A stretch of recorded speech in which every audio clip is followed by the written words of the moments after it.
our news desk powered by Bitcoin Magazine. Once again, I'm your host, Pete Rizzo, editor of Bitcoin Magazine. It's the grand finale, the last day of Bitcoin 2024. You just heard from Howard Lutnick, CEO at Cantor Fitzgerald. Still to come, Donald J. Trump, 45th President of the United States. Now, our panel breaking down everything that's happening on stage and, of course, all the excitement around election 2024. Here we've got the very great Scott Pressler, founder and executive director of earlyvoteaction.com. And to his left, joining us now, Natalie Brunell, host of Coin Stories. Yeah, thanks for having me. Excited Obviously, to the topic here is everyone here is energized about Donald J. Trump coming to speak later at 2 p.m. Scott, I want to start with you and the argument that you've made that Bitcoin might be inherently conservative and your appeal to Bitcoin voters to vote for the conservatives. Well, I want to preface by saying I think Bitcoin should be used and is for everyone. And I think ultimately, while people might have a fiduciary responsibility while they're here for finance, I think ultimately people are involved in Bitcoin and crypto because of its pursuit of freedom, of non-government regulation, of the ability to buy and trade and sell without the government being in our business. And so therefore, I would argue that at its heart, at its core, Bitcoin is inherently conservative because it's pro-freedom. Well, a lot of people here are frustrated by the partisan nature, maybe the perception of this conference. Now, would you agree with Scott, inherently conservative, Bitcoin? No, I think that Bitcoin is neutral and apolitical. It's one of the things I really like about this technology, that it's maybe the one thing that can bring us together at a time when we've never been more divided and polarized. I honestly miss the days when I was younger and I didn't know a person's political preference and I didn't prejudge them. And we got to a point of such extremes that in the last couple of years, I feel like it's broken friendships, it's broken family bonds if you voted for one person over another. And when you strip away some of the, ideological things that everyone's focusing on, people at their core are very similar, right? You probably want to be free. You want to acquire the wealth or the ability to take care of your family and take care of your future generations. So many people sacrifice so much, not for themselves, but to make their children's lives or their grandchildren's lives better, or the people around them. I know that was my family story with the American Dream. And I want us to come together on something that really empowers us to have opportunity and exchange value with one another in a system that's fair, not so corrupted and manipulated at its core that ultimately it concentrates so much wealth at the top at the expense of everyone else, because that does lead to that type of populism and division that we see. Well, and I'm sorry to interrupt, but let me make a message then. If at its core, if this is about unity and that we want freedom and finance for everybody, then my message to those people that are not here at this conference is, how about we welcome maybe people across the aisle. I know that we have 2 presidential candidates that are speaking or have spoken here at the conference, and one candidate did not. And I hope in the future, maybe some of those other people will come and join Bitcoin and say loudly and proudly, they will not wage a war against Bitcoin. That's what we want to hear. That's what the voter wants to hear in general. And so I welcome that unity. Of course, on the stage just minutes ago on the live desk before both of our guests now, John Deaton running for Senate. His appeal to voters, how do we fix these problems that the Bitcoin and crypto industry are facing if we don't vote Republican, Natalie? I think that point is not voting Republican or Democrat. It's voting for freedom. It's voting for property rights. It's voting for opportunity and a fair set of rules, no rulers. And it will actually make government more accountable. I think so many people have lost trust in all of the institutions, both government as well as media, which is my background. And in order to fix that, I think you have to return a sense of accountability. And you won't do that when you have power, especially economic power, that has become so concentrated that, again, a few people benefit from it. They're able to capitalize and create these monopolies, and then the special interest machine that finances the donations that elect people, that gets going. It's just sort of the momentum flows, and all of a sudden you can't break it because it's concentrated that much power. So I hope that Bitcoin brings more accountability. It shrinks government from this welfare state that's intervening in everybody's lives, and returns also more personal accountability on us. Because if we're gonna, it's like that, what do they say on airplanes, right? You got to put the oxygen mask on yourself before you help someone else. We have to take self-responsibility and stop looking to saviors that are going to ride in and promise us things for the next election, when really they are basically coming into office and staying there the 10 years, like 40 years, and not getting anything changed. So we need to hold them more accountable, and I think it starts with holding ourselves more accountable. Scott, your response to Natalie's thoughts? I agree. It is about accountability, and ultimately it's power to the people, power of the purse. But I would argue that holding people accountable is by also being a voter and being involved not only in Bitcoin and growing your personal wealth and personal property, but by voting, we can hold those government people accountable by, for example, why are we not abolishing property taxes? Why are we making sure that there is no government regulation on Bitcoin, et cetera? And so I would argue that the two are actually really hand in glove and that they come together. Well, I want to talk a little bit about those friction points. Obviously, cultures colliding here. There is this idea that Bitcoin might be competitive with the US dollar, right, Natalie, or even might undermine it to some extent. Well, if people remember President Trump's early comments about Bitcoin, that was one of his issues. And no, I don't see this as a zero-sum game, at least not at the start. The dollar is so entrenched in the global financial system, and I think of it more as the currency that is the chosen medium of exchange. It is losing some of its monopoly over other currencies because of all the debt that we've accumulated, and so other countries are turning to, well, first of all, central banks are acquiring gold at record levels, and countries are starting to make deals for things like oil in other currencies. But for now, I think the US dollar will remain the reserve currency, and I think Bitcoin is the best store of value asset that people can peacefully opt into as the best savings technology.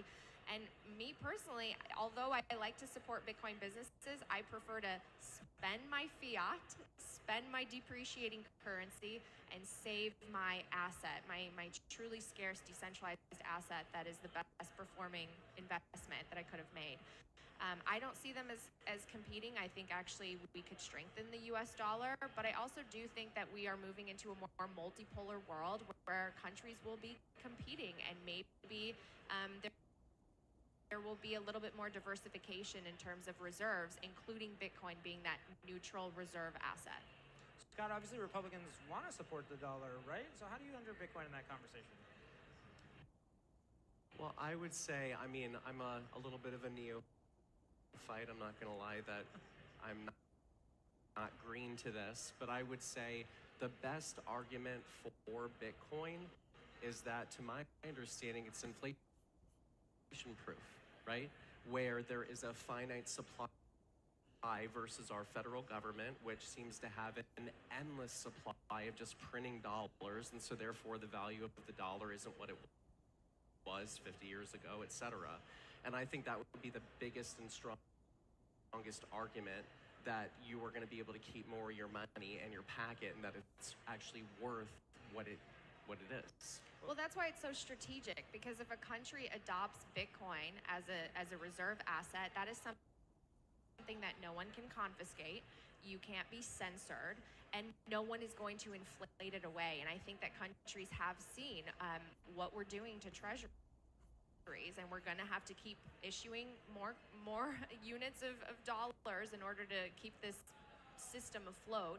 And that's why they're moving away from it. And Bitcoin is that perfect alternative, and most people don't understand it yet.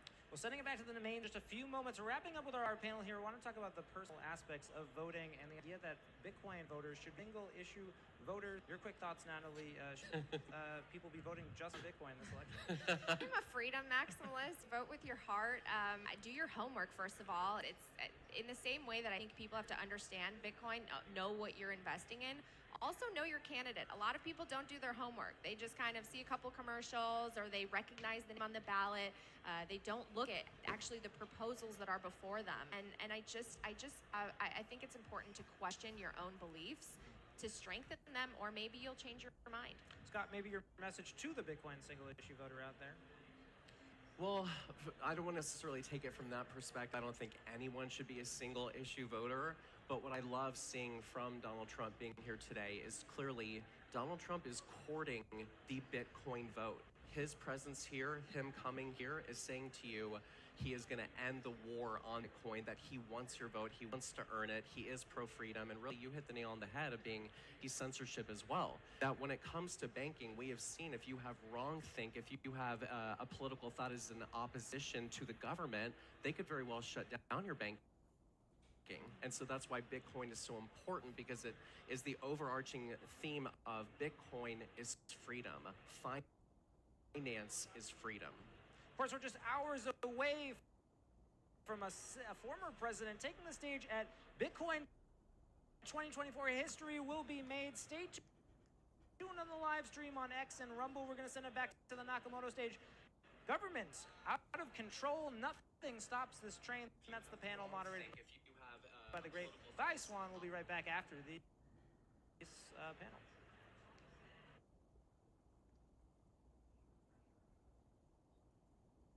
We're going off of a cliff. This is all, like, it's just a matter of time, and time, I'm not talking 20 or 30 years. I'm saying, like, in the next few years, this whole game of musical chairs is up, and I think that for you Bitcoin people, I mean, I know you guys have had, like, a crazy run, but the potential for what you guys have over these next few years is going to be, like, the sky is the limit. So that's the cool thing that is cool about this whole conference. Yeah, absolutely. Luke? I'm going to be a lot drier than you, Dave.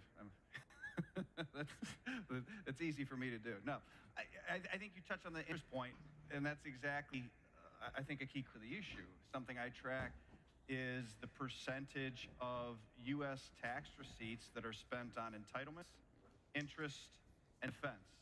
And in 2016, I was looking at it, and it was about 65% of tax receipts. And I said, okay, well, when these three numbers get to 100%, stuff will start to get real. We might start to have a problem. And I kind of ran out based on sort of just straight line run rates of each respective item. And I said, okay, maybe 2020 is when we'll get to that. We got to it in the third quarter of 18.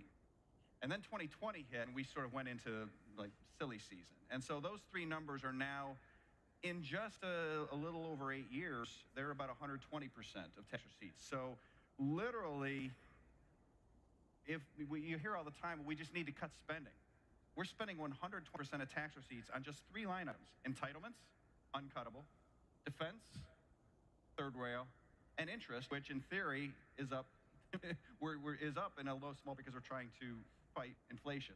So we're actually making the problem worse by fighting inflation because it's already so high. So I think your summary is exactly right. That's what I think of as the pace at which these three line items have gone from 60% to 120%.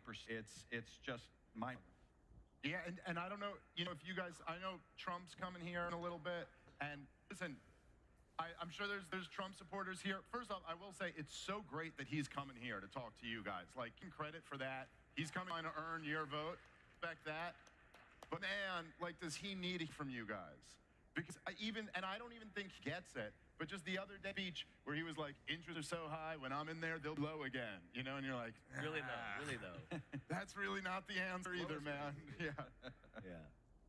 It's remarkable how bad and quickly this can steamroll. Like, I feel like, it seemed to be like a social insanity. Like, that there was actually outrage about like a $700 billion spending bill and the bailouts in 2007, 2009 era.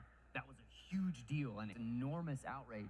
Now we just like kind of casually talk about $3 trillion, $6 trillion in a year. And we can't even, I read a piece on the show. We need to get that Obama fiscal sanity back. Like, how ridiculous is that? But it's true. We would actually some degree of fiscal sanity if we went back to what sanity used to mean. And I read a piece that was just talking about just a master class and a Ponzi scheme that we're actually dealing with from a financial standpoint, because not only can we not afford our debt, but we are rolling over debt with new debt and issuing new debt on top of it to pay for the interest on the old debt that we're rolling over, and the only people who are buying it is our own central bank. Like, how could you... This is the Mr. Brownstone economic... Like, what? I used to do a little, but wouldn't do it, so the little got more... Yeah. No, if we're all going to be honest, look, the government loots all of people, and then they propagandize your children to worship them for doing it. It's pretty impressive, really, if you think about it. Good. I mean, Excellent work. And then think about the Excellent result work. of all of that. So speaking of out of control, right? Out of control spending, you meant culturally, but it's the growth and the trajectory of size of the government. Yep. And that's part of the reason why the spending and the fiscal spending is so out of control. Right. So if you think about that just in size of sheer numbers, if you go back to 1970, before we got off the gold standard, the U.S. government was spending about $4,500 per person. Today, the U.S. government is spending about $19,500 per person. So the size of the government is expanded at a rapid rate. And, in the book Anatomy of the State, Rothbard talks about the state is somebody. If you guys haven't read that book, anybody read that book, Anatomy of the State? It's like a booklet you can read in like an hour. You totally should. There's audio on Bitcoin Audible. You can listen to it. Yeah, check out Guy reads it. You should listen to it on the way home. But he talks about how the purpose of the state is to not end, and more importantly, to always continue to grow.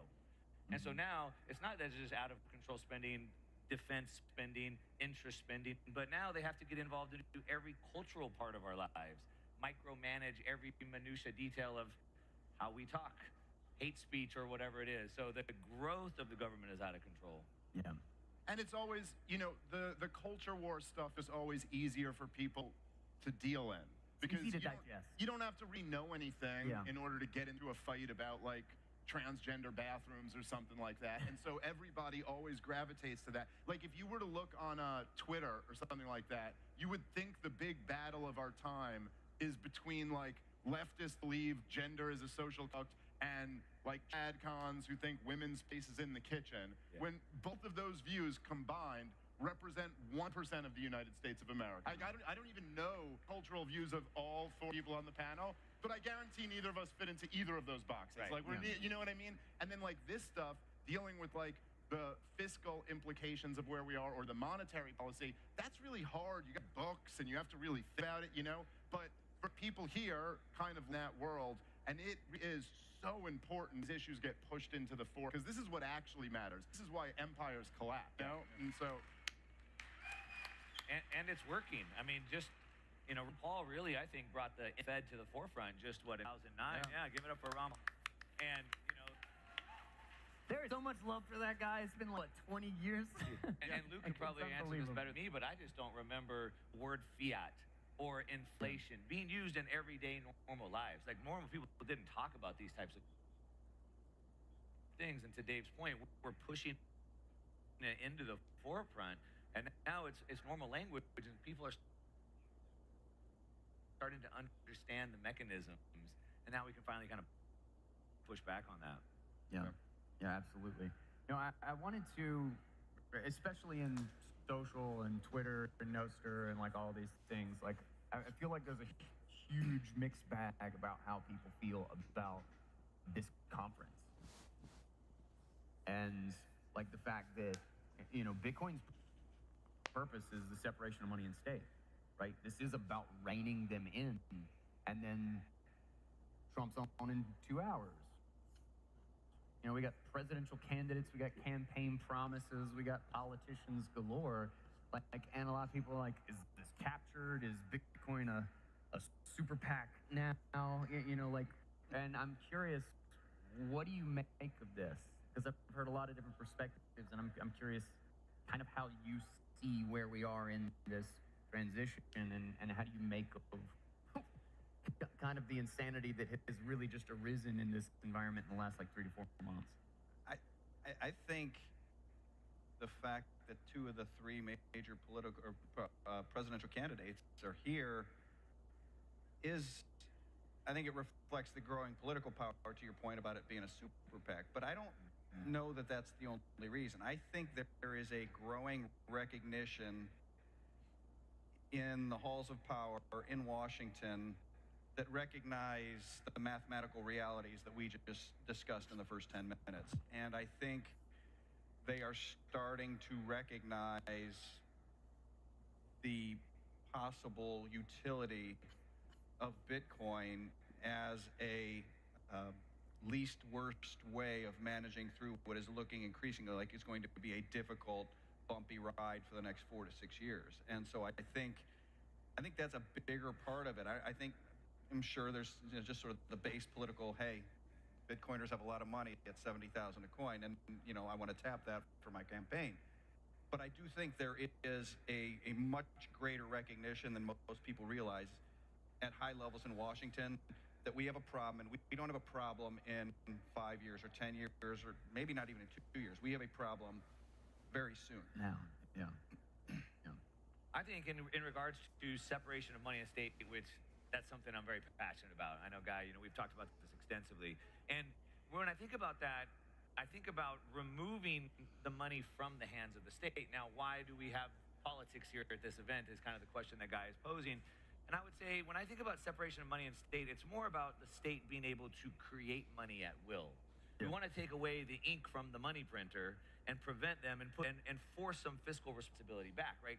Prevent that creep of the government, because they can always print money for never-ending wars and more cultural programs.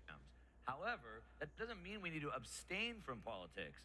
If anything, we, as Bitcoiners who value freedom above everything, should be taking the power back of the political system. So it's not about trying to abstain and go live on a hill, on a rock, and we say that Bitcoin will fix everything, but no. You can't just go take your Bitcoin, hide on a hill, and then Bitcoin magically fixes it. We have to do the work. And so we have to be involved in politics. I think we should unite as a super PAC. I think we should be involved in politics, but take the printing ability away from the government. That's the separation I'm here for. 100%. So that essentially is the only reason why I love Bitcoin. Like, I know there's different reasons why other people like it, and a lot of people have gotten rich off it, and I'm a capitalist. I'm not against getting rich. Good for you guys. If any of you guys have gotten really rich off it, give me money. But I don't like the slogan "Bitcoin fixes everything." I've tried to use it on my wife when she's mad at me, and it doesn't work. You made the money from it, and then you gave her some, maybe.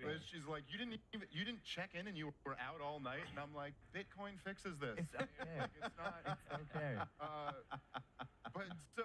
But the whole game to me, right? Like, why I love Bitcoin and why I think it's like the potential is so limitless is because like the more you learn about money and government control of money, you realize that is the whole game.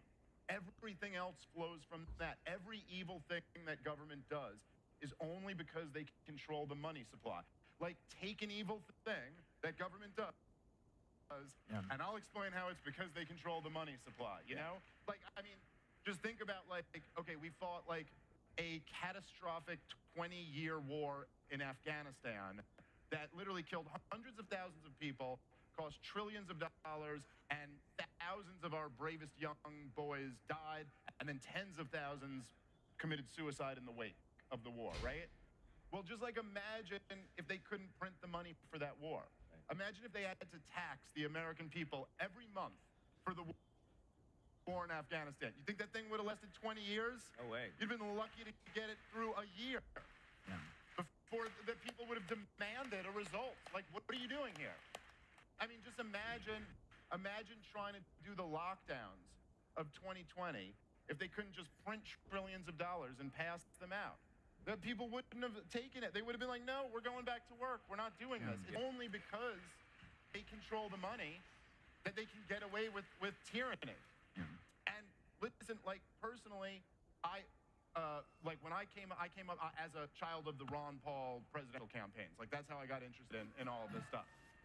And Ron Paul always talk about the gold standard at the time. And don't get me wrong, I think a gold standard would be much better than what we have right now. The problem is that historically, what do nations do when they're gold standard and they need to fight a war? Suspend the gold standard. So the difference that what Bitcoin brings is the decentralization. If you were truly on a Bitcoin standard, someone in Washington couldn't just say, we're going off coin standard now. That's the power that Bitcoin has, that you can actually have a chance at separating money in the state. And that is the most important thing in the world today. I do want to just add, 1,000%. Yeah, go ahead.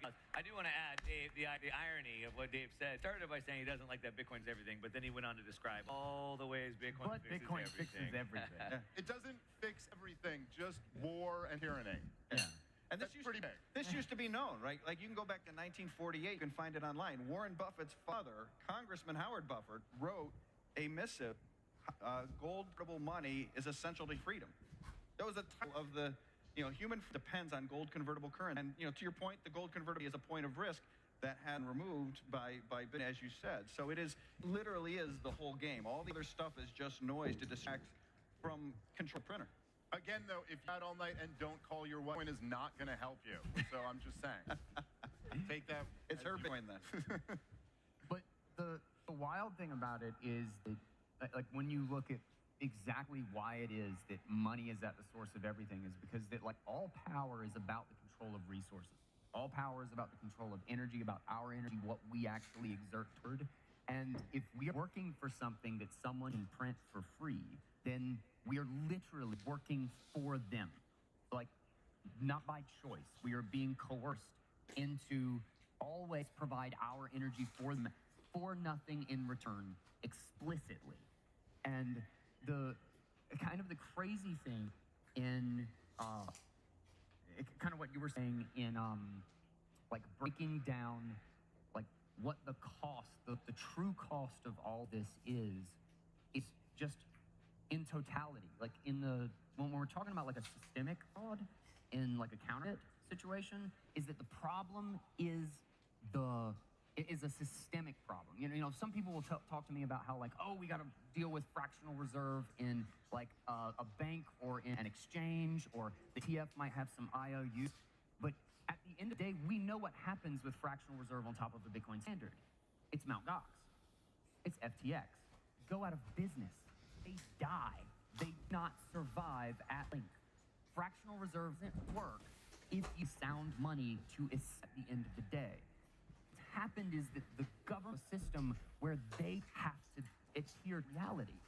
No consequence. There's no consequence. There's systemic pushback at the very lowest. They have a total and fraud over everything that they lie about, all of their they can always just paper over it. They did until Bitcoin. And until Bitcoin. And like you said, that is the problem that is solving. Well, by the way, just in case you guys know, is that Orange, and he was the one he cast, and I was loosely familiar. I knew a lot of people were into it, but you went on this powerful things I ever heard. When your money is fake, your world is fake, and that there's so much. When you really think about it, money is almost 50% of every transaction. I mean, I guess there's sometimes you trade things for that, but for the overwhelming majority of the time, every economic interaction that you have is trading something for money. And it's like that money itself is a lie. Yeah. Like almost every single day you go out and you trade a lie for a freaking vape that I have to go buy after this because they wouldn't let me bring it in to the building. Thanks, TSA. I'm going to go trade a lie for nicotine. Something so real as nicotine. I have to trade a lie for that. And there's a profound way in which that corrodes like the national soul when everything you're doing is based off of a scam. Well, because we believe that money is neutral. It's like a tool. So money could be used for good or money could be used for bad. It's how I use it, but not necessarily. Because the money system that we have today, that would be true for a sound money. But on a fiat money system, it's built on theft, inflation being theft. It's built on lies and deceit. So then anything built on that system is inherently evil, unfortunately, and it creates all types of perverse outcomes. Luke and I were talking about earlier how the financial system has distorted the entire workforce to where now essential things we need, like welding bridges and building planes that don't fall out of the sky, are deprioritized so we can go work in derivatives trading that does absolutely nothing and provides no value to the world. And so this lies, theft, and deceit has perverted the entire system that we have. The bloating of the financial system is the worst because all of the new money gets funneled through in a bond, in a loan, and it basically allows them to just consume. And then what are they going to do? They're just going to lend it to giant corporations. Everybody's like, I hate big corporations. It's like big corporations are massive because they have access to money that the rest of us don't have. They get a price that's just not real, and everything just funnels up to them. And you think about like go back like 30 or 40 years, the size of the financial sector as a portion of the economy has grown. Like that it's a way to, there's nothing about finance is inherently valuable in itself. It's managing real resources. That means that it takes us twice as much of our time and energy to do the same job as we used to Well, do. it's a parasitic industry, right? And Think how about many it. people get pulled into that industry, right? Like, look, if you're a doctor, I mean, like your average doctor's salary, they make like a couple $100,000 or something like that. Specialists about 300 now. Yeah. Okay. So like, let's just say 300 grand or something like that, which is like not a bad salary to be making, but it's not, with today's prices, it's not like you're rich if you're making 300 grand a year. You'll bang out your mortgage payment, you'll send your kid to a private school, maybe you take a vacation, and you're out of money at the end of the year. Like that's basic. Yet you could go become a multimillionaire on Wall Street. So now all the young talent we're pulling in to this like phony industry that does nothing to create real wealth for people, whereas like all of and nothing against anyone in finance, I understand. We hate you all. No, listen, make your money. You know what I mean? Like, you got to make your money. I mean, you're a part of something evil, but make your money in that evil thing. You're destroying the greatest nation ever built. But Make your money. It's not, but how much talent is there on Wall Street that if it wasn't for this being such a big part of the economy, they'd be out there actually being productive and improving everybody's life. It's tragic what they've done to us.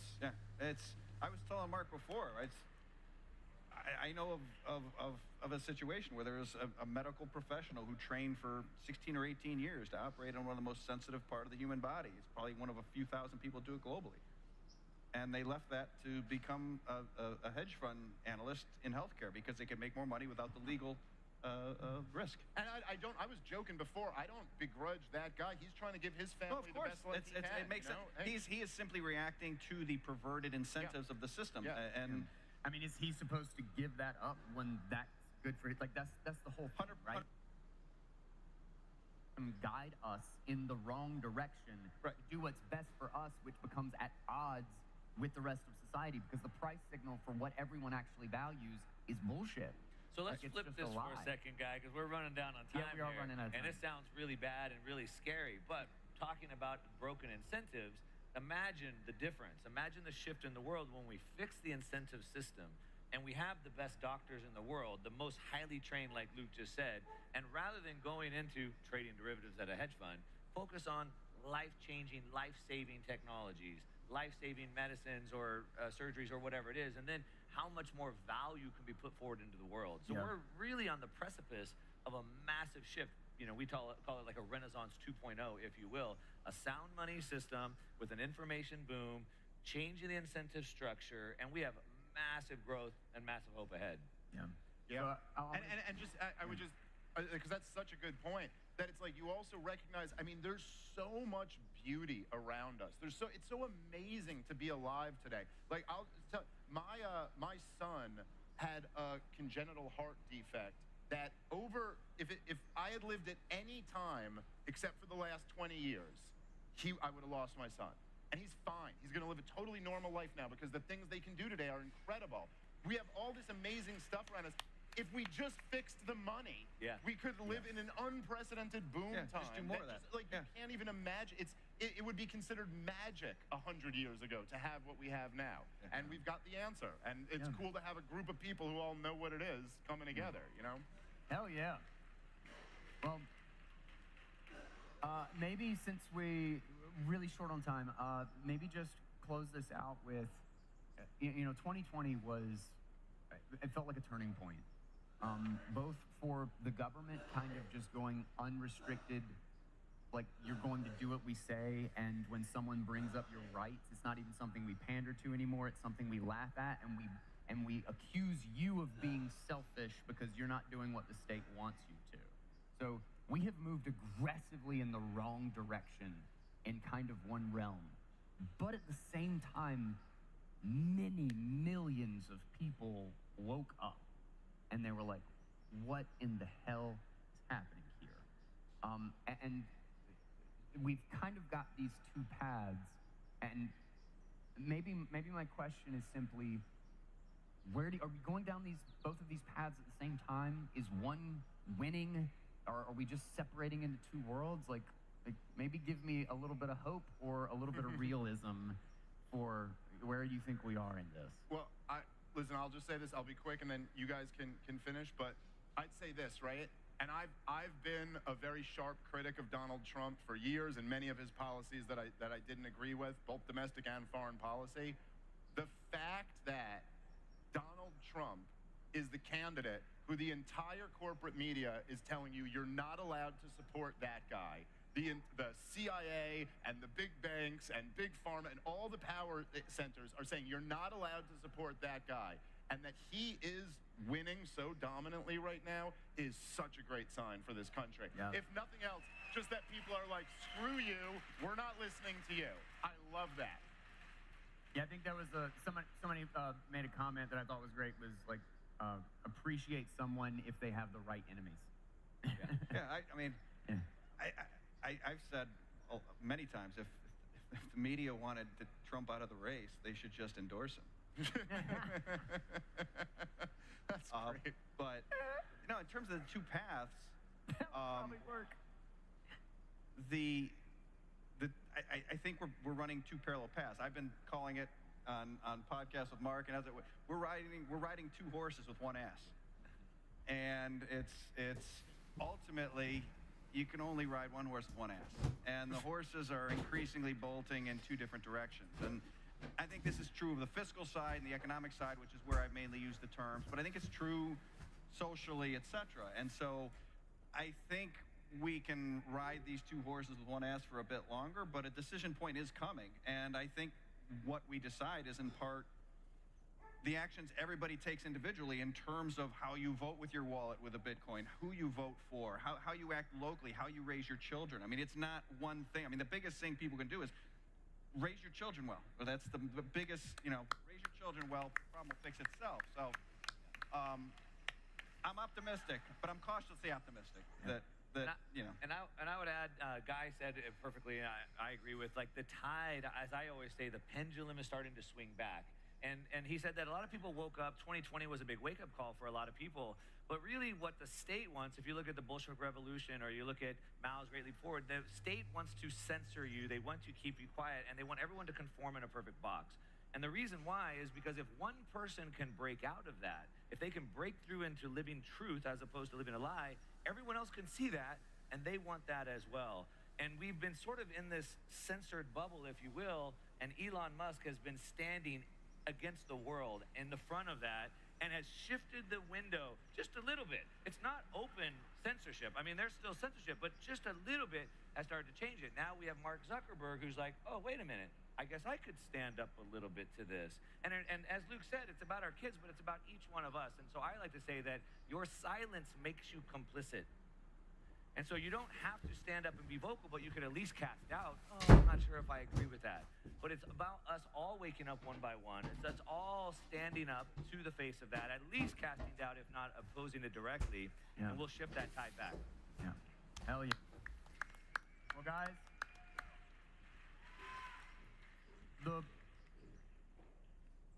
without a doubt, the government is out of control. I think we recognize this, we see it in a million different ways, but I tell you what, every time I go to a Bitcoin conference and I come hang out with people, I feel like it gets more and more wild just every single time. And it's absolutely crazy that I was just chatting with my brother while we were walking over here, that we found Bitcoin in 2011, and we were sitting in our trailer, poor nobodies, like just talking about this thing, and we described this day. We described the fact that, like, eventually it was going to be here, and it's just so unreal to actually see it. And everybody that I talk to is absolutely as busy as they can be. Everybody's got 10 projects. Everybody's trying to build everything under the sun. And I swear to God, if the government can be reined in, like, it's gonna happen with this group of people. Like, if it can happen, why not us? Why not us? So, I just want to say thank you guys. Dave, it's so awesome to actually finally meet you in person, brother. It's great to meet you in person. Luke, Mark, thank you so much for joining me. Thank you, guys. Hope Thanks, you guys. enjoyed Thank it. you, everybody. Have a great rest of the day. Oh, that went by quick. That went by.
The Bitcoin Conference. We started with a dream to build a community focused on Bitcoin.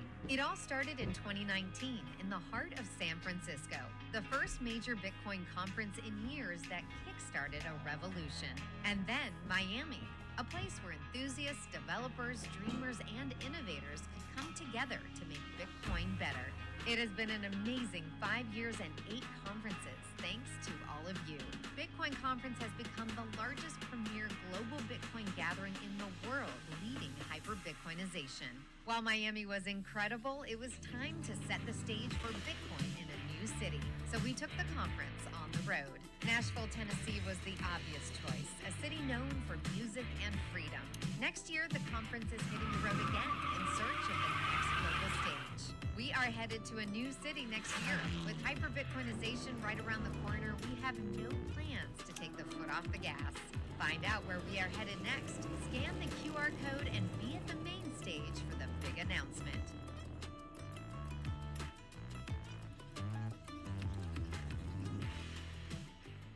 Welcome back to the Mara News Desk, powered by Bitcoin Magazine. Once again, I'm your host, Pete Rizzo, editor at Bitcoin Magazine. The grand finale of Bitcoin 2024 happening today. You saw Howard Lutnick, CEO at Cantor Fitzgerald, Ro Khanna, Democratic Congressman from California, still to come, Marsha Blackburn, Vivek Ramaswamy, and, of course, what everyone is here for, and the lines that are stretching around the venue, the 45th President of the United States, Donald J. Trump. We've got an all-star panel now coming from the opposite political spectrum. Jason Mayer to my left, author of The Progressive Case for Bitcoin, available at Bitcoin Magazine books at bitcoinmagazine.com. And to his left, Bradley Redler, Associate Professor of Philosophy at the University of Wyoming. That's right. Welcome, guys. Thank you. Obviously, want to talk about the feeling around this venue, about what's going on. Red hats everywhere. We saw earlier a man holding a sign, Scamala.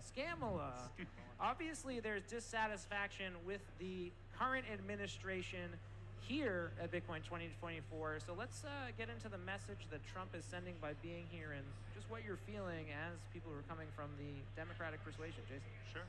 So I think the fact that Trump has embraced Bitcoin is a really a wake-up call for people on the left, Democrats, who actually care about getting elected and really want to see this technology blossom. So I was very happy today to see examples of Democratic Congress people on the stage, main stage Bitcoin conference, talking about a crypto reset, Bitcoin reset, common sense regulation that goes along with Bitcoin. From the left, and I do feel like we have a lot of great news and optimism that there will be a reset, and the Harris campaign might actually be more open than we thought to some of these ideas. Well, Democrats on stage today calling for a great reset, but let's be honest, Bradley, it's the conversations are tough right now. How is it in your life, just the idea that you're coming to a conference that Donald J. Trump is speaking at? Yeah, it's difficult to explain in the same sentence why I am in favor of Bitcoin and why Donald Trump is in favor of Bitcoin. But I think that when I explain the reasons I'm in favor of it, people get it. And when I talk to my students who are young and a combination of conservative and liberal, I'm at the University of Wyoming, they immediately understand why a private, censorship-resistant digital cash is important. I think it's a mistake to think that President Trump understands Bitcoin very well. But what he does understand is what people have told him about Bitcoin and just how many people are in favor of it and how many people disagree with the current administration's policies. Hopefully, Kamala Harris can take that on board as well, and people can explain to her why the progressive case for Bitcoin is such an important case to make. Well, conservative activists on stage earlier today, Scott Pressler, his argument to the people on the desk watching at home on YouTube, X, and Rumble that Bitcoin is inherently conservative, that it's pro-freedom, it requires less government, and that people who are conservative should be pro-Bitcoin, and the people who are liberal are naturally not. Jason, your reaction? Couldn't disagree more. I feel like, things like freedom and transparency and all of the values that Bitcoin stands for fits perfectly well within a progressive mind frame, and that's why I work so hard to just educate people as much as I can about how you can view Bitcoin through really any lens that you want. And if you see a problem in the world, and our current financial system is a problem in the world, Bitcoin has a response to that. But Bitcoin, as the nature of it, the technology just has less government involvement, right? It removes the government's ability, or it is a system of money without a government in it, and thus is new. Brad, your take? In my opinion, I think that people link too closely progressivism with government involvement, and the early progressive movement was not about governments. It was a system built alongside governments because people recognized that governments were not serving who they were supposed to be serving, and that is obviously still the case. So I think the progressive case for Bitcoin is not a pro-government case. It's particular progressive issues that we think Bitcoin actually helps with. Well, obviously, Joe Biden resigning or dropping out of the 2024 race. How does a new nominee undo the mistakes of the Biden administration? Jason, what are you saying? Yeah, so I feel like it's a perfect opportunity to actually do the reset that we've been talking about. We heard this morning that the Democratic Congress, like groups of Democrats, are actually reaching out to the DNC to push these pro-crypto, pro-Bitcoin like policies at the party level. So I'm optimistic about that. And just, to speak to the progressive values, I feel like Bitcoin is a tool that will allow us to have a more efficient, more fair, more transparent government. Not that we need more government, but it will allow us to actually have a better functioning government. Going quickly to our roving reporter in just a minute, but want to stick with our panel right now. This idea that Bitcoin voters are single-issue voters, and the risk that if Democrats don't appeal to these single-issue voters, they could lose a crucial swing vote. Bradley, your take on the idea, what should the Democrats be afraid of losing the Bitcoin vote? I think that it would be great to have more polling on how many people are single-issue voters on Bitcoin or crypto. I think the polling data does tell us that a lot of people who own Bitcoin consider it very important that the administration that they vote for has positive Bitcoin policies. And so I think it's important for the candidates to understand what people are thinking about with respect to Bitcoin, as well as the other issues that they're interested in. And if it turns out that a lot of people are single-issue Bitcoin voters, then they need to know that as well. And so hopefully they have polling out there that will tell them. Jason, your quick thoughts. Should Democrats be concerned that they might lose Bitcoin voters? Is that a crucial swing vote in your opinion? Yeah, it is, actually. And I wrote my book, and I talked to progressives about Bitcoin all the time because I was hoping that it wouldn't come to pass, right? I was hoping that we could get Democrats on board with a Bitcoin before it became a political football.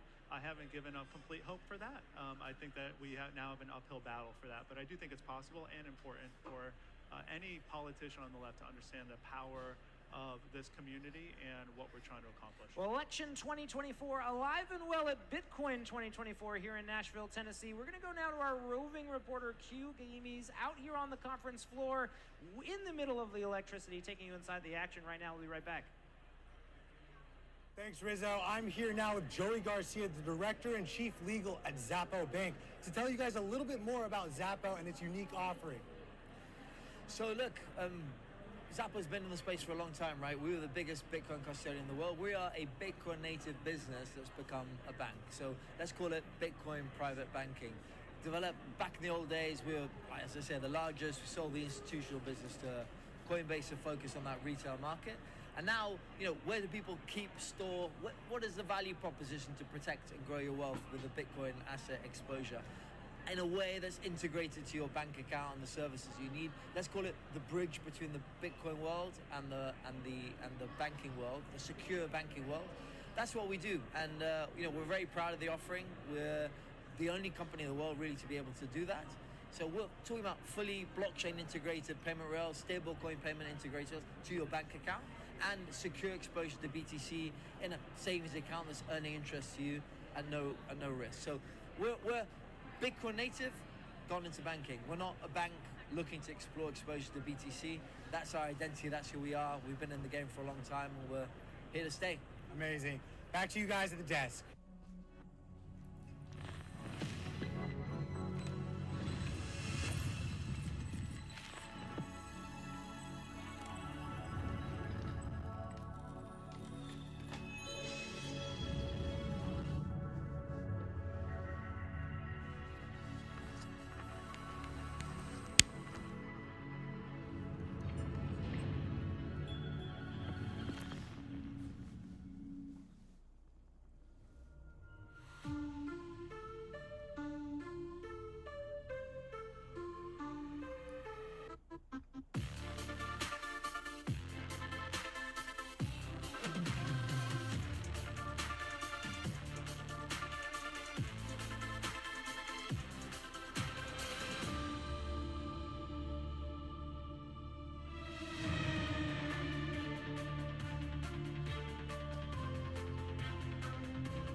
So what is money and how does it get value? Paper money has value because someone says so.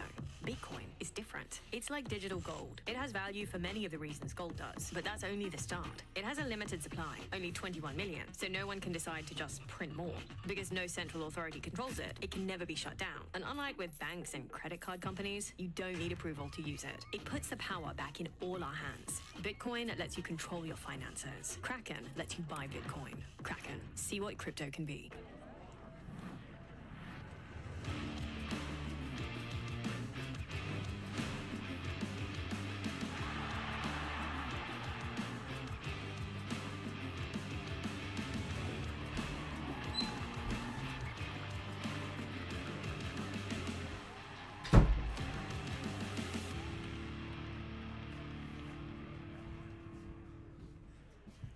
Welcome back to the Mara News Desk at Bitcoin 2024. Of course, action happening around Music City Center now. We're sending it over to the Nakamoto stage. You're going to hear from Alex Gladstein of the Human Rights Foundation. His talk, Bitcoin, Global Utility Power, happening now.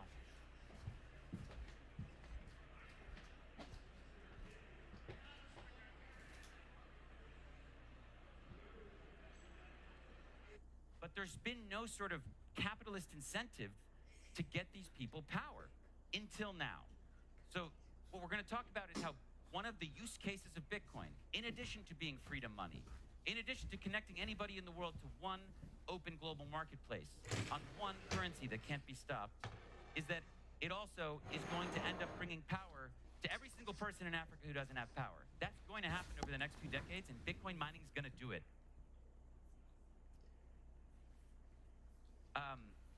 I was invited by Eric Hirschman and Janet and Philip and their team from Gridless to visit this remarkable place at the base of Mount Mulange. It's the highest peak in southern Africa, one of the most stunning places I've ever seen. I mean, it rivals Yosemite. There's very few people there because there's very little infrastructure there. What you see here is a little canyon, and there's a river running through it.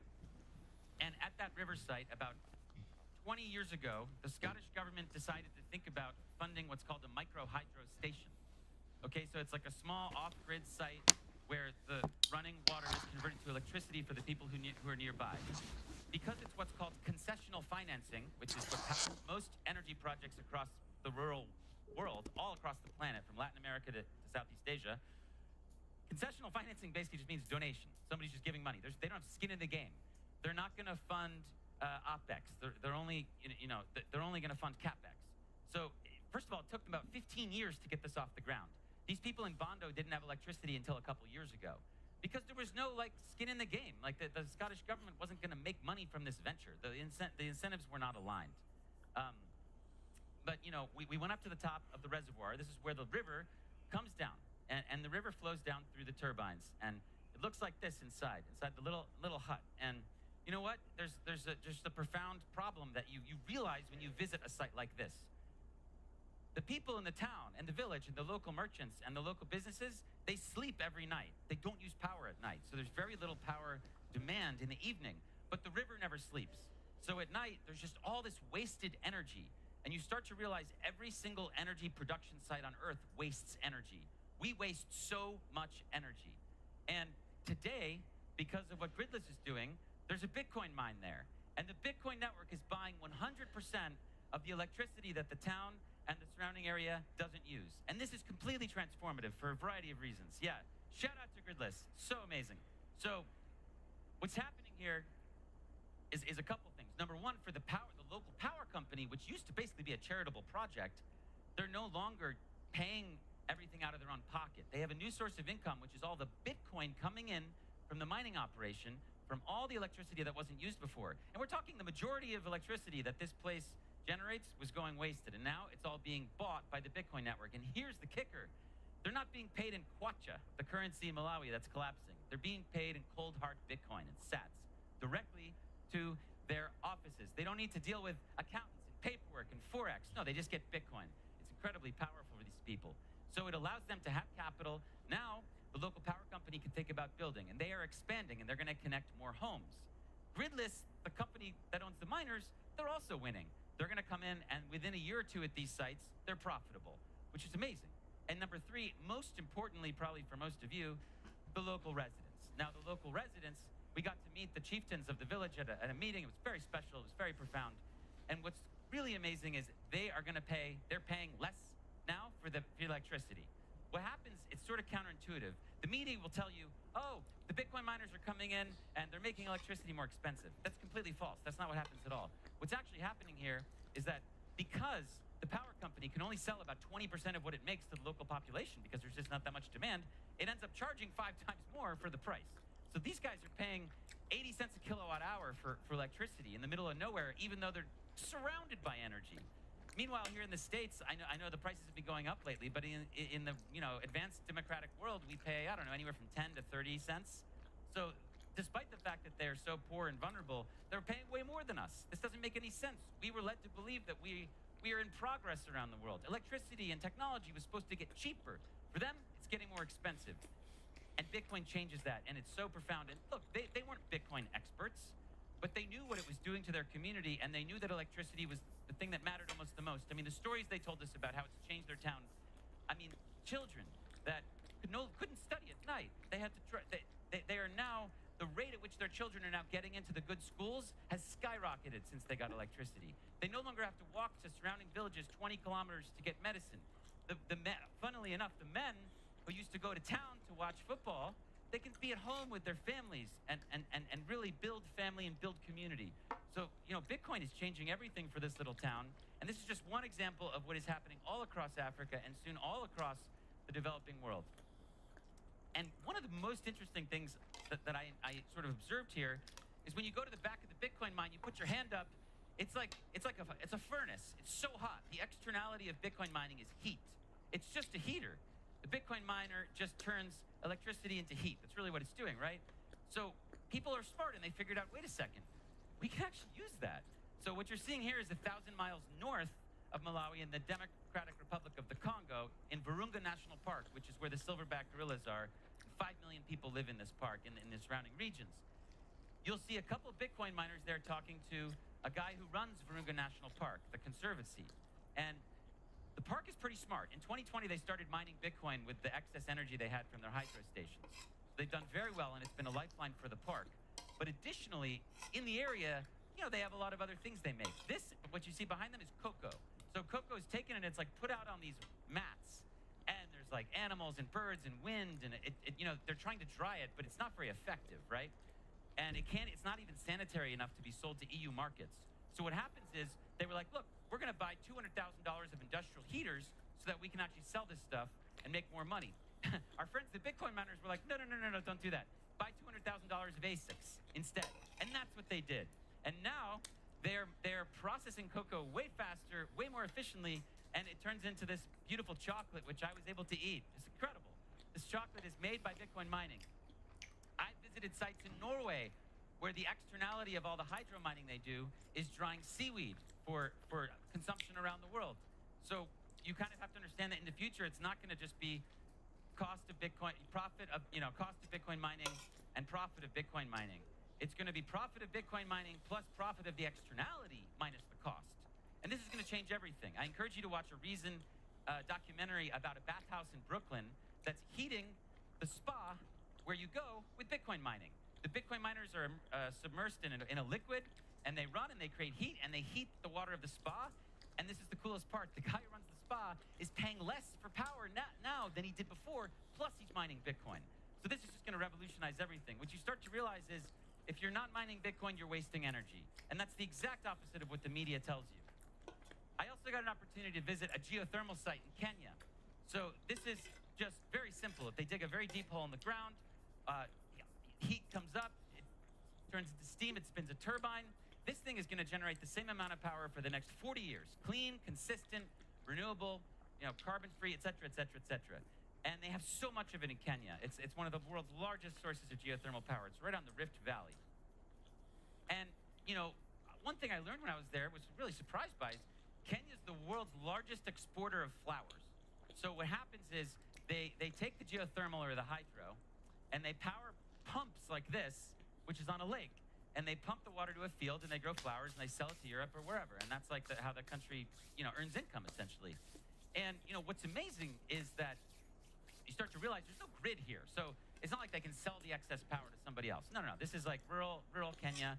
And on the right, you'll see a shack that has the pump inside. And the pump's not on all the time, right? The pump's pumping sometimes, not pumping other times. But the geothermal power is constant. It's always coming. It's always coming. So on the left, and we'll just kind of zoom in here, that's a Starlink, and that's sitting on top of a Bitcoin mine. And the most amazing thing is that this thing is buying, again, 100% of the power that the pump's not using.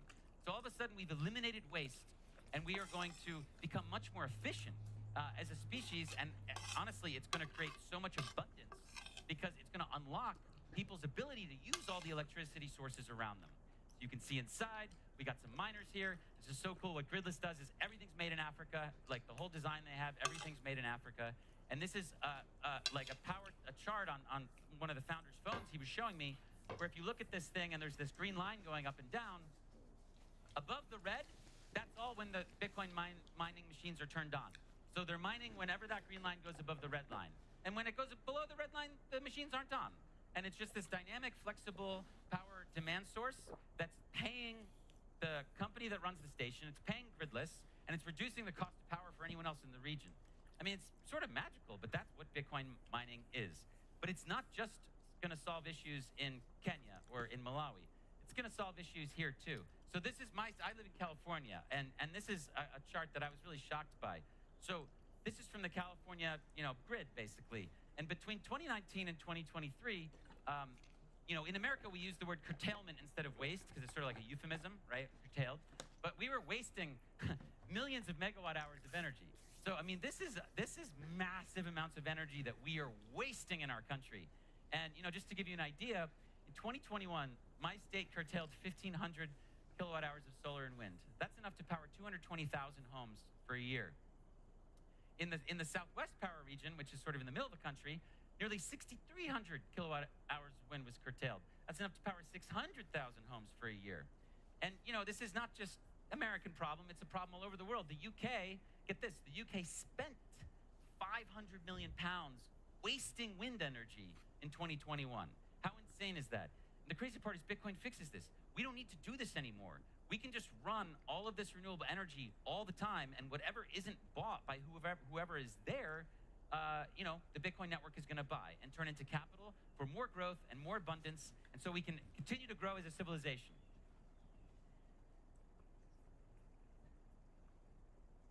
This is a chart from a book called Resistance Money. I really would encourage you to pick up a copy. It's a phenomenal book. And what you see here in the white is how much energy Bitcoin Bitcoin consumes, right? So compared to like air conditioning, the big one, chemicals, iron and steel, the difference is, as I've been trying to explain, Bitcoin mining saves wasted energy. So, I know that the media and the government want you to look at this and be like, oh my God, this is terrible. Bitcoin mining uses so much energy. We actually want that circle to be as big as possible, because the bigger Bitcoin mining is, the healthier we are going to be as a society. I wanted to sort of dive into this a little bit. This is something some of you may have seen, this image.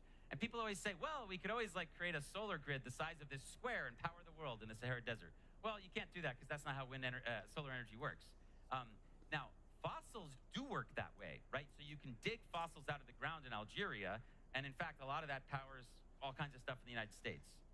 And the interesting thing here is that fossils are more modular, right? So fossils, like, we don't tend to waste. We're not going to just waste a bunch of fossil fuels. We use them, and we use them carefully. And when, like, the oil exporters sense that the market is weak, they stop digging it out of the ground. There's a much sort of tighter relationship with fossils and the way we use fossils. So long term, fossils aren't necessarily really going to power Bitcoin mining. What Bitcoin mining is going to feast on is renewable energy and baseload power, like nuclear and potentially, of course, hydro, geothermal, biomass. I mean, because God controls that stuff. We don't. Like, sunny, it's not sunny. It's windy, it's not windy. We can't control that. But Bitcoin can buy everything that's consumed. So this is something we're going to start to understand. And look, these countries, if they wanted to, they could turn all that stuff into capital with Bitcoin mining. And I want us to sort of try to rewire our brains here. So this is like a New York Times article, where they're trying to scare you about Bitcoin mining. And they're saying, Bitcoin uses more electricity than many countries. How is that possible? Well, what if they said this? What if they said Bitcoin saves more electricity than many countries? That's super exciting, right? Here's another one. Bitcoin consumes more electricity than Argentina. Oh my God, that's horrible. Well, what if Bitcoin saves more electricity than Argentina? That's incredible, right? So we need to rewire our brains and understand that one of the most profound use cases for Bitcoin is saving wasted energy and understanding that, listen, man, if you're not mining Bitcoin, you're wasting energy. So that's sort of the deal. Just to conclude, that today and yesterday combined is sort of like one big talk about all the use cases of Bitcoin that you may not hear about. Again, we understand savings, but there are so many use cases for this thing that's so valuable. And the fact that Warren Buffett and Bill Gates and all these people, Jamie Dimon, they get up there and they tell you it's useless. The Fed tells you it's useless. The Atlantic magazine tells you it's useless. They're either gaslighting you or they're just ignorant. It is so useful to so many people around the world, whether it be because they don't have the financial privilege that we have. They don't have access to the dollar economy. They don't have access to the stock markets. They just might have terrible paper money that collapses. Their savings technology might be sheet metal or cows. For so many people in this world, that is the technology they're using to save, and Bitcoin dramatically upgrades them. And again, the commercial aspect of it, like think even just about remote work. Like when you have got an international company, you're paying somebody in some other country, it's such a nightmare to pay them. Bitcoin just cuts through all that nonsense, and it can really empower so many people in that sense. It's so bad for dictators. It is something that transfers power from the state to the people, and that's something that they are very scared of. As we move through this transitionary time, it's going to be more clear that only countries that have values like property rights, free speech, and open capital markets are going to be able to coexist with Bitcoin. So Tennessee can definitely coexist with Bitcoin, but the CCP cannot.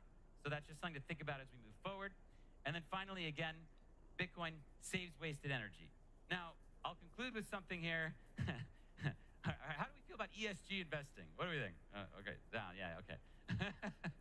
Well, here's the funny part, though. If we actually think about what Bitcoin is, Bitcoin, from an environmental point of view, reduces energy waste and expands green power. Bitcoin, from a social point of view, is the best possible investment you could ever make. It expands financial inclusion, and it promotes human rights in every corner of the world where no one else is willing to help. We're talking about North Korea, Gaza, all over, Venezuela, places that no aid organization can reach, places that no one really cares about due to whatever reason. Bitcoin is there every day helping people. It is such a profoundly good thing for you to invest in. And from a government's point of view, it's neutral and it's incorruptible. There's only ever going to be 21 million Bitcoin. No bureaucrat can change that. No one can inflate it if they want to. It's one open standard for everyone. So kind of the funniest thing here is is that for all this talk about ESG, Bitcoin is the best ESG investment on the planet. And the funny thing is, we're gonna start to figure this out. Okay, so it's already happening, right? So we have the former president of the United States about to come speak. We have governors. The governor of Tennessee came and spoke at a Bitcoin event yesterday with someone from the Tennessee Valley Authority and one of the senators from this great state. We have nations mining Bitcoin, not just what I showed you today. The government of Kenya is turning its waste into Bitcoin. The government of Ethiopia is doing this. There are all kinds of governments mining all around the world. This thing's already starting to happen. So we're seeing political adoption. We're seeing, of course, we have Wall Street adoption, and we have nation-state mining adoption. This is happening. So this is not something for you to sleep on. And again, it's so profoundly exciting because it provides us a new way to progress as humans where we don't have to rely on altruism. The reason why there's 600 to 700 million people without power in Africa today is because it requires altruism to give them power. It requires them to make a donation where they're not going to get anything back in a capitalistic sense. Bitcoin completely rewires the situation. It completely changes the system where now people are going to come in and give power to all those other people, and they're going to make money doing it. So it's basically this incredible machine that turns self-interest into freedom. And I couldn't be more happy to be here to help talk through these things with you guys. I hope to see you next time. Thanks so much, Nashville.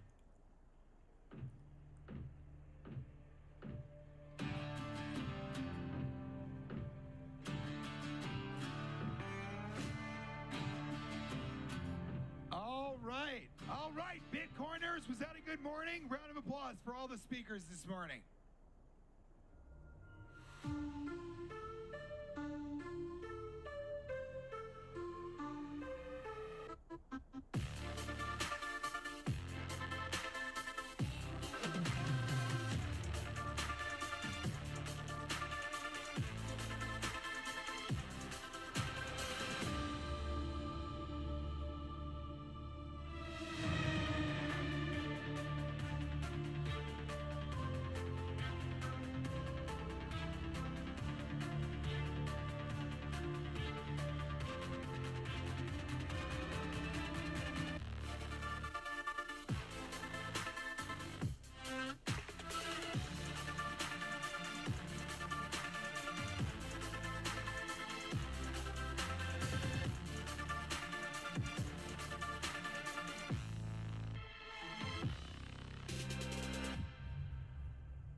So, what is money and how does it get value? Paper money has value because someone says so.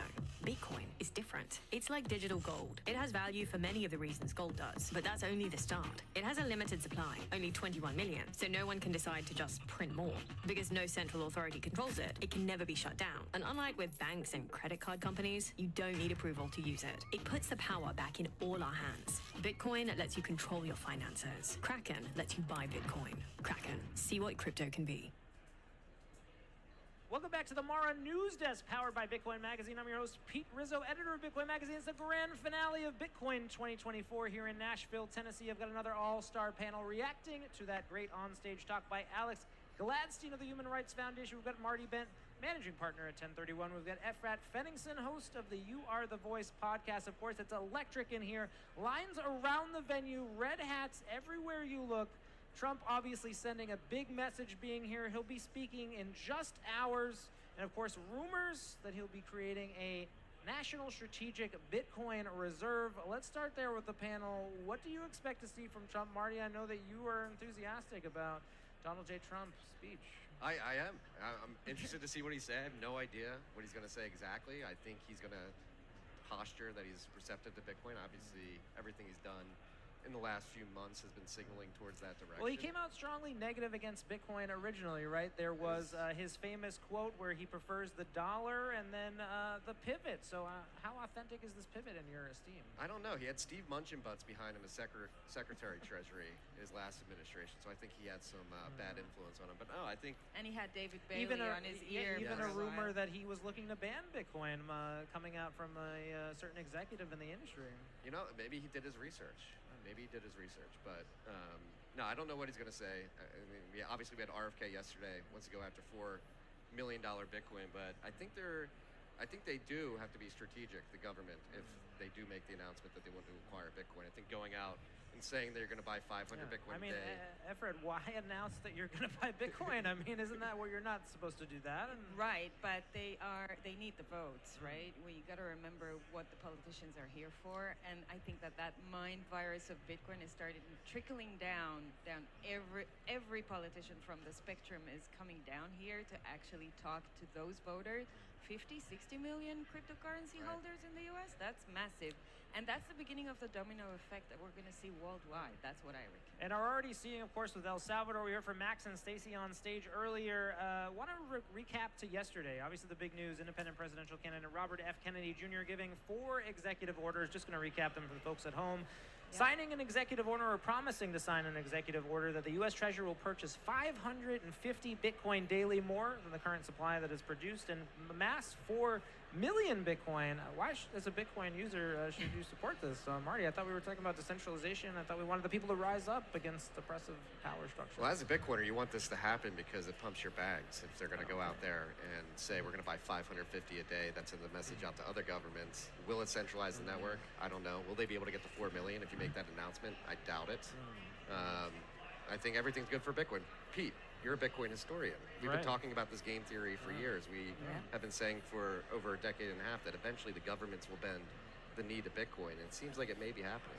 Efrat, the message this sends to the world, even just a presidential candidate, putting out a number of how much Bitcoin the U.S. could or should or would acquire. That's amazing as an awareness, just general awareness for the public, not even knowing. Most people don't even know what self-custody is. So when Trump goes out there and said, I'm going to help you get self-custody over your Bitcoin, most of his voters are looking at that going, what is self-custody? That's a great question to be with. So I think that's a great sign for Bitcoiners all over the world because you all want your value to go up. Well, let's go back to the 550 Bitcoin daily. Marty, you're obviously a Bitcoin expert. How would the government go about acquiring 550 Bitcoin daily?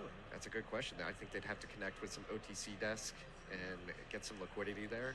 And I don't think they'd be able to do that for a certain period of time, but eventually you're going to get front run. How long is it going to take you acquiring 550 Bitcoin a day to get to 4 million? It's going to take many years. And by the time you're at the tail end of that, the price should be significantly higher. Well, we're seeing countries are buying Bitcoin, right? El Salvador accumulating 1 Bitcoin daily. Efrat, maybe you can speak to what's happening in the global south and El Salvador as a contrast to RFK's So I just watched Max and Stacy, and what they're describing, Max was actually saying we're going to open a Bitcoin bank in El Salvador. That was his last statement. So they're going to be building a lot more infrastructure over what they're doing with Bitcoin as a treasury in El Salvador, and I think people have to continue watching El Salvador. It's the hottest place right now. Well, El Salvador, and I actually had a great conversation with Madex from Bull Bitcoin yesterday, and what they've built for the community in Costa Rica and Bitcoin jungle is really exciting too. I think the on-the-ground emergent adoption happening in Central America. These are in contrast to government initiatives. So why, as a Bitcoin voter, do you want the government to get involved in promoting Bitcoin? Shouldn't we want the government to be out of our money? And isn't that what Bitcoin did as a technology? Well, I think this is a recognition of the government, right? Bitcoin is a separation of money and state, and I think many people are conflating government support with government mingling in money. But as we know with Bitcoin, if it's efficiently distributed, decentralized, the government, even if they're acquiring Bitcoin, cannot have influence. They may try to pressure, but it's very hard, and it is important that as the government gets in, we as Bitcoiners stay vigilant and protect the sanctity of the protocol. And very different than other alternative cryptocurrency networks. Of course, we're going to send it to roving reporter Q Gahimi, who's around the venue right now, interacting with the folks, giving you a slice of what it's like to be here in Nashville, Tennessee. We'll be right back with more of this conversation. Welcome back to Bitcoin 2024 in Nashville, brought to you by Mara. I am joined now with the head of comms for the Bitcoin conference, Christina, to tell us a little bit more about all the press that we have joining us at this conference this year. Thanks, Stu, for having me. So yes, we have so many media coming in to this conference. We have 900 press pass holders. Basically, all the big mainstream media is here, and we are looking into orange pilling those media and showing them how important the industry is, how it has grown, and all the important politicians, speakers, industry leaders, community builders that are here. Awesome. And of course, everyone is clamoring to hear Donald Trump speak later this afternoon. Why don't we talk a little bit about some of the names that have joined us? Because this is not just, the random outlets that have joined in years past. Absolutely. So we have, from CNN, ABC, Fox, basically the whole alphabet of the mainstream media in the United States and internationally. And we also have many industry media recognized, including Bitcoin Magazine. So this is going to be really big. Look, you got mainstream media now joining us. It looks like Bitcoin Magazine has thrown one hell of a party that mainstream media wants to join us. Thank you guys so much. Smash that subscribe button down below. Welcome back to the Mara News Desk. We're deep in a conversation about Robert F. Kennedy Jr. and his Bitcoin policy proposals. I'm here with Marty Bent, managing partner at 1031 Ventures, Efrat Fenningson, host of the You Are the Voice podcast. We're talking now, of course, about Robert F. Kennedy Jr. Spoke yesterday in his appeal to the Bitcoin voter that he is a believer. Efrat, let's take it with you. Would you believe this? I do believe him. He's a very sincere person, and I think he's not like any other politician. I'm watching this from the sidelines, and RFK would have gotten my vote if I was a voter in the US. I think the fact that he got each one of his 7 children to Bitcoin each already about a year ago, that means a lot, and he's down the rabbit hole. He's not like the other politicians that are coming here with the messaging points that don't know much about Bitcoin. He gets it. That's what I think. Also saying he'd sign an executive order directing the IRS to essentially stop what's happening now where purchases are being taxed with capital gains. Marty, can you dive into this policy point? I mean, this would be massive. This is one of the things that is really prohibiting Bitcoin to be facilitated as a medium of exchange. People are afraid to spend their Bitcoin because they know when they go to spend it or sell it, they're going to have to pay capital gains tax on that sell. So I think whether it's accumulating Bitcoin or eliminating the capital gains, I think obviously accumulating Bitcoin would be great, but capital gains is a great first step to eliminate those. And don't we want Bitcoin to be used as a payment, Efrat? Sure. I just want to add on to that. You see that already happening in Spain and in Portugal. They don't have capital gains if you hold your Bitcoin more than a year. And that's a great incentive for people to start holding. So, yeah. And yeah, we wanted people to start using it as payments. Big and bold. Buying 550 Bitcoin a day, Yep. 4 million Bitcoin strategic reserve, 200,000 Bitcoin he wants to keep inside the U.S. Marty, how does Trump top this? As someone who's looking forward to Donald J. Trump's speech, is there pressure now for him to confirm that he would, or affirm that he would buy Bitcoin? Well, we know Trump is a man of imperatives, and he's very bombastic. I think he may. He doesn't like being one-upped. No, he may have to say we're going to go get 21 million Bitcoin. You know, I think he's going to. Just swing go right for the fences. right to the end. We're going to get all the Bitcoin. Efrat, what are you looking for in this speech? Maybe more as a world citizen, global citizen. How can Trump tailor his message to you? I think Trump doesn't have to do much. The fact that he's here, the fact that people are watching him, the cues here are amazing. People are not aware of what's happening here. It's quite insane. The whole world is watching right now. So I think this is an historical moment. He doesn't have to do much. He just has to not fuck it up. That's what Well, I the think. elephant in the room, or I guess the donkey if you prefer, our different partisan theme animals. Kamala Harris, rumored this week to be in discussions to come to Bitcoin 2024. We saw signs protesting, mocking her. How does the current administration shift course? Can they shift course? Marty, what would Kamala Harris have to do for you to vote for her from a Bitcoin perspective? You'd have to create a time machine and have her change the trajectory of her life from the past up to this point, because I don't think she has a good record on Bitcoin or anything for that matter. I don't think she is very popular. I don't view her as somebody who is smart and wise and should be leading the country. So I don't think anything outside of time machine can change my mind about So your vote's locked in, but it sounds like you're hoping to see some progress from the Democrats, right? That would be good for Bitcoin. There was a letter. Did you see the letter came out this morning?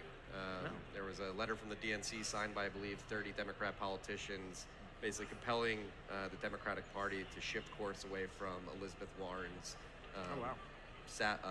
saber rattling. anti-crypto army Yes. that she's building. Yes. Interesting. Yes. That mind virus is trickling down. I'm telling you, they're all gonna go into Bitcoin finally. They have no choice. Let's dive into a specific point that's a little bit maybe more from a Bitcoin and crypto perspective divisive. Obviously, one of the things that is not liked about the current administration is Gary Gensler, but Gary Gensler has also been the one coming out and saying that most alternative cryptocurrencies are securities. Why is he not more loved in Bitcoin? Why not more love for Gary Gensler, Marty? I don't know. I think Bitcoiners don't like regulators in general, so I don't know. Gary seems to be an Elizabeth Warren underling. I think that ticks people off, but I mean... But do Bitcoiners want the SEC to change course or No. need the SEC to change course? No, we don't need to. And the one thing we should be worried about leading up to the election is the Democrats trying to posture to crypto more broadly. And that is what is at risk here. I don't know if you saw... Well, isn't Trump posturing to crypto broadly? I mean, he's accepting Shiba Inu. If you want to donate to He Donald is. Trump today, he will take your Shiba Inu. The big problem is the crypto lobby is trying to get the CFTC to regulate spot Bitcoin, which would be a big problem. So that's something everybody should be aware of. The politicians here pumping Bitcoin is a great thing, but there are things going on behind the scenes that you should be aware of. Also, Donald Trump, his personal journey, didn't it begin in some ways with NFTs? His Yes. NFT collection Yes. that sold out? Efrat, your thoughts? Yeah, I think that the fact that he's already into it, this is great. I think he got one or two things during the past few months. So I think the fact that he's into Bitcoin right now and talking more about Bitcoin and knows how to separate crypto from Bitcoin is a good start. I'm not entirely sure that he's going to deliver on his promises, but I think the fact that people are aware of Bitcoin through him is an massive. But we've seen massive RFK phase shift a little bit on this as well, talking about 4 million Bitcoin here at the consensus conference, putting the government budget on a blockchain. I mean, Marty, isn't there a bit of a problem here where we're getting, we get paid lip services to our voters? Yeah, it's definitely a potential. Stay vigilant. As you know, Bitcoin... And you're not worried that Trump could take the same approach? It definitely could. That's why we got to stay vigilant. That's why I'm happy Bitcoin Magazine has made a very concerted effort to make sure that he's getting correct guidance on these subjects. Not everybody's going to get Bitcoin at once.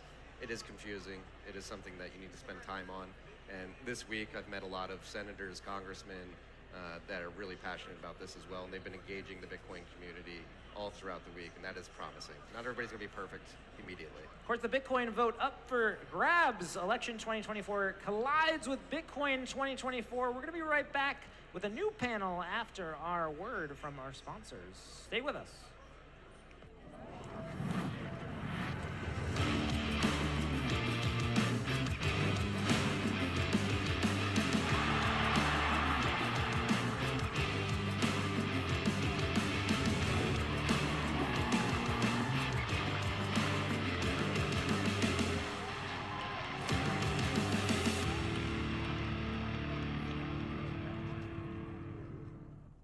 The Bitcoin Conference. We started with a dream to build a community focused on Bitcoin. It all started in 2019 in the heart of San Francisco, the first major Bitcoin conference in years that kickstarted a revolution. And then Miami, a place where enthusiasts, developers, dreamers, and innovators could come together to make Bitcoin better. It has been an amazing 5 years and 8 conferences, thanks to all of you. Bitcoin Conference has become the largest premier global Bitcoin gathering in the world, leading hyper-Bitcoinization. While Miami was incredible, it was time to set the stage for Bitcoin in a new city. So we took the conference on the road. Nashville, Tennessee was the obvious choice, a city known for music and freedom. Next year, the conference is hitting the road again in search of the next global stage. We are headed to a new city next year. With hyper-Bitcoinization right around the corner, we have no plans to take the foot off the gas. Find out where we are headed next. Scan the QR code and be at the main stage for the big announcement.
So, what is money and how does it get value? Paper money has value because someone says so. Bitcoin is different. It's like digital gold. It has value for many of the reasons gold does, but that's only the start. It has a limited supply, only 21 million, so no one can decide to just print more. Because no central authority controls it, it can never be shut down. And unlike with banks and credit card companies, you don't need approval to use it. It puts the power back in all our hands. Bitcoin lets you control your finances. Kraken lets you buy Bitcoin. Kraken, see what crypto can be.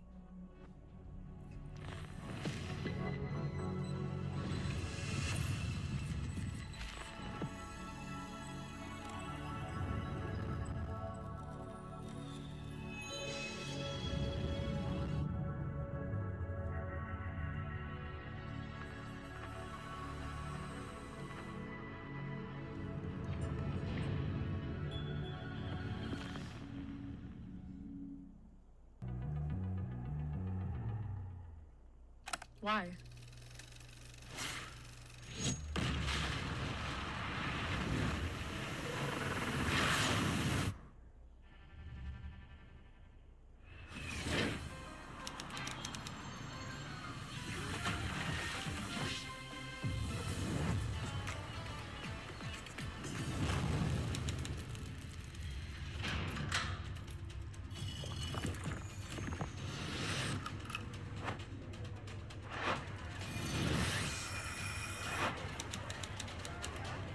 What's the second best? There is no second best. We will ensure that the future of crypto and the future of Bitcoin will be made in America.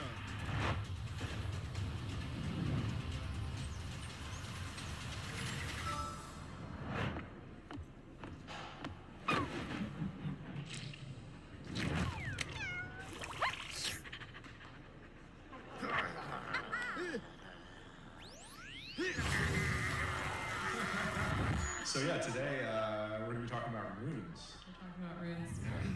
But first,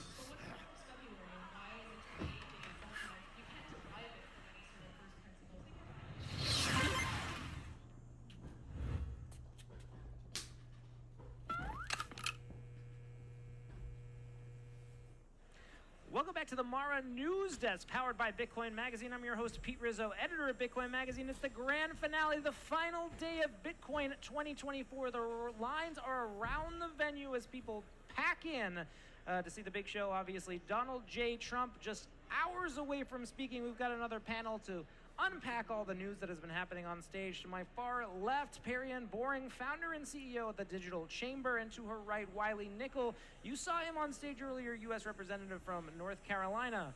Wiley, I want to stick with you. The bipartisan letter coming out today, sorry, not bipartisan letter, but Democrats coming out today and saying, we want the party to change course on Bitcoin. Maybe introduce us to this letter. Yeah, no, we announced it from the stage earlier. We've got 14 fellow members of House Democrats who signed on, some other good Democrats, but we're pitching for a reset with Vice President Harris. This is an exciting campaign, a new campaign. She's campaigning in her own right, so we want to see a reset and a focus on moving digital assets into the next decade. So Perianne, you're obviously interfacing across Washington. This idea that Democrats are against Bitcoin and crypto, do you think that's a fair categorization? Well, we've had a tough past couple of years, to be fair, Pete. But luckily we have champions like Wiley Nickel and many other Democrats serving in the House and the Senate and in seats all around the country that are pro-Bitcoin, that are pro-digital assets, and that want to make sure that Americans' access to these technologies is not restricted. So the Biden administration has clearly been extremely hostile to the crypto industry broadly, including Bitcoin and everybody else. I believe they've set the industry back over 10 years with their regulation by enforcement posture. At the Digital Chamber, we represent over 200 businesses that are building in this space, and a lot of those companies left the United States over the past couple of years. They've moved their operations either to the UAE, to Europe, Asia, Singapore, Hong Kong. Some of them have moved their entire families. I have one friend or one member that actually renounced their U.S. citizenship over this issue. But to be fair, again, there's many members within the Democratic Party that have always been pro-crypto. We're celebrating our 10-year anniversary this month. We've been on the ground working with policymakers in Washington, D.C.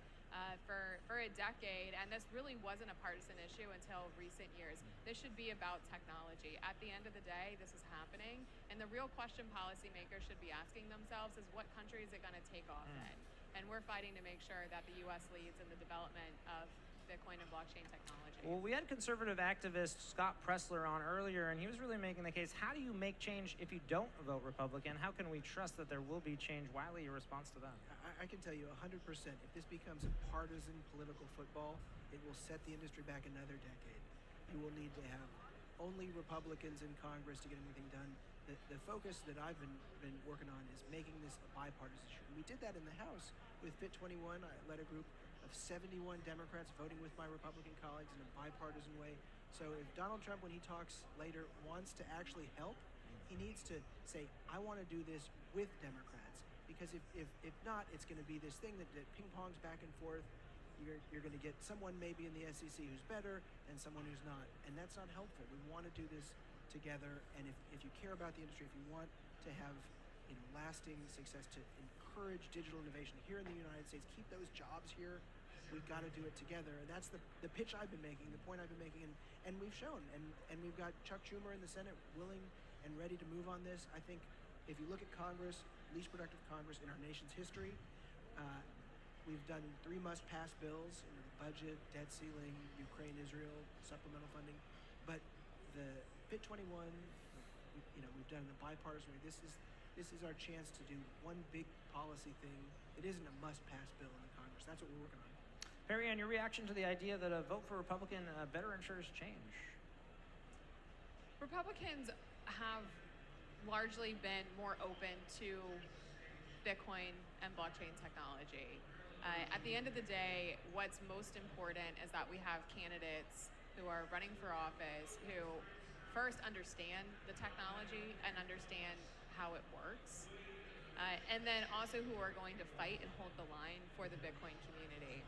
At the heart of the issue, this is about personal freedom. Bitcoin represents some of the most sacred freedoms that Americans hold, and people around the world. Any effort to restrict American or people's access to Bitcoin or any other open source cryptocurrency is a threat against the First Amendment. All open source technology is protected by the First Amendment of the US Constitution. It's considered free speech because it's a software language. So any effort to restrict people's access from being able to use a self-hosted wallet, any effort to prevent Bitcoin mining from happening in any state across the country, which New York passed the first Bitcoin ban in the country. These are setting legal precedents that are not just relevant if you care about Bitcoin. This is something that cares about all Americans. One of the biggest issues we've seen in public policy in the U.S. Congress, something we see covered in the mainstream media, is our First Amendment being in significant jeopardy due to online censorship, particularly on social media platforms. We're all familiar with that conversation. We are a branch of that same tree. So it's much bigger than just the Bitcoin community. This is an issue that all Americans should care about. And that's why I think everybody needs to show up in November and vote. Well, of course, the data showing that Bitcoin is nonpartisan. I'm going to pull some data from a Harris DCG poll conducted in March found 33% of voters believe Bitcoin and crypto will factor into their choice of candidate. 77% expected their candidate will be knowledgeable about crypto, and roughly 20% of both Democrats and Republicans own crypto. I want to go back to you, Wiley. This idea that in a tough election where people are dug in and they know who they're voting for, that Bitcoin voters are a potential swing vote. I agree 100%.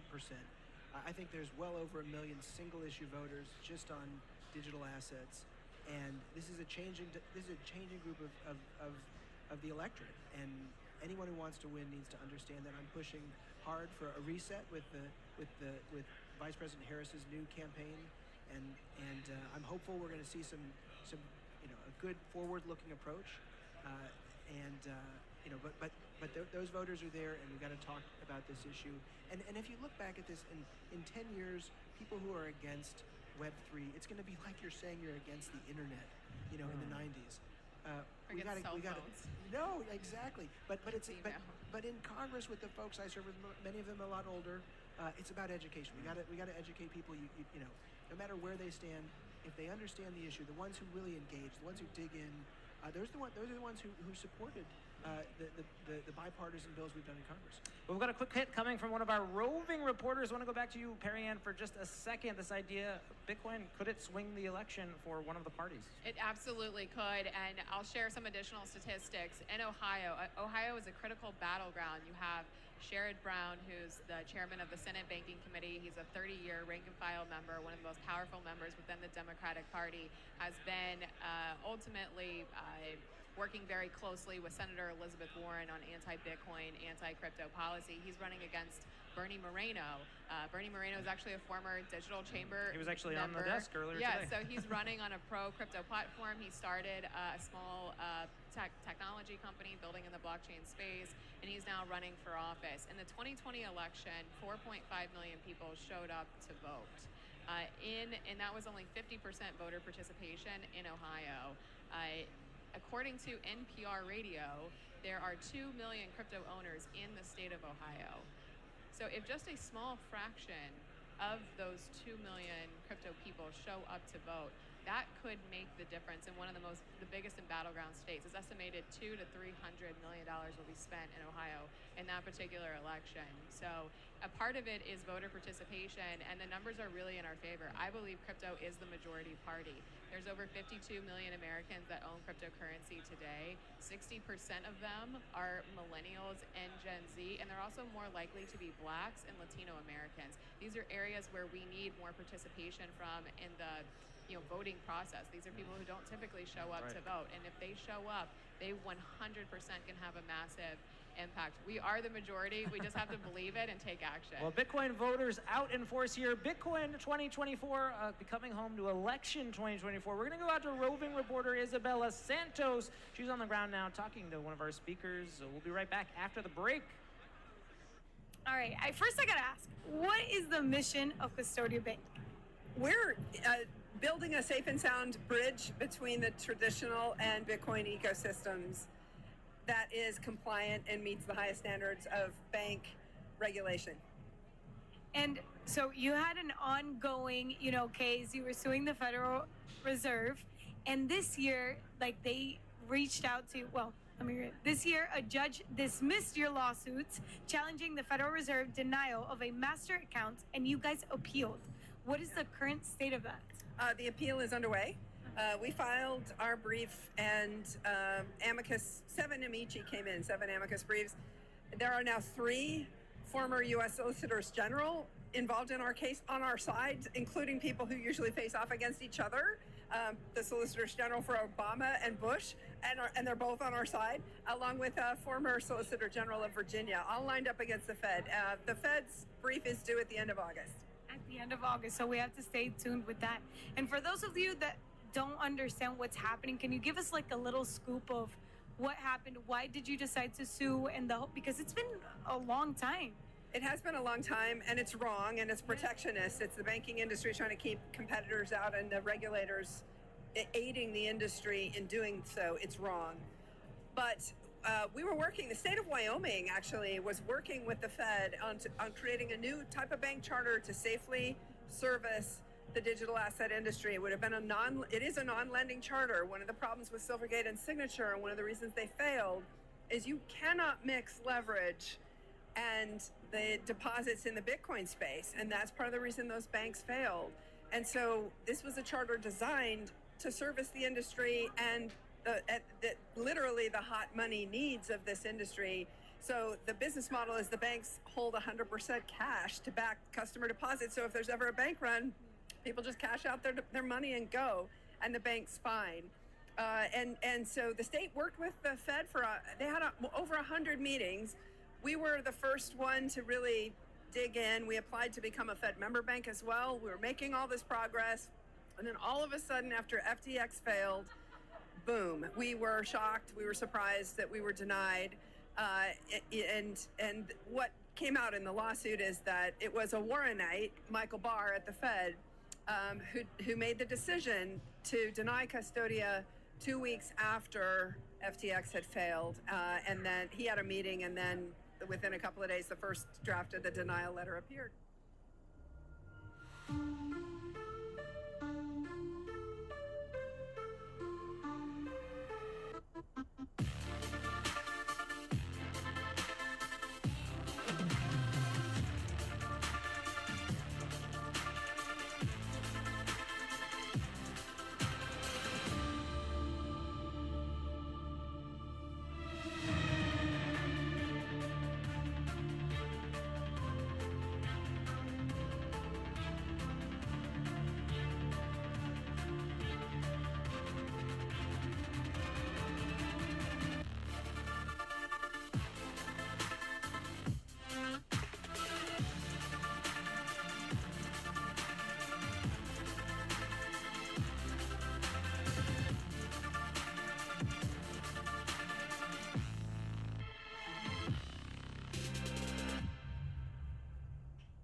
So, what is money and how does it get value? Paper money has value because someone says so. Bitcoin is different. It's like digital gold. It has value for many of the reasons gold does, but that's only the start. It has a limited supply, only 21 million, so no one can decide to just print more. Because no central authority controls it, it can never be shut down. And unlike with banks and credit card companies, you don't need approval to use it. It puts the power back in all our hands. Bitcoin lets you control your finances. Kraken lets you buy Bitcoin. Kraken, see what crypto can be. Welcome back to the Mara News Desk, powered by Bitcoin Magazine. I'm your host, Pete Rizzo, editor of Bitcoin Magazine. The grand finale of Bitcoin 2024, Day 2, happening now. We're less than 2 hours away from Donald J. Trump, 45th President of the United States, taking the stage, making history here at Bitcoin 2024. We've got a new panel here to discuss the news, the highlights, what's going on. Cabot Phillips, senior editor at Daily Wire.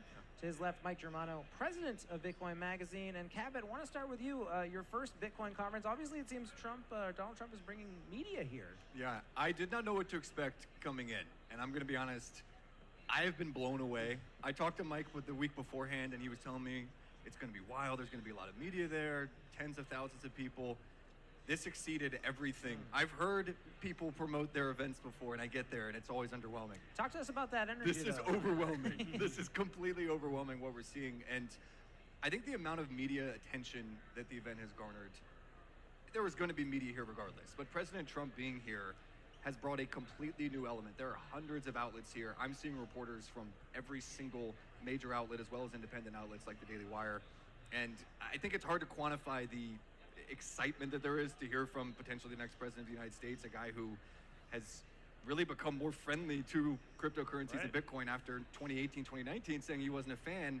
And I think he's realizing just how many voters are actually being swayed by this issue and are looking for a candidate that's going to speak to it. Mike, can you talk about this media deluge? Who's here, who's new at the Bitcoin conference?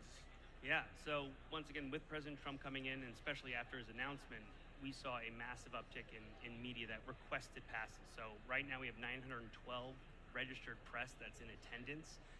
That's actually bigger than most Bitcoin conferences or events themselves. So, it's important for us. We also have a very important role when the press is coming. This is a great stage to put Bitcoin on the main stage, but also to inform them. And so even when President Trump is speaking, having a spin room, talking to the press, because if you looked at in the past, press hasn't always been nice to the Bitcoin conference, right? Whether that was in Miami when in 2021 during COVID, when we allowed people to go maskless and without vax cards, they were kind of negative, or the fact that they don't understand our audience. And sometimes that's why we make sure we go out of our way to invite as much press as we can to this event, for them to see it firsthand, for them to actually experience and understand. When they look around, they go, that doesn't look like Bitcoiners. And I'm like, I don't think you know what Bitcoiners look like. Cabot, let's talk about your audience. Talking about Mike's talking about Bitcoiners, what they look like. What kind of questions does your audience have about Bitcoin? Are they believers? Yeah, I think there's definitely an overlap with the conservative audience, which Daily Wire, which we work with and appeal to. the thing that I'm hearing from a lot of the attendees who stopped by our booth said, oh, we love Daily Wire. And I said, what's the crossover? Why are you here? The big thing I keep hearing is freedom. They say, I know that the government is trying to get their hands on my money. There's been a lot of concern over central bank digital currency. They see the way that the government is going, trying to get their hands on everything. And they say, Bitcoin is freedom for me. And I think that there's this awareness growing where people look around. With inflation in the last few years, they say, I could be as frugal and as wise with my money as I want, and the government could still take my money through inflation. What are alternatives that are going to protect me from that? I think that's a deeply conservative message of freedom, of getting away from government control. And that's what we're hearing from our audience, and also viewing it as an alternative for them where they can have the freedom to buy things without the government looking over their shoulder. I've had multiple people bring up what's going on in China with the digital currency that the government there is backing, saying what you can and cannot buy. And they view it as not only an exciting new technology, but also they view it as sort of a preventative measure for government overreach, where they're saying, I want to be proactive. But the big thing that stuck out to me this week has been how mainstream Bitcoin has really become. There's a saying in politics, nothing moves unless pushed. And I think that the Bitcoin community has pushed the media and it's pushed elected officials to pay attention to this because they're realizing they have to, because so many tens of millions of Americans are on board. I want to stick with the word you said there, alternative. Mike, a lot of alternative media coming here. And what does it say about media in general that independent media is here at the Bitcoin conference and maybe some of the majors are not yet here? Well, I mean, I guess the majors are here. So that's one of the things that, Trump brought in is now all of a sudden ABC, NBC, Bloomberg, Fox. Maybe we didn't give them space on the floor because they didn't deserve it yet. But our entire media row, there's a whole floor downstairs with all of them there. And luckily for us, we kind of have a weird role as Bitcoin Magazine because we are a media outlet as well. But trying to inform the media that, hey, look, this is some information. Media is used to getting a press release or working with a PR department for a major brand or a major company or a major candidate. Bitcoin doesn't have that. So being decentralized, there's no one feeding the media, hey, this is some information you need to know. Here's how to talk to our PR person. Can we book them time on your show? So it's really unique for us in a decentralized way to try to help push the Bitcoin narrative and say, please come here for yourself, meet with everyone. We want to make this a stage that everybody can talk to and all these media outlets can talk to hear more about what is happening in Bitcoin. Of course, Bitcoin Magazine, a media outlet as well. The privacy issue of Bitcoin Magazine on newsstands. Now, Cabot, I want to talk about misinformation, right? Yeah. The idea that media is informing people properly. Your thoughts on just media attitudes to Bitcoin? What was your past exposure to this? It's been interesting. So I talked to a lot of elected officials, and back in 2017, 18, 19, there wasn't a lot of awareness from them about what this issue was. And so because the electeds were not talking about it, the media thought, well, I don't really need to talk about this. And they were able to pigeonhole Bitcoin as this fringe topic that doesn't really need to be discussed.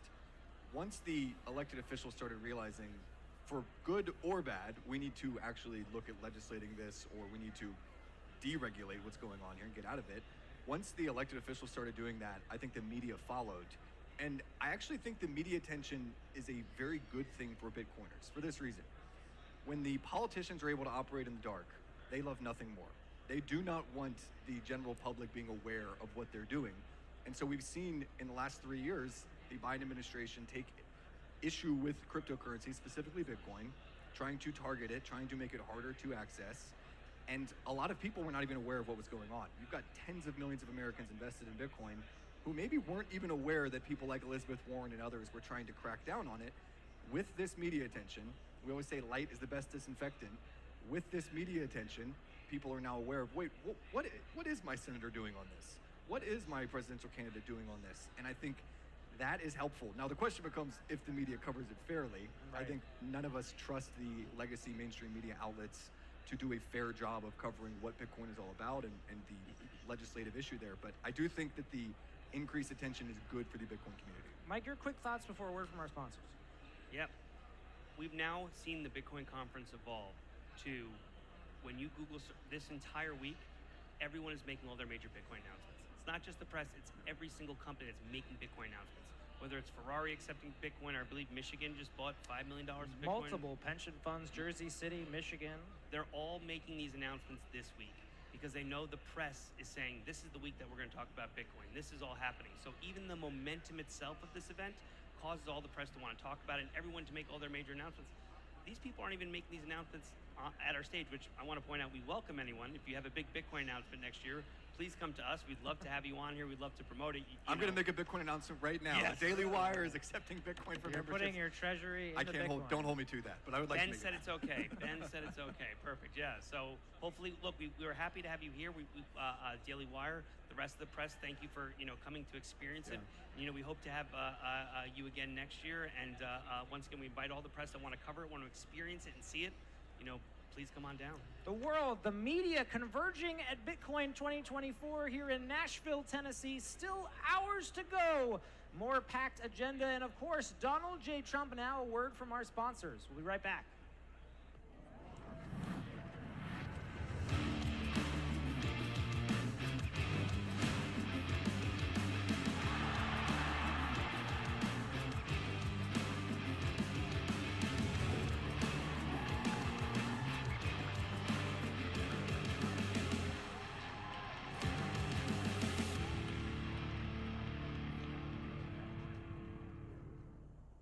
This is Mara, taking Bitcoin mining to the cutting edge of energy solutions. We're monetizing excess hydro energy in Paraguay, turning waste into value by reducing landfill emissions, and recycling data center heat to warm communities in Finland. With Mara, we're building the base layer of a sustainable future. To learn more, visit mara.com.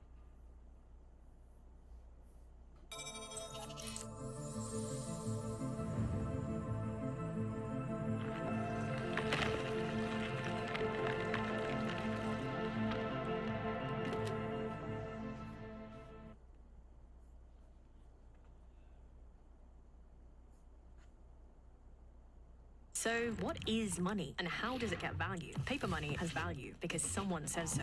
Bitcoin is different. It's like digital gold. It has value for many of the reasons gold does, but that's only the start. It has a limited supply, only 21 million, so no one can decide to just print more. Because no central authority controls it, it can never be shut down. And unlike with banks and credit card companies, you don't need approval to use it. It puts the power back in all our hands. Bitcoin lets you control your finances. Kraken lets you buy Bitcoin. Kraken, see what crypto can be. The Bitcoin Conference. We started with a dream to build a community focused on Bitcoin. It all started in 2019 in the heart of San Francisco, the first major Bitcoin conference in years that kickstarted a revolution. And then Miami, a place where enthusiasts, developers, dreamers, and innovators could come together to make Bitcoin better. It has been an amazing 5 years and 8 conferences, thanks to all of you. Bitcoin Conference has become the largest premier global Bitcoin gathering in the world, leading hyper-Bitcoinization.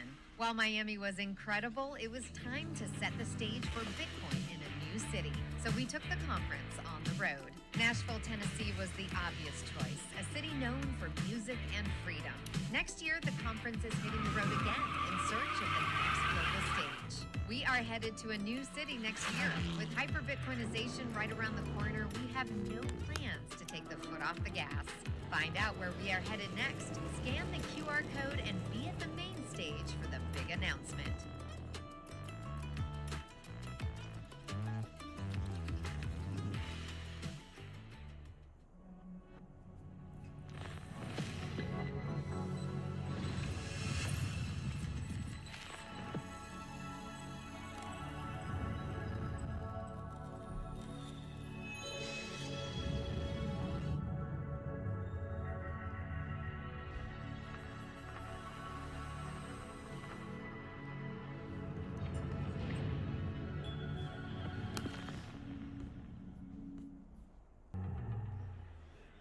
Welcome back to the Mara Live Desk, everybody. We are here at Bitcoin 2024, presented by Bitcoin Magazine. We are just about an hour away from President Trump speaking. We are here joined by Alex Gladstein, the Chief Strategy Officer of the Human Rights Foundation. Alex, thank you so much for joining us. You just got off the main stage. You were talking a bit about mining, educating the audience about mining. Could you tell us a little bit about what you talked about?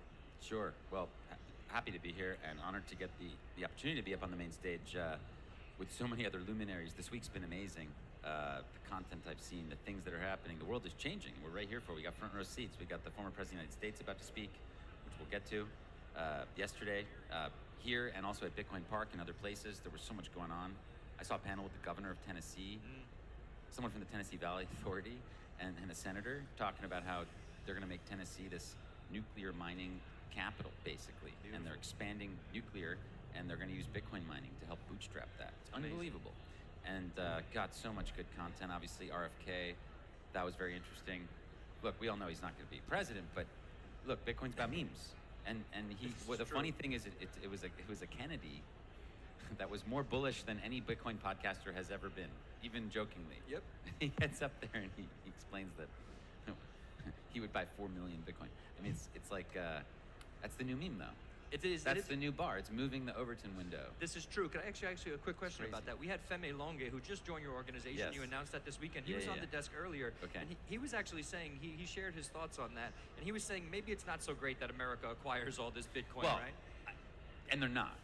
Like, they're not going to, even the idea of buying that much, they're not going to get there.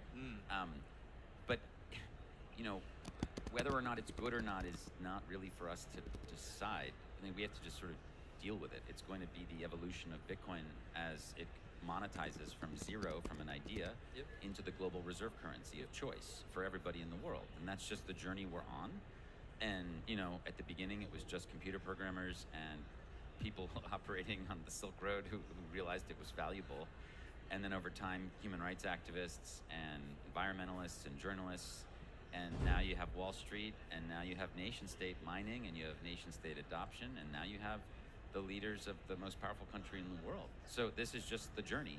And there's a great Alan Farrington essay on this called Wittgenstein's Money. Yep. And it's talking about, well, what would it look like if something went from nothing to the world reserve currency? Well, it would look a lot like this. What we're watching and right that's now. literally what's happening. And the RFK thing was just another fork in the road. You know, he was here last year, and you know, he didn't really say a whole lot. This year he gets up there and he just delivers this policy speech. It's like boom, boom, boom, boom, boom. And what he said about retail transactions and being able to use Bitcoin as a currency without it being taxable events when you buy things was maybe even more profound than the idea of buying it. Agreed. Now that's something I bet most Bitcoiners can get behind. Yep. Let us use Bitcoin as a currency. Don't buy it. You know, you don't need to buy it. They'll be forced to buying it eventually. Yep. They'll mine it. They'll buy it. They'll use Bitcoin mining to balance power loads and to bring us into the future of energy. But the most important thing is just let us be. You know, let us use freedom money. Yep. And you know that's the best thing they could do. That's the best thing the U.S. government could do is just let us use it as currency. Yep, I agree 100%. You just mentioned, you talked about balancing power loads, so that's a bit of a technical term that's associated with Bitcoin mining. Could you dive into that a little bit more? Yeah, well, in my speech, I talked about how I had my eyes opened by journey to different countries in Africa last year when I Gridless, amazing team, Eric, Janet, Philip. Shout out. And what you learn is that countries like Malawi, only 11% of people have electricity. And, you know, essentially, there is no one working on that. There's no one who's like going to bring them all online. There's no capitalistic incentive that makes sense. Most of the power infrastructure in rural Africa, rural places around the world, is all concessionally financed, meaning like donation. Relies on altruism, which isn't really going to get you very far. This changes everything with Bitcoin mining. And we were visiting these sites where it's like, okay, you're in a micro hydro, which is like a small turbine powering a village from running water in a river in a remote location. And you have to understand there's no grid to sell the excess energy to. So at night, the village sleeps. They have no power demand, basically none. The river never sleeps. So it's like you have this wasted energy. And you start to realize every single power location in the world wastes energy. Bitcoin mining saves wasted energy. It turns that wasted energy into capital. It buys 100% of what the village and the surrounding area doesn't want or doesn't need or doesn't buy, and it sells it to the Bitcoin network. And Bitcoin network is buying all of that, and the best part is it's paying in Bitcoin, not the local kwacha collapsing currency. It's a huge deal. So then it allows the local power company to have a better balance sheet, to build up, to expand, to build more power, to bring more power, and this is all self-interest. If they're making money, Gridless is making money, and the people are paying less for their power. This is a little paradoxical for most people. They're like, wait, I thought that Bitcoin miners, you know, were a drag on the network and are making things expensive. No, that's a lie. It's actually the opposite. Because now the power company can sell 100% of what it produces, it can charge less. So you're going to see this price of power drop. It's really amazing. Yeah, I agree 100%. And in Malawi too, I think I read something in one of the essays that you wrote on this. There's further this is leading to more electrification in these areas, and as you just said, at a cheaper rate as well. Could you dive a little bit more into that if possible? Well, I mean, look, just in that example, now that we have Bitcoin mining, the power company can afford to go build another microhydro. They can afford to connect more homes. And they're going to do it out of their own self-interest. They're not going to do it for altruistic reasons. You don't need Bill Gates or the UN or Warren Buffett to come in and make a big donation. No, we don't need to wait for that. They're never going to do that. You know, if we relied on that, these people would live in darkness forever. Yeah. This is going to make it happen for people around the world who don't have access to electricity. Because the crazy irony is most of them live in a place of massive abundance. Yep. Solar, wind, geothermal, biomass, all around them. And they can't harness it because they never had a way to align incentives before. Yep. Bitcoin changes everything on that front. And it's not just in, you know, I talk about how it's not just in sort of poorer countries where this is going to happen. It's happening in advanced democracies too. I mean, look at my state of California. I was showing how much we waste every year. The UK government wastes, they spend hundreds of millions of dollars every year wasting wind energy. Bitcoin fixes that so dramatically. Now it's going to pay you instead of you paying it. It's just so transformative. New paradigm. It does, you know, it's hard for people to swallow because they've been lied to for a decade plus by the government and the media, which has been telling them that Bitcoin is dangerous and risky. The reality is it's not, and it's really good for us, and it's really good for the planet. It's going to make, you know, more green power, and it's going to have more electricity per capita for everybody, and that's how you advance civilization. I used a chart that showed, you know, basically income per capita versus electricity consumption per capita. You don't want to be down here. You want to be up here, and the only way to get from down here to up here is to use more electricity. I showed case examples of South Korea and Vietnam, and as they used more electricity, they got richer. It's very basic. And Bitcoin is a technology that can help us bring the 4 billion people who don't have a whole lot of electricity or none at all, and bring them up into the right, which is really the most important thing we can do as humans, because without power, you don't have health, you don't have wealth, you don't have civilization. So this is how we advance, is to use more power, and Bitcoin's going to help us do that. And the final thing I'll just say is that, you know, there's an important distinction between fossils and renewables, because fossils are more modular. Like we don't really waste a whole lot of them. I mean, we can talk about flaring, but generally speaking, like when there's less demand, they dig less out of the ground. Right. Okay, that's not how renewables work at all. And it's up to God. You know, there's whatever. There's wind, there's sun. Like we don't control it. Bitcoin buys, you know, all of what's produced. Yeah. And then, you know, the demand is the demand, and Bitcoin just saves the rest. Interesting. And amazing. Yeah. So that's the idea. We appreciate that. Thank you for the breakdown. Also, you used this term aligned incentives, which is often used in Bitcoin. So when people have the same incentives, this word alignment has come up a lot since we've been here. There's a large contingent, I think, of conservatives here, obviously, to see President Trump. And there's this alignment of incentives with, you know, conservatives purport to support more financial privacy, more financial freedom. Bitcoin purports to foster these things as well. But on the other side of things, I'm kind of curious as to what you think about this. We have Democrats who often talk about financial inclusion and other things that Bitcoin provides as well. So I'm curious, your thoughts on Trump, and then also, are the Democrats eventually going to come on board? Well, we don't know. We don't know what Trump's going to say. I mean, of course, the rumors here are that he doesn't want to be upstaged by RFK, who came out with this wildly bullish sort of idea. So we'll see. I mean, that's interesting. I think taking politics out of it, it's remarkable that the former president of the United States is going to come give a speech at the Bitcoin conference. Just complete. I mean, it doesn't matter what party they're in. Like, that is insane. 10 years ago, a time traveler probably would not have believed you. Yeah. We went from being 3 years ago really excited about the smaller Latin American country that frankly most Americans haven't really heard of, to the former president of the United States. Like, that is a freaking leap year advance, step function advance. Now we're there. Now we had Kamala's team debating. She ended up not coming. The point is, it's now, Bitcoin is in the national conversation. It's not going anywhere. And the folks at BPI do such a good job making that the case. And their summit in DC every spring is so important to support and to attend, where we can help educate our lawmakers. And again, look, people have different opinions about the US government adopting Bitcoin. Fine. But we want Americans to adopt Bitcoin. Agreed, So let's push the government to the side. You know, they're probably not going to buy a lot of Bitcoin. That's fine. We may not even want them to Femi's point. Maybe we want other countries to accumulate it. We'll see. What we definitely don't want them to do is to go after developers making Bitcoin more usable as a currency and more private. Yeah. And Can I that's- actually yeah, can I yeah, put a pin in let's- that one? yeah, I think we're let's- gonna dive right back into Bitcoin and privacy right after this. We're going to cut to Q again. I'm here with Alex Gladstein from the Human Rights Foundation. We're here at Bitcoin 2024. Don't go anywhere. Over to you, Q. Thanks, guys. I'm down in the expo hall, and as I've said all day, all week, we have some incredible different booths as well as some experiences.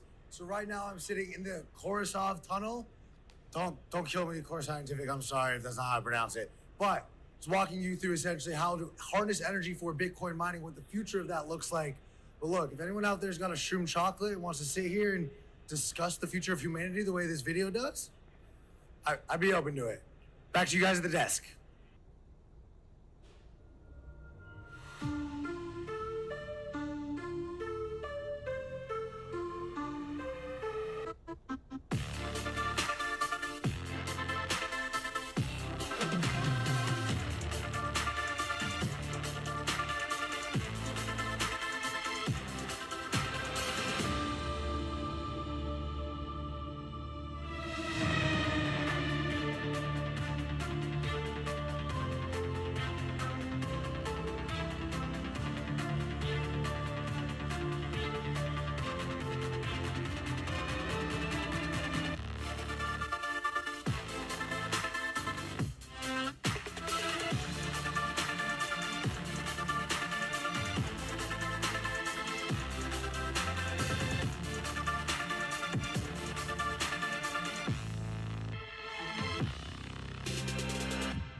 Welcome back, everybody. We're here at the Mara Live Desk. We're here at Bitcoin 2024. We have about an hour until President Trump speaks. To my left, I have Pete Rizzo, host extraordinaire. He's sitting to my left here. He'll be part of this panel here. Yeah, and we have Alex Gladstein, Chief Strategy Officer of the Human Rights Foundation. Alex, we were just talking off camera a bit about privacy, the importance of privacy, and quite an interesting conversation you had the other day with someone, an early advocate for privacy on the internet.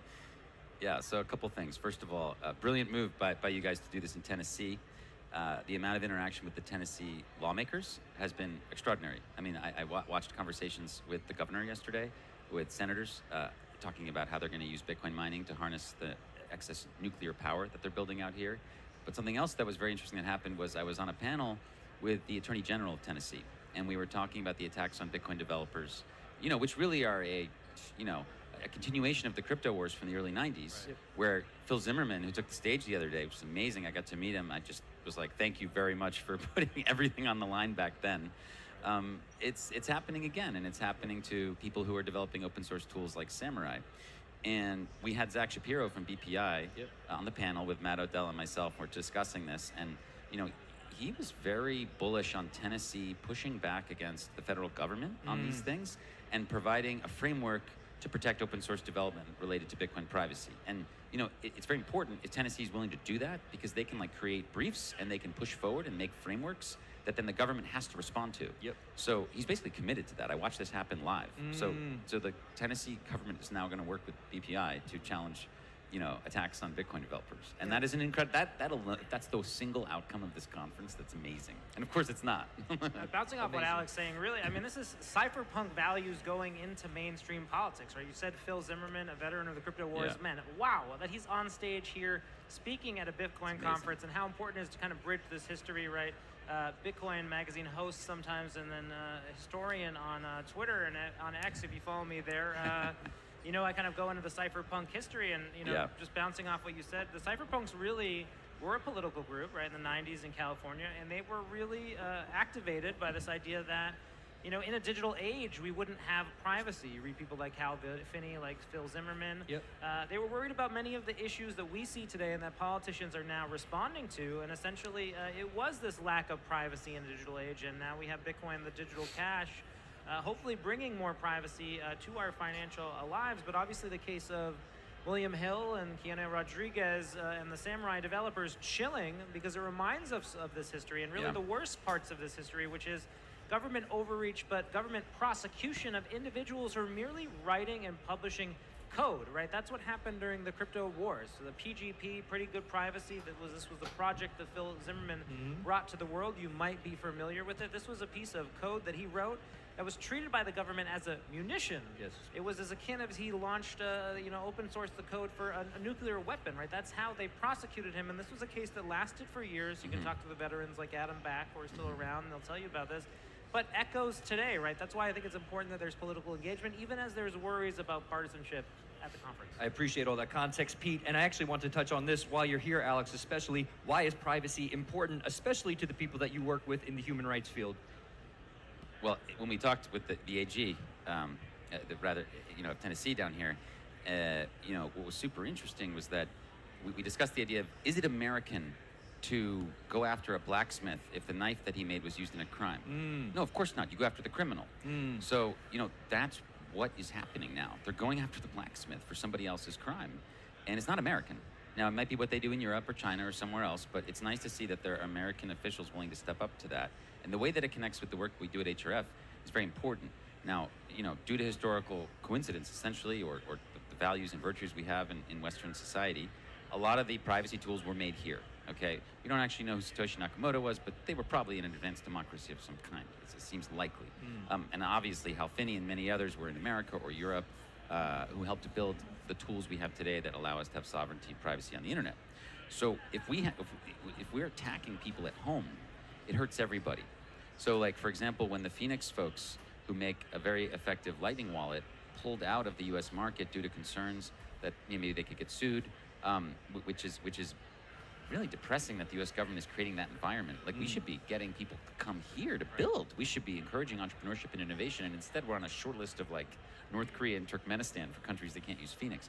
So, we can change that, and if we don't, it sucks for human rights activists globally, because all of a sudden their ability to use Phoenix as they're traveling gets limited, and it's just not, it sucks. So what we want to do is help the officials here, and BPI does such a good job of this, understand that they can play a role in defending human rights for everybody by making America a place that people can come and build Bitcoin tools. Like, of course, I think this is very important from the mining perspective, but we also have to build Bitcoin here. Right.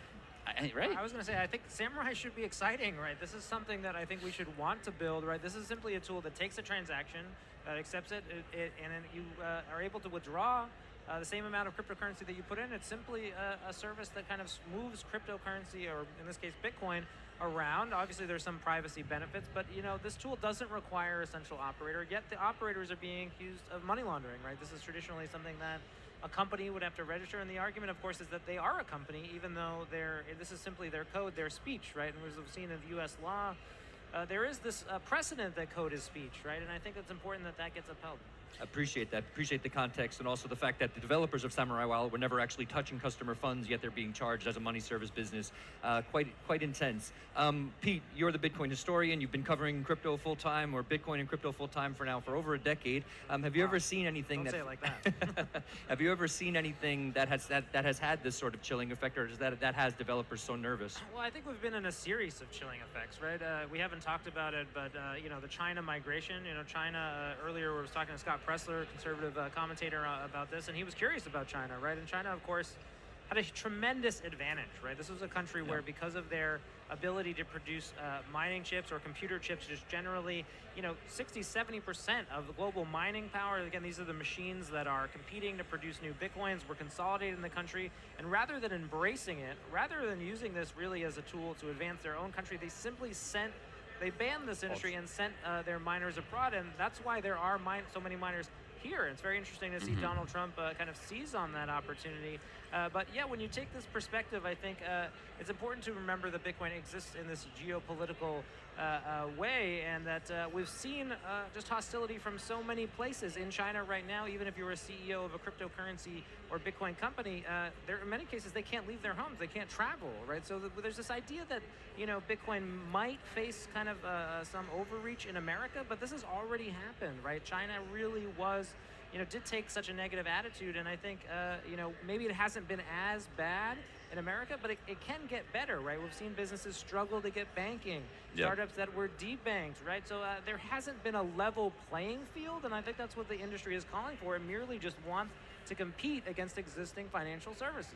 Appreciate that. And in that context, so there hasn't been a level playing field, and you're talking about what's been important here in America, things that we've upheld, or the idea that things can get better here in America. In a place like China, maybe we don't expect that so much. Alex, from what you're seeing around the world, you're one of the people who have sort of made it, I think, more public knowledge that it's the exception, not the rule, to live in a liberal democracy. Sure. So there's authoritarian regimes around the world. How much of what comes out of America is not only going to influence other liberal democracies, but other leaders, what they're going to see from America on Bitcoin, maybe the broader crypto space as well, and how is that going to affect things worldwide?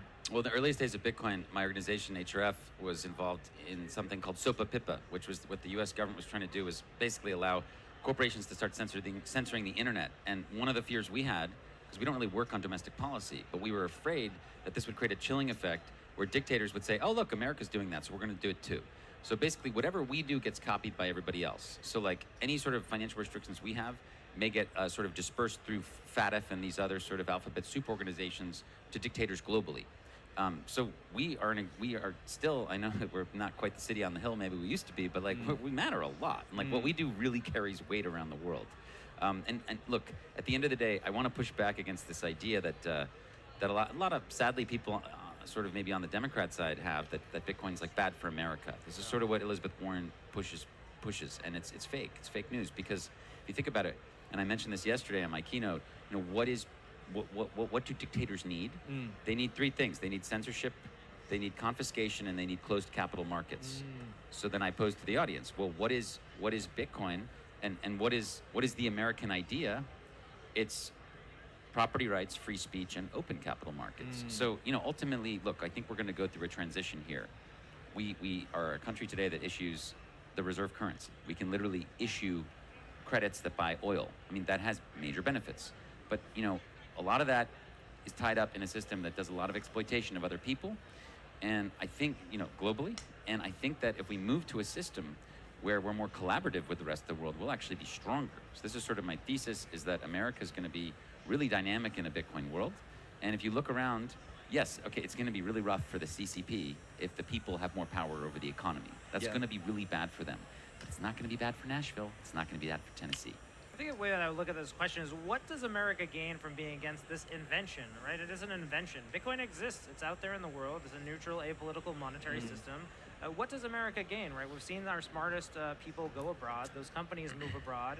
And we've seen that the industry has been held back, perhaps even from its full potential. And what does its full potential mean? Well, it obviously means jobs. It means innovation. I mean, look at how many companies are here. I mean, there's has to be at least 100 companies here on the floor. Yeah, absolutely. And it's absolutely right. So, and these businesses right now, even 12, 16 months ago, were thinking, hey, like, we should move outside of America. Right, so from merely an economic perspective, it's hard to see what the U.S. gains from sticking with its current policy. Well, can I push back a little bit on that, if you don't mind, Pete? So we have dollar hegemony around the world, right? The dollar is the global reserve currency. There's maybe some fear that maybe Bitcoin might replace that one day. Do you think that factors into some of the political decisions that are being made right now? Well, I don't think it's reached the level of political discourse where they're aware of it. I've had several conversations on this desk today where this has kind of come up, right? This natural competition between Bitcoin and the dollar. Of course, in the Bitcoin space, we believe that Bitcoin competes with the dollar, should compete with the dollar, that it will compete with the dollar. And I think we want to move away from the U.S. financial system as it's currently constructed because of all the great writing that Alex Gladstein does. You can go to bitcoinmagazine.com, and he talks about all of the, really like terrible nature of the system in terms of like what it takes to actually operate a global reserve currency for the U.S. dollar to maintain that status. Is that a conversation that Donald Trump is having backstage right now, where he's with a roundtable of industry executives? I don't know. I can't answer that question. It is a conversation his vice president pick is having. Oh, okay. J.D. Vance has talked at length. He even questioned Jay Powell, head of the Fed, on this on the record last year. There's a video of it. You should watch it. And he's basically saying, you know what? Like, isn't it bad for the average American that we have the reserve currency? Doesn't it make it really hard for us to make things in a competitive way? Hasn't it hollowed out our industrial base? Hasn't it brought the plague of drug addiction to our people? And the Fed chair is basically like, yeah. So this is the externality of being the reserve currency that we don't often talk about. I mean, a lot of people know that it's bad for other countries. Yes. But a lot of people don't realize it's bad for the average American. Yeah. So the strength of the dollar, obviously, it's something that makes exports more expensive. Is that what you're getting at? So when we send things abroad, we don't have as much money coming into the country as a result. Just to clarify. Because the dollar's so strong, Right. we can't make stuff that's competitive on global markets. Right. So it all goes to China or wherever else. And it means that, essentially, our manufacturing base gets totally hollowed out. And now we're dependent on all these countries for all this important stuff. We're kind of paralyzed. And so if we can weaken the dollar, which this is what J.D. Vance and some of Trump's economic advisors want to do, they want to weaken the dollar and devalue the dollar like we did in the 80s to try and combat what was going on with Japan and the rivalry with Japan. We forced Japan to appreciate its currency so that they stopped becoming... We didn't want them to become the number one power in the world. That's right. And they were threatening to become one, and we said no, and we had the Plaza Accords and all this stuff.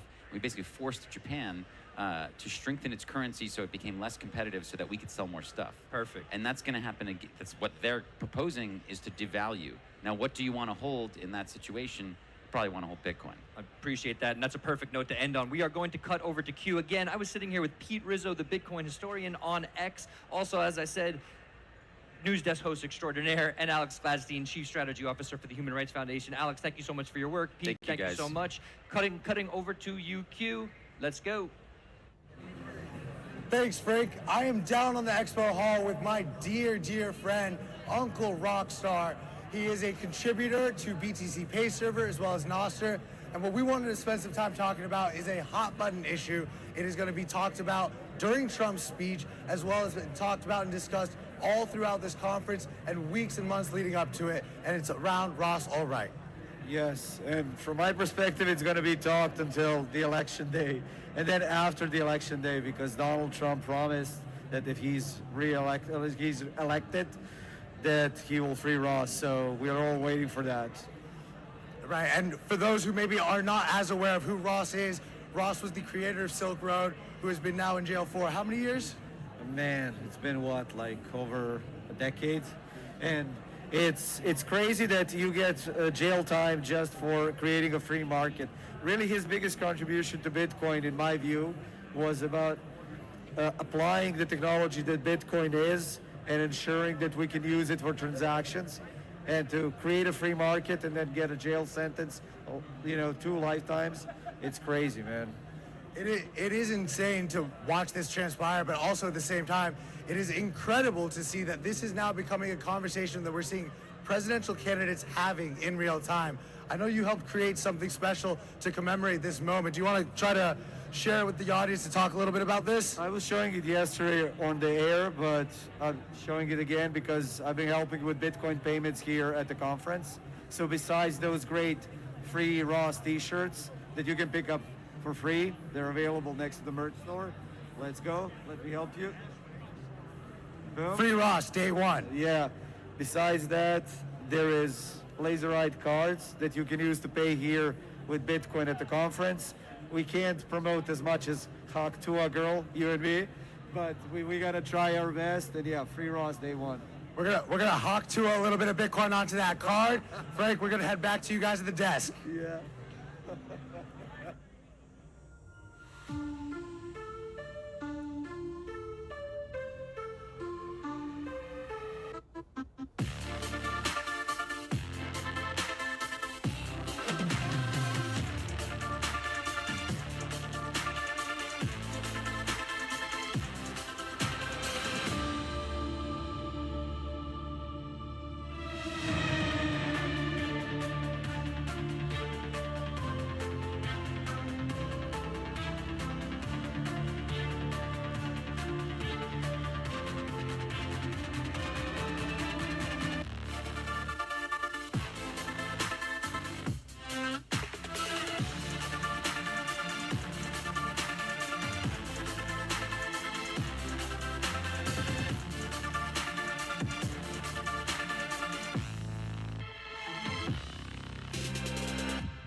So, what is money and how does it get value? Paper money has value because someone says so.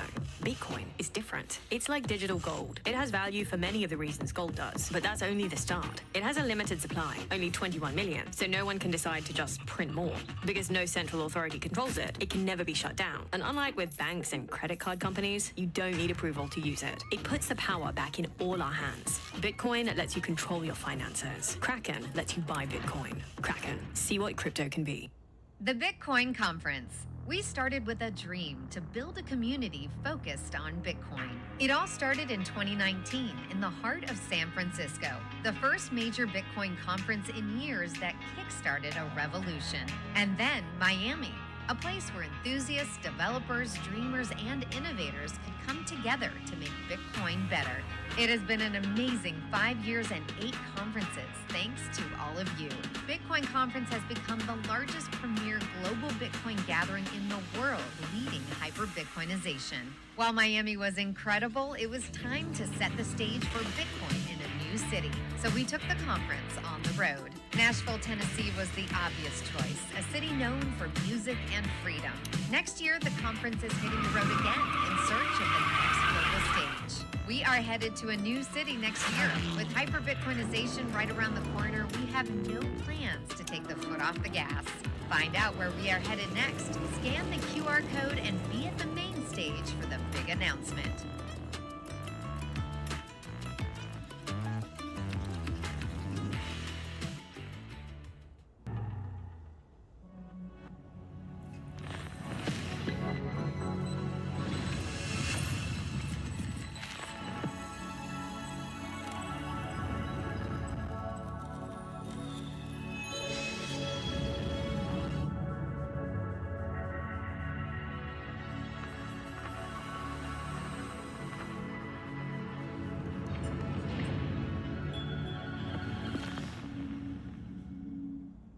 So, what is money and how does it get value? Paper money has value because someone says so. Bitcoin is different. It's like digital gold. It has value for many of the reasons gold does, but that's only the start. It has a limited supply, only 21 million, so no one can decide to just print more. Because no central authority controls it, it can never be shut down. And unlike with banks and credit card companies, you don't need approval to use it. It puts the power back in all our hands. Bitcoin lets you control your finances. Kraken lets you buy Bitcoin. Kraken, see what crypto can be. Welcome back to the Mara News Desk, powered by Bitcoin Magazine. I'm Pete Rizzo, editor of Bitcoin Magazine. The main event of Bitcoin 2024, just minutes away. The 45th president, Donald J. Trump, coming up. I'm sitting here at the desk right now with Christian Carolus of the Human Rights Foundation. Coming up, the great Ron Paul will be joining us on this desk. I want to talk about the environment here, CK, what you're seeing around the venue. I'm looking online at some of the news as it's breaking. The presidential or former president's motorcade outside. Lines are for blocks in terms of the people out. It looks like really the election 2024 has come to Bitcoin 2024. Yeah, no, absolutely. And I mean, there's lines around this entire event throughout the expo hall. People cannot wait to go into the main stage, the Nakamoto stage. And, you know, I think we're going to experience history here. Well, certainly a lot of speculation about what Donald Trump might say. I mean, there's lines of people waiting now to get into the main stage. We saw RFK yesterday. I think it would suffice to say expectations are high for Trump's speech. Would you agree, Christian? Yeah, very high. And I hope people actually don't get disappointed. He is still new to Bitcoin, and it takes some time. It was very interesting if you can juxtaposition RFK's presentation from last year, Bitcoin 2023, to this year. He went from I'll protect nodes to I'll buy 4 million Bitcoin. So he took a giant leap in this past year or so. So, you know, I think maybe Trump is about a year behind, but we'll see if he is as bullish as RFK by 2025. Well, of course, no shortage of bullish news rolling across the Bitcoin Magazine Twitter feed. Going to read some today earlier. Cantor Fitzgerald, CEO, saying they own a, quote, shitload of Bitcoin. We've seen multiple pension funds drop news announcements. The state of Michigan allocating to Bitcoin. Jersey City as well allocating to Bitcoin. Christian, your thoughts on just the institutional news that we've seen? Yeah, well, you know, I am pretty famous for saying no one is bullish enough. I think that the bullish news, especially in a bull market like this, when there's so much momentum, just continues to pile on.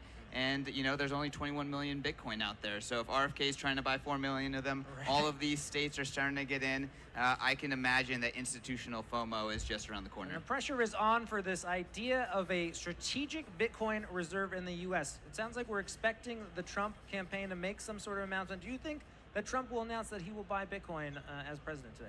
You know, I don't like to speculate, but if he wants to even remotely make a splash compared to RFK, I think RFK is definitely pushing him into a corner to make some pretty big commitments. And obviously, Trump is the front runner rather than RFK, who's an independent. So that would carry a lot more weight if he does. I want to describe a little bit of what you're going to be seeing as you watch Donald J. Trump speak at the Bitcoin conference. So there's going to be a number of T-shirts out in the audience with some slogans. One of them is Free Ross Day One, the other Free Ross Vote Trump.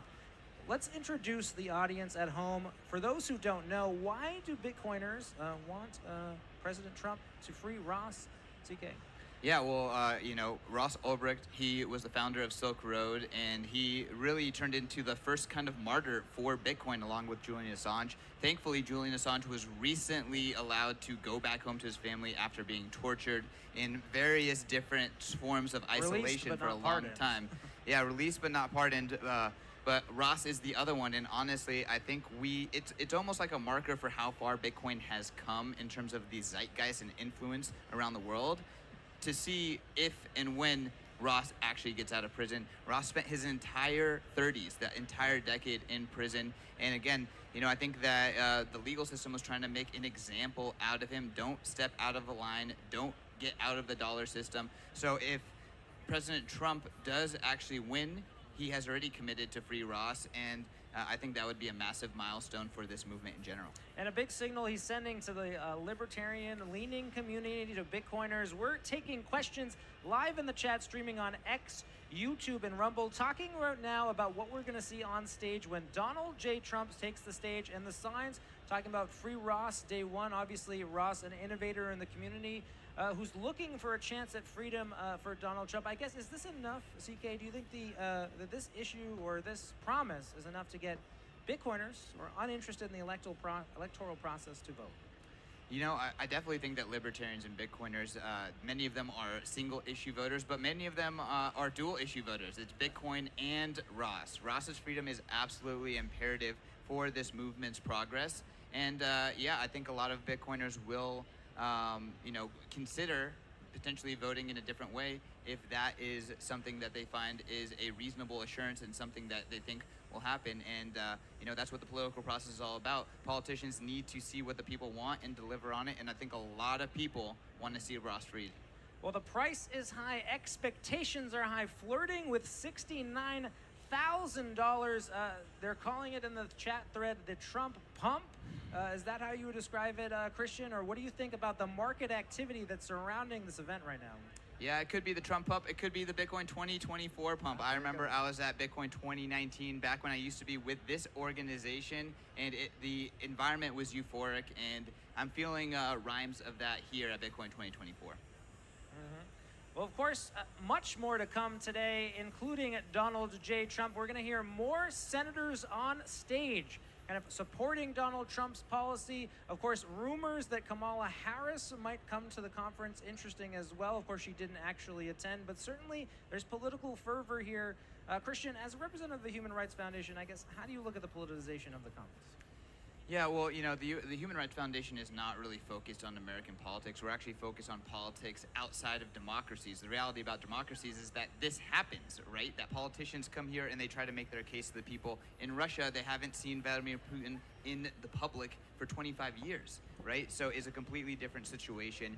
In terms of the politicization, let's just say the politicians seeing Bitcoiners and Bitcoin as a imperative for their election. You know, I think that that's part of hyper-Bitcoinization, and it's something that should be expected. And often I'm actually disappointed by the lack of foresight from many Bitcoiners who are complaining about politicians getting into this as if they want Bitcoin to stay a niche little hobby rather than an actual revolution that can change the world. Well, of course, minutes away from Donald J. Trump's historic speech at the Bitcoin conference. Let's stay with that word that you mentioned, hyper-Bitcoinization, Christian. Obviously, a lot of people tuning in for the first time, maybe Republican voters, conservative-leaning Americans. What is hyper-Bitcoinization, and how does that encapsulate the vision of this movement? Yeah, the idea of hyper-Bitcoinization is summarized in this kind of meme, which is infinity divided by 21 million. Obviously, Bitcoin is a fixed supply hard asset currency, and the idea is we can price the entire world in it, and actually, if we do so, that will create better economic calculations and make the world a far better place with far less manipulation of currency and enable people to create bigger and better and stronger markets. And, you know, it is obviously going to be a big process because right now we're at less than 0.01% adoption of Bitcoin, despite Bitcoin being a household name. And to get all the way to hyper-Bitcoinization, we're going to need all the help that we can get. But I truly believe that Bitcoin being the world's global and only money is something that is going to make the world a far, far better and more equitable place. When people ask you about that future and how it will be, the concerns that they might have, are people concerned about a future where Bitcoin is the dominant currency in your view, or simply they just need more education? You know, I think everyone needs more education, obviously. All of us, even if you're here for 10 years, even if you're in this space since 2009, since the beginning, it is difficult to grok what a paradigm shift in money could look like and what it would mean. So obviously there's going to be questions, but I've said this on many podcasts and many shows in the past. The fact that people struggle to see this future is almost like proof of paradigm shift, because if you're in the current paradigm, it's impossible to see what the future looks like. Well, of course, we can see the future ahead here at Bitcoin 2024, moments away from Donald J. Trump's historic speech, talking now about the global context of Bitcoin as really a financial movement, but a freedom movement. Christian, wondering if you could add a little context about that for the folks at home. Yeah, absolutely. Well, this is what the HRF and the financial freedom team, which I lead at HRF, is all about, which is that Bitcoin is freedom money. Bitcoin is money that dictators can't stop. Since WikiLeaks and actually Obama froze fiat and credit card and banking rails to WikiLeaks, that started a trend where if a government does not like something that someone is doing or saying, they freeze their account and debase them. So what Bitcoin offers is now money, once again, is this kind of inalienable element. And the reality is that without your ability to access your money, do you have any other rights? Do you have freedom of speech if you can starve and your family can starve by getting debanked for speaking out, right? So having money that dictators can't stop, having money that governments can't stop is absolutely, absolutely imperative for a free and civil society. Freedom on the ballot, free Ross on the signs. We're minutes away from Donald J. Trump's historic speech. We've got a word from our sponsors, then we'll be right back at the Mara News Desk presented by Bitcoin Magazine. Head to bitcoinmagazine.com, pick out an issue of the Bitcoin Magazine. Why?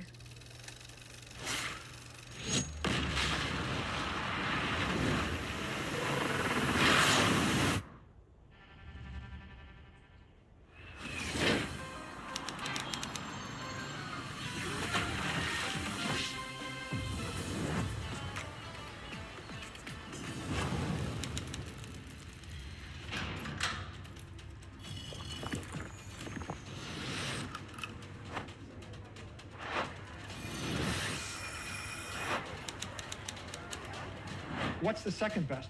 There is no second best. We will ensure that the future of crypto and the future of Bitcoin will be made in America.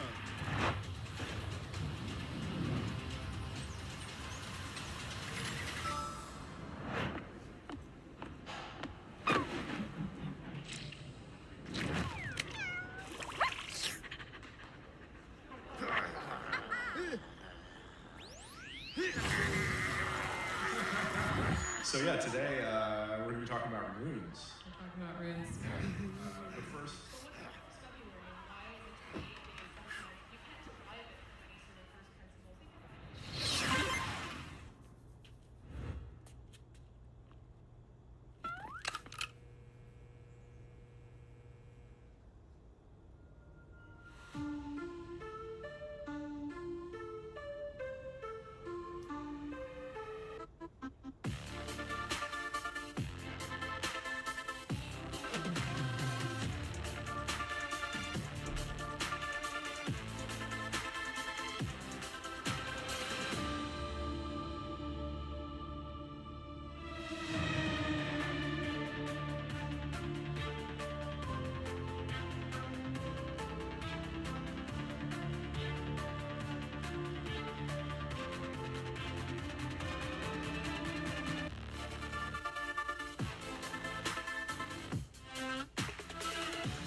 Welcome back to the Mara News Desk, powered by Bitcoin Magazine. I'm your host, Pete Rizzo, editor of Bitcoin Magazine. The main event of Bitcoin 2024, just minutes away. Donald J. Trump's historic speech, a former president speaking at a Bitcoin conference. Right now, we have a special guest who's no stranger to politics or Bitcoin conferences, Dr. Ron Paul, former U.S. candidate for president.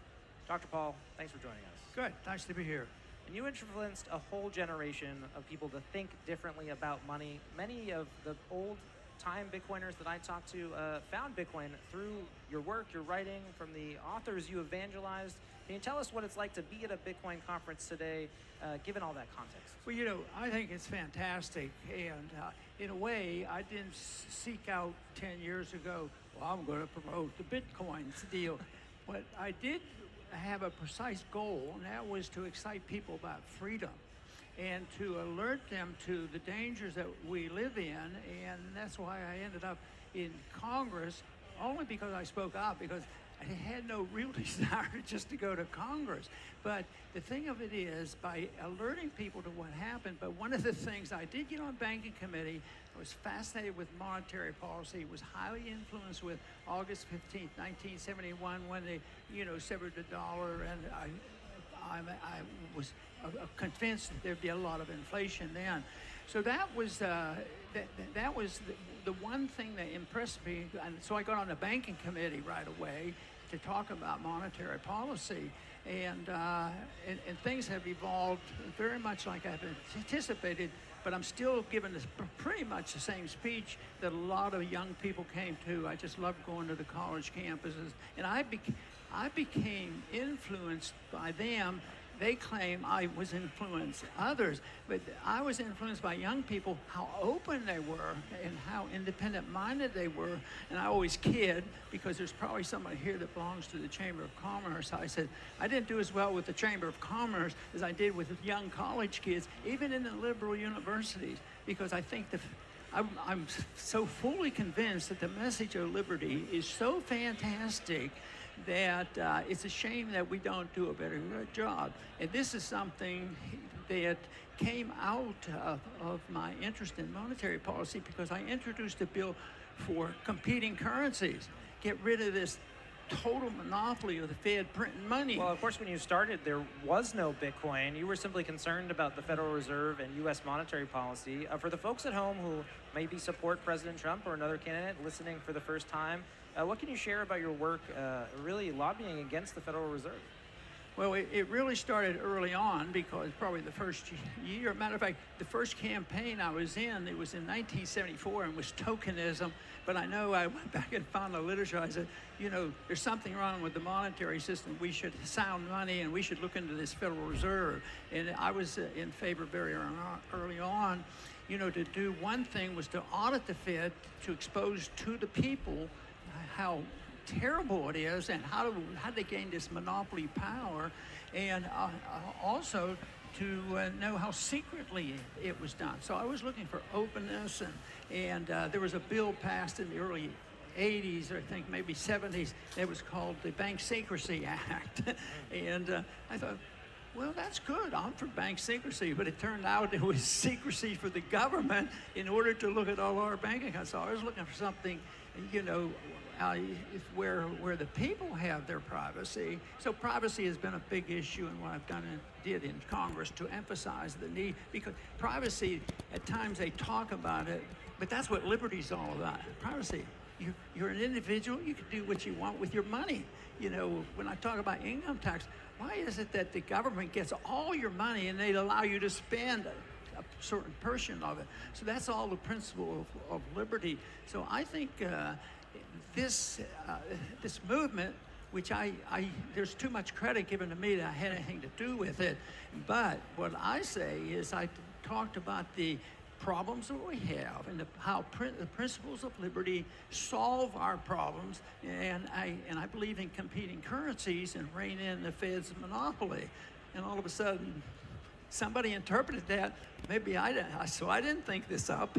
But it's what I love about it. It's a consequence of people concentrating on the principles of liberty, and because I so strongly believe in it, and I just think that we need a better effort. I work every single day to try to present the case for liberty so that people, the average people, just wake up. And so evidently, people in this audience, as I They're waking up, they're awake, and they're in line here, waiting to see Donald J. Trump. He's sitting here with the great Dr. Ron Paul. Dr. Paul, would love to hear your thoughts on the issues facing Americans and the economy today. Obviously, in election 2024, the economy is going to be a huge issue. What are your thoughts on just the current state of inflation and savings for the average person? I think we live witnessing now the cracking of the biggest bubble ever in the history of financial history. And it's been created by the number one cause, of course, is the inflation of the money supply and the devaluing of the currency. But I date so much with August 15th, the 71, because that took and severed the last link to something with a definition. And I think you have to have talking about the Nixon shock. Yeah, when they closed that, I think you have to have a unit of account, morally and financially. But if you have no account, and that's what the debate and the arguments going on now. Can and will a Bitcoin be a unit of account? But I don't think there's a magic wand. I think it takes time to people understand that so that they measure things. Today, still, the majority of people still measure the unit of account as $1, and that's why the bubble gets bigger. But it's going to change. The bubble always ends, and it ends either by the government wising up, which they never do, and spend less money and quit printing money. Is there a solution to the debt crisis that you see right now if you were in power? Not under these conditions, but there is a solution. It can be found, in freedom. So you have to realize that the government can't. They created this problem. So, but it's going to be very hard because it's very painful to quit spending. I mean, too many special interest groups. It's a ton of them, rich and poor and everybody. And then you have the military-industrial complex. You have domestic spending. You have foreign policy spending, and but. Unfortunately, it's not just been one party. It's been both parties that spend. And so I'm very independent-minded very often on, blaming he did this and he did that, because to get elected, so the people have responsibility too. But I think that's where the waking up is going. People are starting to wake up. I thought there was an awakening with COVID. Right. When the people finally say, what are you doing this to me for? And the whole thing is people waking up. The government took over the medical care system and gave all those directions. They were tyrants. They didn't allow us to make the medical decisions, and they control. They did this in education. So it's the taking over the monetary policy. The symbolic date or the real date that I pin it down is that August 15th, when there was going to be no restraint on the Federal Reserve, no restraint on the special interests, no restraint whatsoever. So this is the reason why we have so much special interest and so many lobbyists in Washington, and they really run the show. Well, Dr. Paul, I want to get your thoughts today. We're minutes away from Donald J. Trump's historic speech at the Bitcoin conference. I want to talk a little bit about your Bitcoin journey. Maybe you can tell us how your thoughts on Bitcoin have evolved in 2012 when you were running for president. A lot of young, enthusiastic kids coming to you with this maybe crazy idea. Well, I have to say, I see it through my personal viewpoint, and that is, we already touched on this, if you take the principles of liberty, the people solve these problems. I didn't stay up and say, I understand inflation, and we have to solve this problem. I think I'm going to invent the Bitcoin or something like that. But no, So you have to have freedom of choice. You have to have freedom of choice. So that's important. Otherwise, the ideas can't develop. So I have a lot of confidence in people who are allowed to make up their own mind, recognize that they own their lives, they ought to own their own money, and there's one strict rule of this almost total freedom is you can't use violence and you can't defraud, because if you break the rules of natural law, it's not going to work out. And that's a contest that's been going on for thousands of years, the good and the bad and the natural law. And we're up against right now in this country groups of people that said, you guys, you believe in this truth thing. You're always seeking truth. What is right and wrong? And they actually have a philosophy. Marxism is based on it. They don't have it. Don't waste your time trying to find out what truth is, because there is no truth. So what does that do? Opens up the door to tyranny. You know, that's what they do. It's an open up the force, and that's where we are. And then the bubbles, and I see it as a moral bankruptcy and a financial bankruptcy, and it does end, and it is ending. This bubble's going to burst. The biggest question is, how are they going to survive? How will we survive? And that is what we don't know. If it isn't connected with maximizing and the understanding of liberty, it's not going to work. And so sometimes this has gone through history at times, and sometimes that we'll end up getting a worse government. So if things don't come along where they decide that the principles of limited government and personal freedom, if that's not acceptable, we're all going to suffer more. We see some of the results, in our cities now, with more homeless people and all this. That's the payment that is coming back. But I also see, I'm really an optimist on this, because I do believe when I see a crowd like this, that if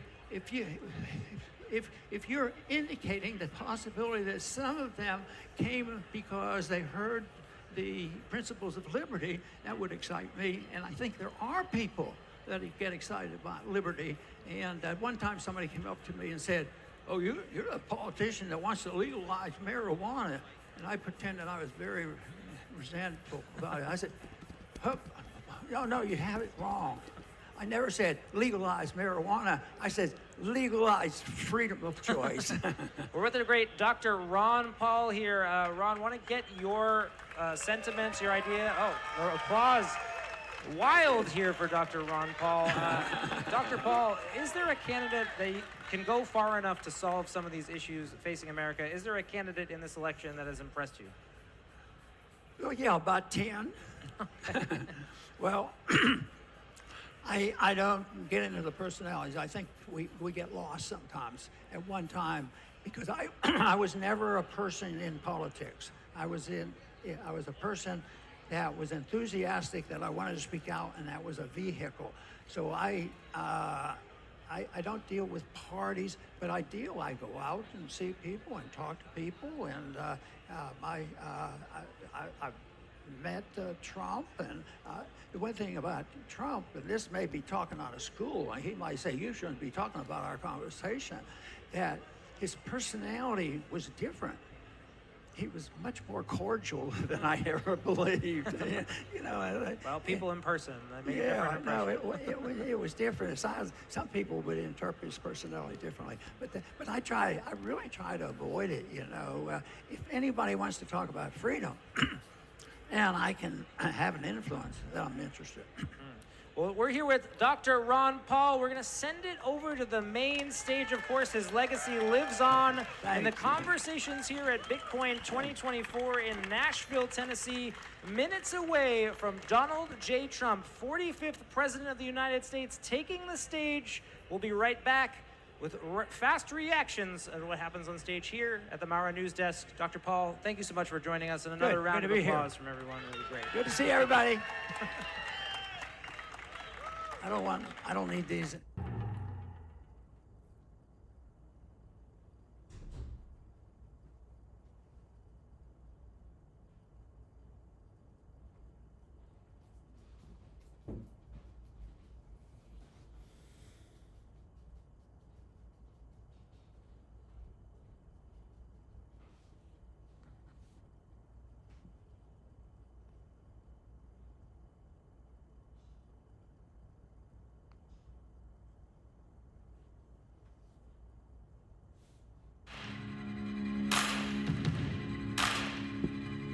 All right.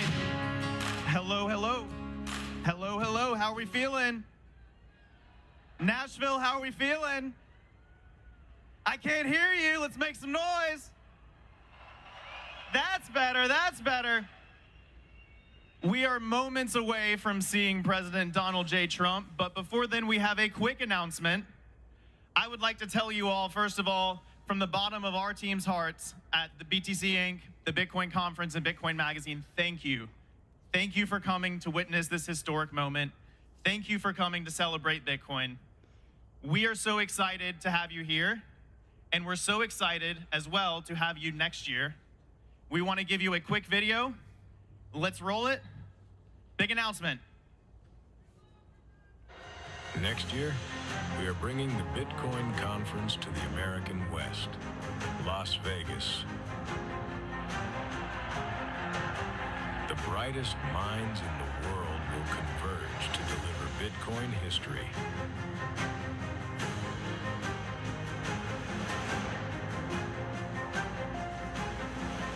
Buy your tickets now at b.tc/2025. We cannot wait to see you in Las Vegas. Ladies and gentlemen, it is my great honor to introduce CEO of BTC Inc., the man, the myth, the legend, David Bailey. Please come on out.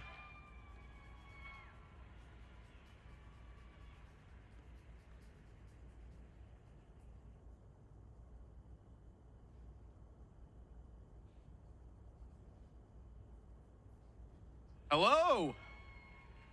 Wow. Wow. We've come a long ways in 10 years. This crowd is insane. Are y'all having fun? You know, as Dr. Paul always said, it's an idea whose time has come. Bitcoin is an idea whose time has come. So I want to thank the leadership of Donald Trump for coming out, supporting us, supporting our cause. And I also want to give him a special thanks, and I'd like all of you to give him a special thanks for committing to commute Ross Ulbricht's sentence on day one of his administration.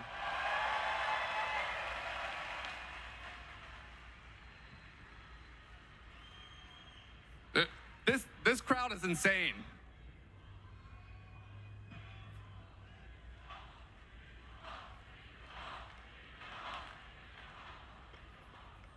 Let's go.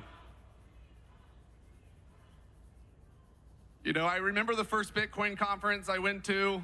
There was, I don't know, 800 people there. I think there's 8,000 people in this room.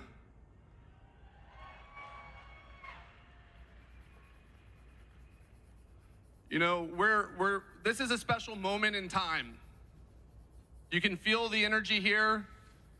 The fact that we have 10 U.S. senators here, we have 2 presidential candidates here. Bitcoin is the future of this country. And it's not a red party thing, and it's not a blue party thing. It's an orange party thing.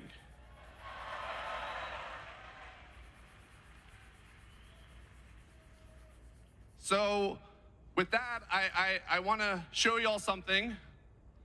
You know, who better than the man himself, Donald J. Trump, to lead the Orange Party? But we also wanted to give him a little gift from the Bitcoin community.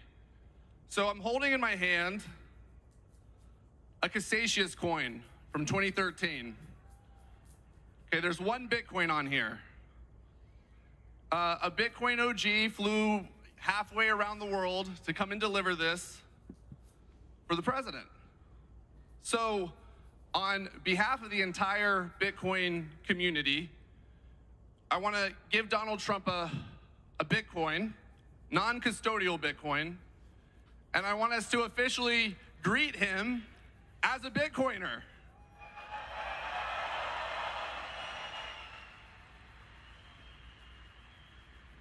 So with that, I don't know if he's ready yet.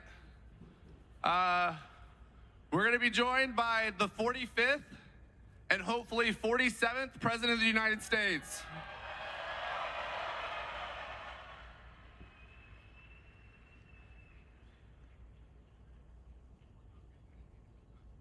All right. Not ready yet. Not ready yet. It's not me. I am not the President of the United States. Maybe someday. Ladies and gentlemen, we are so excited. We are just waiting for everything to be ready. Give us a little time. We're going to play some music. We'll be right back. Any minute now, don't worry.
Bitcoin in a strategic reserve. Is this what you're expecting Donald Trump to announce today? I think it's important to set your expectations properly, but also I think most people are greatly underappreciating what's about to happen next. I think this is going to be a momentous occasion for humanity, not just Bitcoin, and people will look back in history and be like, this was the moment that nation-state FOMO really began. And you've been here for historic moments. Bitcoin 2021, obviously El Salvador adopting a Bitcoin standard. Take us into that moment and how it might compare to what we're about to see. I mean, it's absolutely insane when you look back on it that we were excited about President Bukele of El Salvador, a country of 6 million people, adopting Bitcoin just 3 years ago. And today we have the former President of the United States, the likely future President of the United States, who seems incredibly optimistic about Bitcoin and understands that Bitcoin is American at its core, and it can fuel the next great century of American success. Well, of course, Robert F. Kennedy Jr., independent candidate, speaking yesterday, setting a high bar for the former president. I'll read some of his proposed executive orders. I will direct the U.S. Treasury to purchase 550 Bitcoin daily, more than the circulating supply, until the U.S. has built a strategic reserve of 4 million Bitcoin.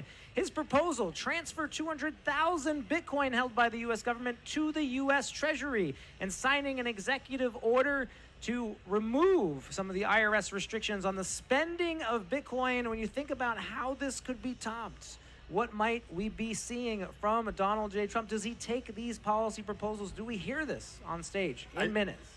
I think it's important. It's important that there is a lot of respect here for presidential candidate RFK. But it is different when it comes from the likely presidential candidate, likely president of the United States, next president of the United States. So I think it's important to take that into context. I also think it's important to realize that every individual, every company, every government, their goal long term will be to accumulate as much Bitcoin as possible. The question is, when do they realize that? And the sooner you realize that, the better you do under a Bitcoin standard. Well, I know you have friends and family here. What are they expecting from Donald J. Trump today? How are they looking at this moment? Has this made your career, your Bitcoin interest more real to them? I mean, to me, Bitcoin is more than a career. You know, it's a lifestyle. But I am proud to say that this is my parents' first Bitcoin conference, Wow. which is pretty crazy. You know, 10 years, 11 years? yeah, being in the space for over a decade. This is their first one, but I mean, could you pick a better one for it to be their first? It's a big introduction, and of course, election 2024 coming to Bitcoin 2024. We're talking right now about the expectations for Donald J. Trump about to go live on stage. Obviously, this is unprecedented. A little bit over time here. We're waiting for the president to arrive, maybe some last-minute speech revisions, but still, the expectations are high, I think, for a strategic Bitcoin reserve. We keep hearing this phrase. What do we think about this idea, and why are Bitcoiners excited about the U.S. government holding Bitcoin? Yeah, I mean, I think it's particularly important when we reflect on RFK's speech that is the likely expectation is a strategic Bitcoin reserve. I think that makes complete sense for America. Like, we want to accumulate the hardest asset that has ever existed. I think that's better for the country. I think it's better for American citizens. I will say that cap gains piece is unlikely to be announced here. I do not expect that. That would be amazing. Insider information. This is not insider information. I would just say that would be way too amazing, because the tax treatment of Bitcoin in America is borderline predatory, and I think it would be better for this country if we remove that treatment. Well, we're waiting for Donald J. Trump, the 45th president of the United States, to take the stage. I want to read through some of his quotes. 2019, his introduction to Bitcoin, his first remarks, quote, "Bitcoin just seems like a scam. I don't like it because it's competing against the dollar. I want the dollar to be the currency of the world." The reversal, obviously the positivity now. What are your thoughts thinking back about some of these statements, given what we're about to see, Matt? It's just amazing how much can change in 6 months. You know, and I just think it's important for everyone to just stay humble out there and realize the world can change faster than you expect it to. But it is just amazing. It is amazing to witness and be a part of, and I'm just really excited to hear what the president says. Well, certainly some people expecting hard policy, maybe Donald Trump laying out a vision for America and Bitcoin. I'll go through some of his other statements, and the reversal really beginning in May of this year, right? We saw there was a private fundraiser. He said that Biden is against it. Biden doesn't even know what it is. He has no idea. Gensler is against it. The Democrats are against it. I'm fine with it. If you like crypto, you better vote for Trump. What was your thoughts when you heard that just months ago that Donald Trump had reversed his ideas about Bitcoin? I was cautiously optimistic and very skeptical, and I feel like today changes that, but we'll see. And we've seen some policy advances. Trump saying, "I will ensure the future of Bitcoin will be made in the USA." Of course, that's already one of his promises. "I will support the right to self-custody. I will keep Elizabeth Warren and her goons away from Bitcoin, and he will never allow the creation of a CBDC." Taken as a whole, from the policy we know of Trump, what are your thoughts about his core proposals so far? Look, I think it's important to properly set expectations. I think the fact that he's here alone is a massive validation of everything we've been working on for so many years, that thousands of people around the world, hundreds of thousands of people around the world have been building out this protocol, have been building out the tools that make all of this possible. And just to have him here today to discuss Bitcoin with us is absolutely monumental. Everything else is simply gravy on top of that, in my opinion. Of course, expecting history, expecting updates on the main stage, looking at a rapt audience of people who are waiting to see Donald J. Trump make history here on the Nakamoto stage at Bitcoin 2024. We've got some theme music coming out there, maybe some optimism that he's about to take the stage. We're going to send it to a quick commercial break. We'll be coming back. We'll be watching history together. Stay tuned. Keep watching on X, YouTube, and Rumble. We are minutes away from history at the Bitcoin conference in Nashville, Tennessee. Stay with us.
So, what is money and how does it get value? Paper money has value because someone says so.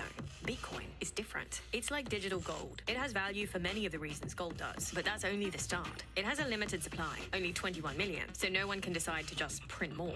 Because no central authority controls it, it can never be shut down. And unlike with banks and credit card companies, you don't need approval to use it. It puts the power back in all our hands. Bitcoin lets you control your finances. Kraken lets you buy Bitcoin. Kraken, see what crypto can be.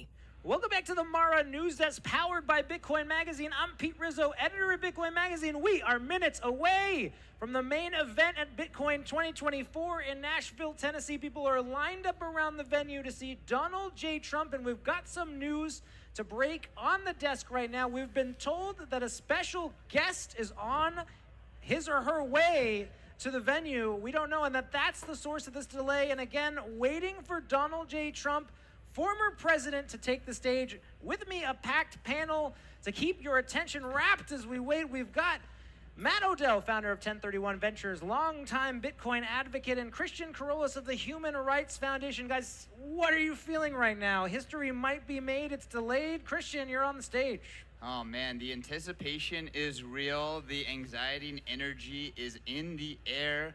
I don't really know what to think, but I can't think of someone delaying Donald Trump other than a huge guest. Huge guest. Yeah, special guest. I'm not sure we can say more, but maybe potential history and maybe the internet will be broken, if we can call back to that. Obviously, we're talking about what policy proposals we might see from Trump. We've covered RFK's bold initiative yesterday. CK, maybe we can cut in there and just get your perspective. What can Donald Trump say on the stage to get Bitcoiners excited out in the polls in November? Well, you know what? We talked about this earlier. Freeing Ross is an imperative. Second is protecting Bitcoin privacy, and a strategic reserve would be a very, very nice campaign promise. Going back to RFK, he pretty much gave Bitcoiners everything they could have asked for in terms of campaign promises. No one is bullish enough on these massive campaign promises for Bitcoiners. And I think one that went a little underreported but is absolutely huge is the potential of removing capital gains tax from Bitcoin's transactions. That has been a big thing that is hampering Bitcoin's use as day-to-day currency. And it's something that's really important because Bitcoin stacks both extremely well as a store of value as well as a medium of exchange. It's just that the current regulatory environment is very prohibitive of doing that. We've been reading through some of President Trump's past statements, going all the way to his 2019 rejection of Bitcoin through his recent reversal. Want to highlight some of the remarks from July that have maybe flown under the radar, maybe taking us into a window of what he might be saying on stage, what he's thinking about how Bitcoin intersects with the future of America. He said, quote, "I don't want to be responsible for another country taking over this industry," calling his engagement with the industry, quote, eye-opening. And of course, the two quotes that got the most play on Bloomberg that day, quote, "China is into it, it's not going away." Matt, what do you think about this idea that Bitcoin is persisting, it's winning, and that the U.S. must react, in fact, to Bitcoin's rise around the world? Yeah, I mean, I think it's simply adapt or die. I mean, I think the game theory of Bitcoin plays out that every person, every company, every government is incentivized to adopt Bitcoin as quickly as possible, because as this adoption cycle happens, the purchasing power starts to evaporate if you don't adopt it sooner rather than later. Christian, your thoughts on some of this? Obviously, you work for the Human Rights Foundation, an organization with a global context. This idea that Bitcoin is on the world stage, that it's competing or maybe moving America's interests in a direction. Your take on the former president's remarks? Well, no, I think that this is extremely important. The reality is that a lot of policy that happens globally is copycat policy from America and the West. So the U.S. often sets the tone. We're seeing that the Biden administration and the Department of Justice had made a very negative stand towards financial privacy within Bitcoin. HRF does not think that financial privacy is a crime, and we have many examples of where activists and freedom fighters need financial privacy to protect themselves from dictators that we supposedly oppose here in the US. So we need to look at what we are doing and know that this affects the entire planet, and if we can make a positive turnaround here in the US, we are hopeful that it can change policies around the entire globe. Matt? I mean, off of what CK said, I really want to highlight here that as an American myself and as a Bitcoiner, I've worked with many developers, many open source developers throughout the world, and their main concern right now is legal liability over writing open source code. I think America stands to gain substantially if America is a place where they can safely build any project they want to build that is open source, that is not in their control, and that they do not have legal liability for that. It's Bitcoin 2024. We are minutes away from Donald Trump taking the stage, making history. We're going through his past remarks right now, thinking about what he might be able to say and laying out a policy vision for the United States and Bitcoin. Christian, going back to you, another quote from Trump, quote, "Other countries are going to have it." This takes us maybe into his insight and thinking, and other countries are active on Bitcoin. Tell us what's going on around the world. Well, the reality is that Bitcoin is a permissionless system, and we are already seeing countries like Bhutan, countries like El Salvador, they can permissionlessly adopt this technology. They no longer have to ask for permission to buy treasury bonds. They no longer have to ask permissions to use the US dollar. They can just mine Bitcoin on their own with their own resources. They can accept Bitcoin, they can buy Bitcoin, and if we fall behind here as Americans in the United States, you know, that is not going to stop other countries that see it as a benefit from picking up on it, and they stand to gain outside gains. Of course, waiting for Donald J. Trump to take the stage, the news we broke minutes ago, a special guest on the way. The reason for the delay, talking Trump right now, talking RFK. Want to switch a little bit to yesterday's remarks from Michael Saylor. Obviously, we're talking about a high bar for speeches at this conference. His message to the world, quote, "The financial life is being sucked out of you." His plea to have the United States buy 4 million Bitcoin of the 21 million that exist in his 21-year Bitcoin forecast. Want to walk through the bear, base, and bull scenarios? His bear case for the price of Bitcoin, $3 million per coin. His base case, $13 million per coin. In his bull case, a whopping $49 million per coin. In the midst of the Trump pump, we're at $69,000 today. Want to get this industry panel's reaction on these numbers. Matt, you seem happy. I'm very happy. I've learned my lesson about making price predictions. I would say it's probably a little bit on the bearish side without saying absolute terms. Michael Saylor is a capitalist. Donald Trump is a capitalist. Through my work at 1031, we're investors in 36 Bitcoin companies, oftentimes the lead or the exclusive investor. Most of them are based in the United States. I think at its core, we need the United States to be the leader in places where you can actually run a Bitcoin business in an ethical way, in a sound way, that you have solid foundations that you can trust. And from a government point of view, you really cannot accumulate enough Bitcoin. No matter what, there's no number that is enough. I think Bitcoin is up and to the right forever. The question is, what is the timeline? It is a scarce asset. The supply will never change as adoption increases. And then later in the adoption cycle, as human flourishing increases, or GDP, etc., the Bitcoin purchasing power should increase with it. So if you go by that logic, you can never have enough Bitcoin, period. So every person, every company, every government should simply stay humble and stack sats as hard as possible. Well, of course, the script is out the window here. We're 20 minutes over from when Donald J. Trump was supposed to take the stage. We're told we're minutes away and that a special guest is on the way. We're talking now about Michael Saylor's bold vision for Bitcoin, his insane price predictions. I think the reaction from the chat, obviously bullish. Are these price predictions insane, Christian? Well, you know, I am on the record for saying that Bitcoin is likely a paradigm shift in value. I think that it is a better system for communicating and making economic decisions. And therefore, if you divide all the value on the planet by 21 million coins, that is not enough because it is a better system. It actually makes infinity bigger. I think Matt alluded to that. As human beings continue to flourish, infinity will get bigger. And to be honest, there is no prediction on a long enough time horizon that is bullish enough. I don't think any of us can actually be bullish enough. Our monkey brains are just not smart enough to see the new paradigm. Monkey brains here waiting for Donald J. Trump to take the stage. Expectations high for special guests. Of course, the chat's roving right now with expectations of who might come out. We don't know, of course. We're waiting to hear, but we know Donald J. Trump is here, that he will be speaking. We're now talking about Michael Saylor in his price predictions for Bitcoin. We're going to take it to a short series of ads. A word from our sponsor. We'll be right back. History is moments away at Bitcoin 2024. Stay with us.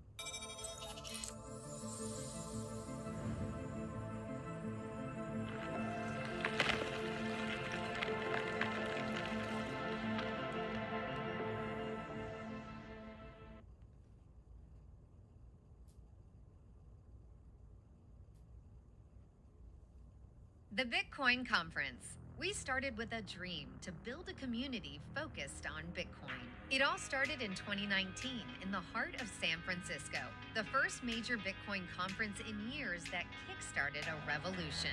And then Miami, a place where enthusiasts, developers, dreamers, and innovators could come together to make Bitcoin better. It has been an amazing 5 years and 8 conferences, thanks to all of you. Bitcoin Conference has become the largest premier global Bitcoin gathering in the world, leading hyper-Bitcoinization. While Miami was incredible, it was time to set the stage for Bitcoin in a new city. So we took the conference on the road. Nashville, Tennessee was the obvious choice, a city known for music and freedom. Next year, the conference is hitting the road again in search of the next global stage. We are headed to a new city next year. With hyper-Bitcoinization right around the corner, we have no plans to take the foot off the gas. Find out where we are headed next. Scan the QR code and be at the main stage for the big announcement.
Welcome back to the Mara News Desk, powered by Bitcoin Magazine, the eyes of the world on Nashville, Tennessee. I'm your host, Pete Rizzo, editor at Bitcoin Magazine. The main event of Bitcoin 2024, minutes away, but delayed. If you're just tuning in on the stream, we're waiting for Donald J. Trump to take the stage at a Bitcoin conference with a special guest who is on his way.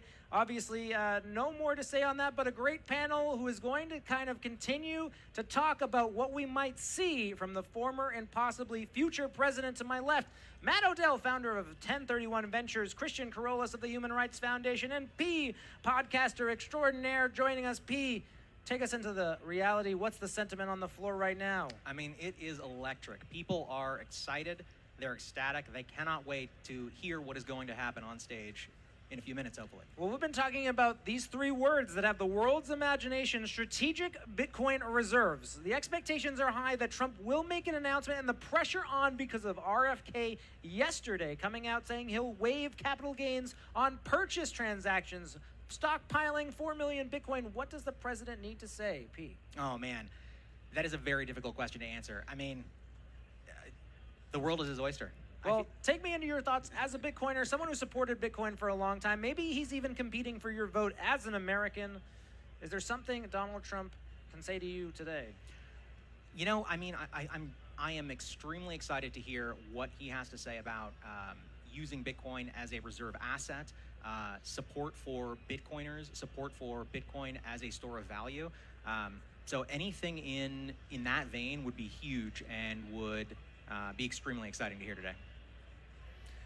Of course, we're taking questions on X, Rumble, and YouTube streaming live. Send them in. We are waiting for confirmation of when Donald J. Trump will take the stage. We've talked about his policy. We've talked about Michael Saylor's Bitcoin price predictions, and we're talked about the price activity, $69,000 right now, and expectations that the Donald Trump future presidency could be good for Bitcoin and the Bitcoin price. Christian, why don't you take us in there? Is that an expectation that viewers should have?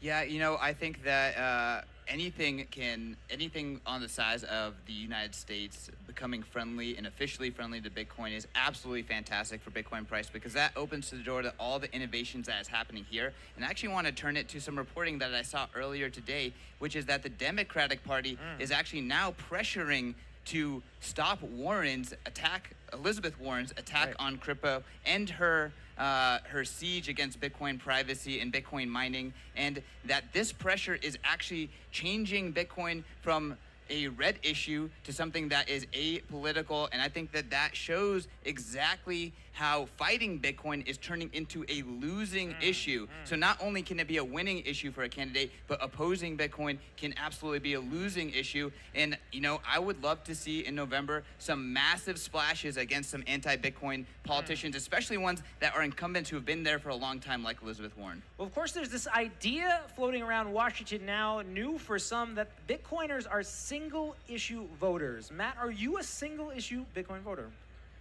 My single issue is freedom, and I've yet to see a presidential candidate in my lifetime run on that issue, and hopefully that changes soon. P, Christian, your thoughts? Is Donald Trump right now competing for your vote? Yeah, I mean, you want to go P, or I'll go? So yeah, I mean, I think that of course he's competing for everyone's vote. You know, for me personally, I have not been someone who has voted for a mainstream political candidate for president ever in my life.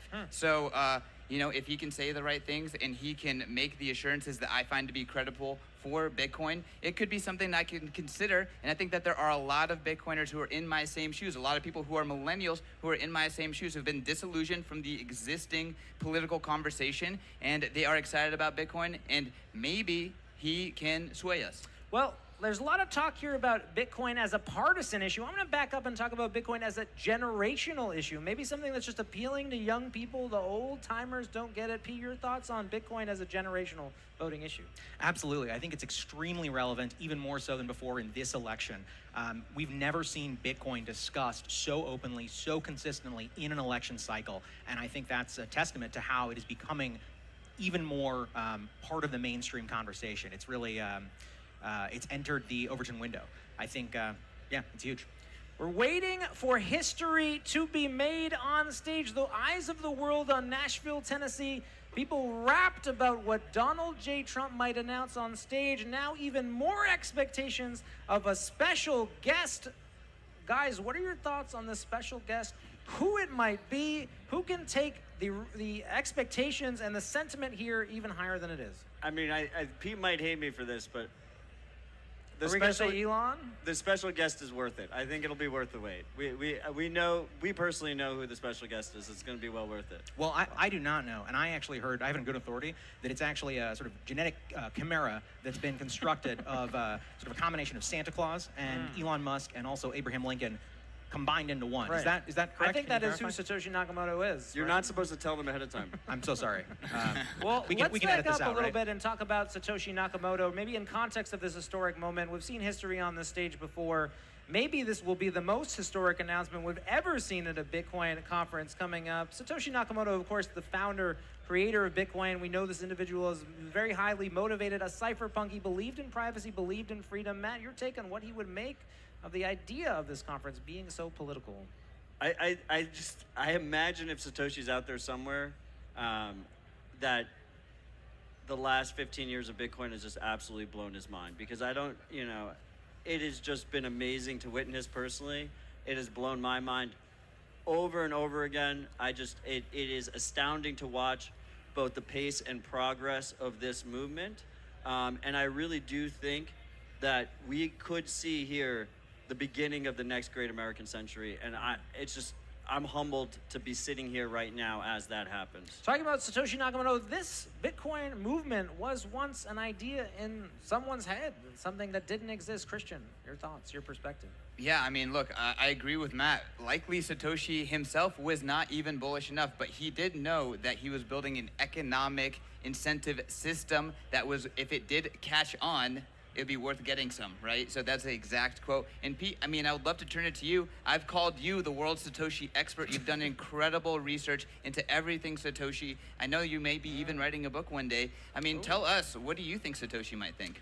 Well, look, I think Satoshi was a person of intent. We know that because of the way he's architected this system, right? Obviously, building it with so many qualities, the 21 million limits, the cap that ensures that monetary freedom was available for everyone. But I think with Satoshi, look, if he's here, I think he is probably marveling at what he's achieved, right? I don't think he could have known, but it's important to kind of look at the context of where he came from, right? He saw an internet that was politicized. He foresaw that the technology that we now use to connect could be turned against us. The kinds of things we're experiencing today with deplatforming and privacy, these were all things that were of concern to the community he came from, the cypherpunks. And I think it's very interesting to watch, really, in the headline maybe here, is that the cypherpunks have entered mainstream politics, maybe with the arrival of Donald J. Trump here today. Do you think that's a fair categorization, Matt? I mean, I think the cypherpunks have been trailblazers in terms of political freedom in the United States specifically, but also globally.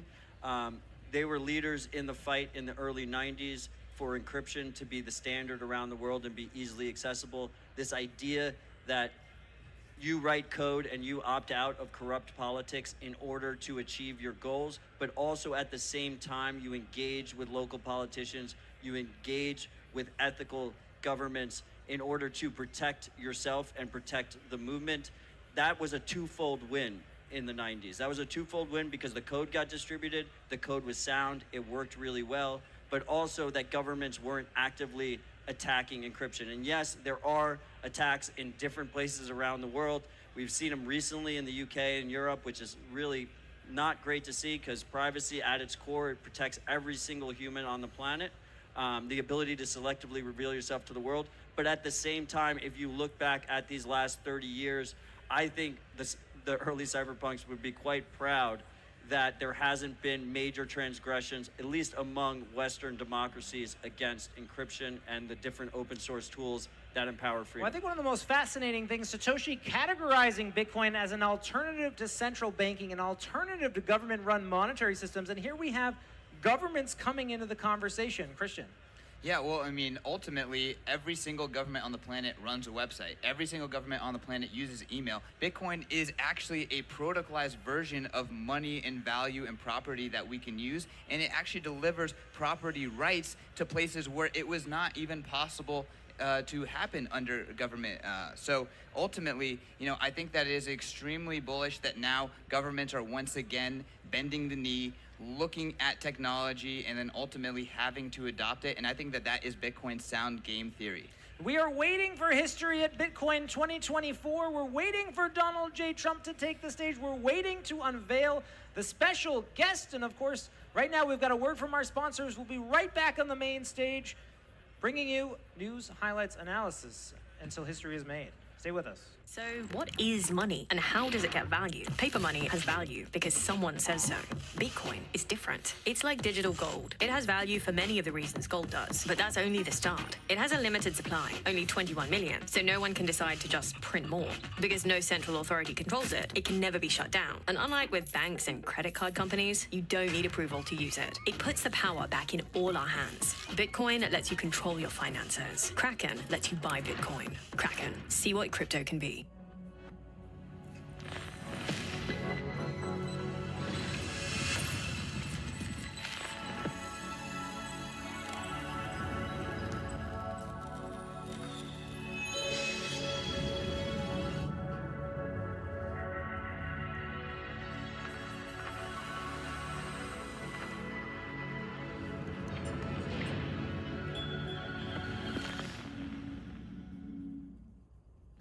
This is Mara, taking Bitcoin mining to the cutting edge of energy solutions.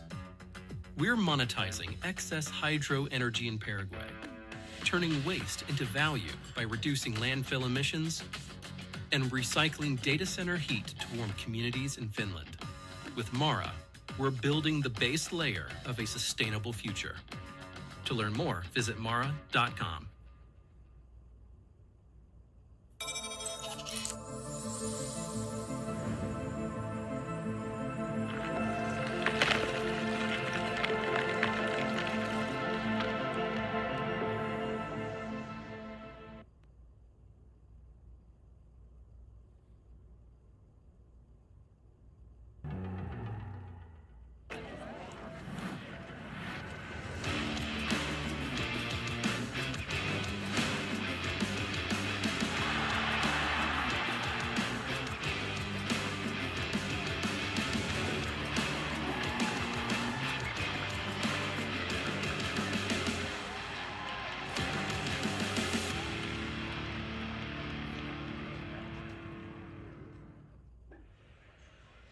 Welcome back to the Mara News Desk, powered by Bitcoin Magazine. I'm Pete Rizzo, editor at Bitcoin Magazine. The script is out the window. The main event of Bitcoin 2024 was minutes away. We're waiting for Donald J. Trump and potentially a special guest. Expectations are high. Strategic Bitcoin reserve potentially on the table. RFK yesterday making history with an aggressive policy plan, calling on America to stockpile 4 million Bitcoin. Michael Saylor of MicroStrategy making the same appeal. We've got a new round of panelists to discuss as we await history to happen on the Nakamoto stage. I've got Matt Odell to my left, founder of 1031 Ventures. We've got Mr. Mike Germano, president of Bitcoin Magazine, and Q Gahimi. You know him as our roving reporter on the stream. He's been around the venue, talking with people, getting into the expectations, the insights, everything that's been going on. Obviously, a big announcement on stage before the waiting period that we're now entering, that Donald J. Trump is now a Bitcoiner. The Bitcoin community banding together to gift 1 Bitcoin to Donald J. Trump. Mike, your reaction to this news? Rizzo, I really appreciate you calling on me first as I came running over here from the main stage. Well, that's because you know what happened in the room. Yes. So, folks, one of the wonderful things that are happening here, if you not see, there's a massive line that's outside because obviously 4 weeks ago, we weren't even expecting to have a I mean, I've seen the video. It looks absolutely wild. Is there people really lined up outside the block right now? Oh, there's people outside the block. The room is full. It's to capacity. You know, we had to once again deal with fire codes. I want to say thank you to the Secret Service that did an unbelievable job here at the event. Not only were we excited that RFK got his Secret Service detail, which he deserved, but obviously they're paying a little bit more attention with President Trump now at Secret Service. So, you know, we have our expo hall. We have all the main stages. So going through Secret Service, you actually have to go through TSA. So I don't think Bitcoiners would ever expect having to go through TSA. Matt Odell's a big fan of TSA. So Proof he's really that excited election 2024 has come to Bitcoin 2024. Q, you're joining us from the floor. You've been covering all aspects of this venue. Maybe take us into what's happening outside. Right now, we're just seeing a room of energized people, people looking at TV screens, lined up to try to get in to see Donald J. Trump, to see this special guest, waiting. What are you seeing? I mean, look, we got in here very early in the morning, and from the start, before doors were even open, people were lining up in anticipation of this talk. People immediately, they got in, they didn't want to do anything else. They went straight to the screenings, went down into the Nakamoto stage, and I saw people with books. I saw people like prepared to camp to make sure that they can just stay there all day to have seats to watch this historic event transpire. Never in any of the Bitcoin conferences that I've been to have I seen anything like this. We're making history today. Of course, the waiting is building expectation. Is this raising the stakes for what Donald Trump has to say on stage? Mike?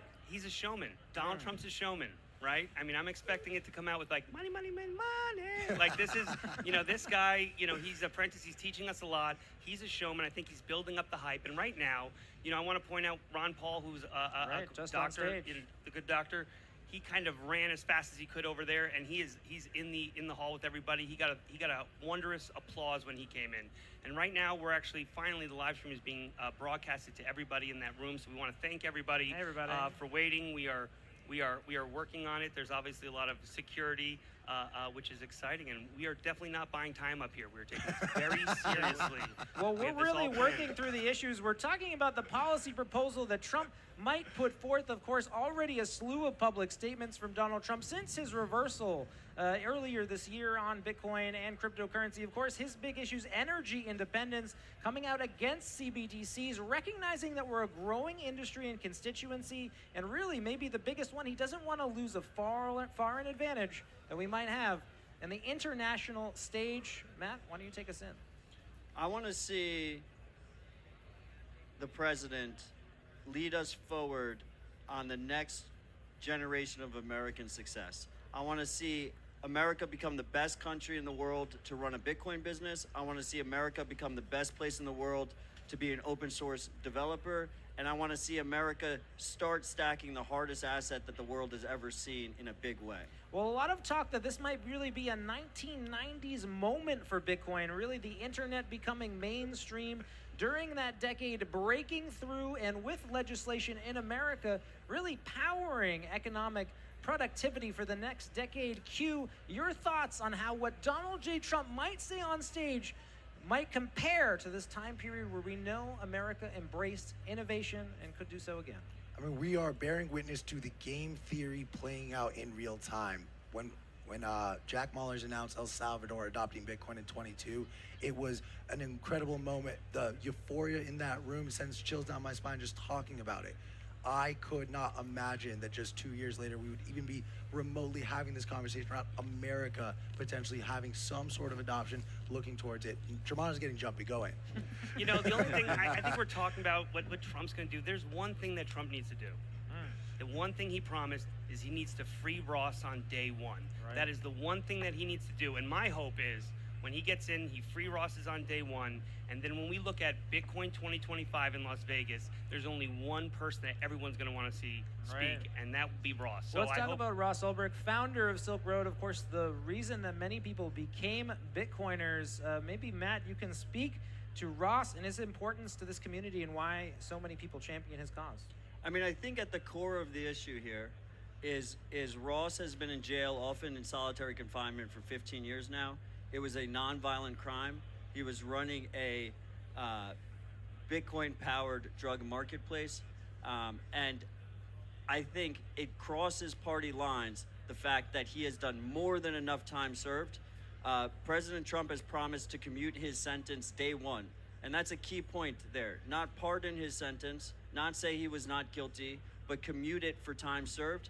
I would really like to see that. I will say that that falls under the context of believing a presidential candidate's campaign promises. I will say a lot of other things President Trump can announce today, actually, he doesn't even need to fulfill for it to become a self-fulfilling prophecy, which is part of the reason it makes it such a crazy moment. And the fact alone that President Trump has come down to Nashville, to the largest Bitcoin conference in the world, to talk about Bitcoin and talk about innovation in America is a massive achievement in itself that not enough people appreciate at this moment, but they will appreciate in 2 decades. They will appreciate in 3 decades. They will look back on it and be like, that was it. That was the paradigm shift right there. We're waiting for Donald J. Trump to take the main Nakamoto stage with a special guest. Of course, we're talking about something more somber, the freedom of Ross Ulbricht at stake in election 2024, meaningful for a country and a community, but also meaningfully for a family. Mike, I know you've spent time with some of Ross's family, know the cause, know the movement. Q, this is something that people who have reported on the scene know well, the tale of Lynn Ulbricht and the family. Mike, Q, I'm wondering if you could speak to that. I mean, look, as someone who's a parent myself, to think about not being able to see your kid is a thought I don't want to have. And so when you see Lynn, and she keeps coming every year, it makes you want to do a little bit more. It makes you do the research. It makes you be willing to wear the free t-shirts, the 10,000 t-shirts we have outside. Everybody in that auditorium right now who's wearing a t-shirt, right? They all want to see that happen too. They get to be part of this movement. And if you didn't have, a mom like Lynn, I don't think this movement would be here. And, I would like to say, even at Bitcoin Magazine, every single employee, Free Ross seems to creep up on everything. I want to give a shout out to Tommy. Tommy, our resident crazy designer, who pushed Free Ross everywhere. Right, He this has deserves a little been a credit. core advocacy push from Bitcoin Magazine. Any issue, if you go online, subscribe now, you'll find a Free Ross ad. So Mike, maybe as the publisher of Bitcoin Magazine, you can tell us why we've sent that message to so many people through our magazine.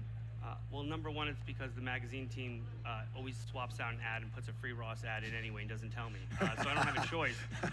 But I think that's what it means for, once again, Ross helped a lot of us maybe buy our first Bitcoin for didn't matter what reason, right? And more importantly, it's a movement that is something we're excited to get behind. And as a publisher of a print magazine, we want to just thank all the people who subscribe to it. If you didn't do that, we wouldn't have had the money to do the long-form journalism. We wouldn't have had the money to put on this event. So we really appreciate those who believe in our cause too. And so we'd have to believe in a cause like freeing Ross. Moments away from Donald J. Trump taking the stage, we're told a special guest is on the way. We want to back up. This is a historic moment. People from around the country coming in for the first time. Mike, you mentioned Dr. Ron Paul on this stage earlier today, speaking to the hundreds of thousands of people watching really about his personal life, his crusade against central banking, about the monetary policy issues that are affecting America, and of course, the economy. Such a big deal this year. People just feel like they can't get ahead. The TikTok videos going viral. People don't understand what's happening to them. So the average American voter who's coming to this for the first time, seeking answers, we say Bitcoin fixes this. What does this mean, Matt Odell? I didn't realize you're going to call him in. I just want. You sit next to me.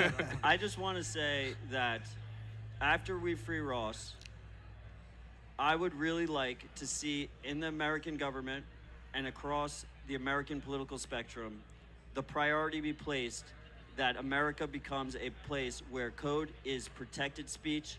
I believe the Constitution already protects it. I believe that we have developers right now that are sitting in jail, one notably being Samurai developers, that should be freed immediately, and that protections should be in place going forward so that developers of open source software, non-custodial software that does not touch money, are not treated as money transfer businesses, and that are properly treated as protected speech writers. Q, want to take you into this conversation. Of course, central banking, monetary policy concerns around the world. Maybe take the viewers at home into your thought process here. I mean, everyone feels it. We all see it when we go to the grocery store. We all see it when we're trying to fill up our tank of gas. We spent some time yesterday talking about this. You would be hard-pressed to find someone who has not felt the effects of our terrible monetary decisions here in America and beyond as well.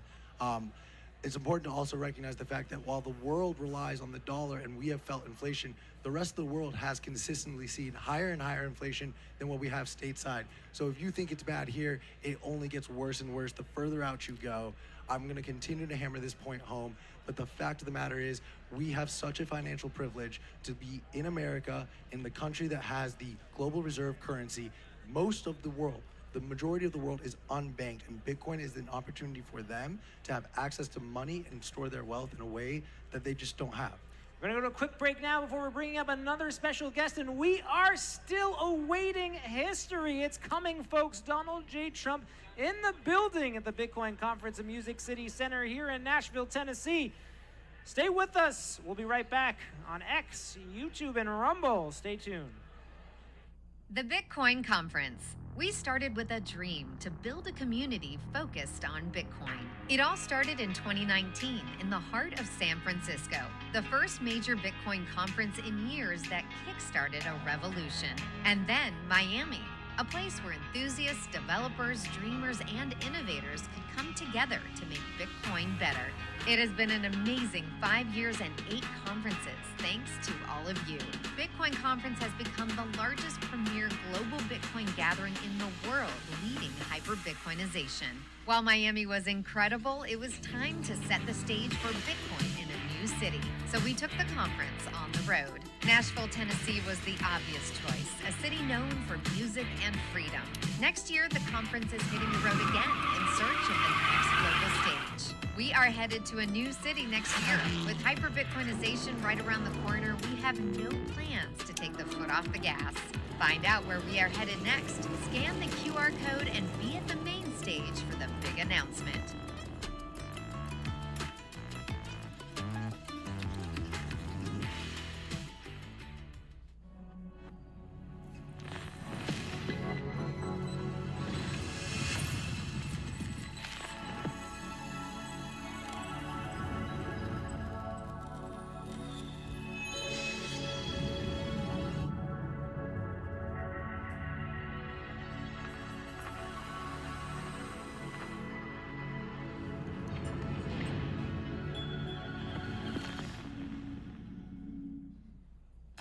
This is Mara, taking Bitcoin mining to the cutting edge of energy solutions. We're monetizing excess hydro energy in Paraguay, turning waste into value by reducing landfill emissions and recycling data center heat to warm communities in Finland. With Mara, we're building the base layer of a sustainable future. To learn more, visit mara.com.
And is for everyone.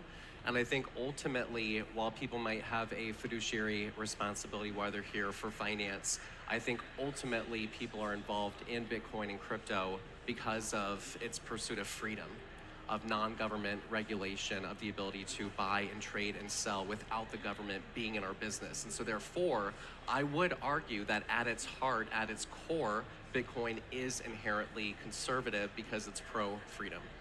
Well, a lot of people here are frustrated by the partisan nature, maybe the perception of this conference. Now, would you agree with Scott, inherently conservative, Bitcoin? No. And is for everyone.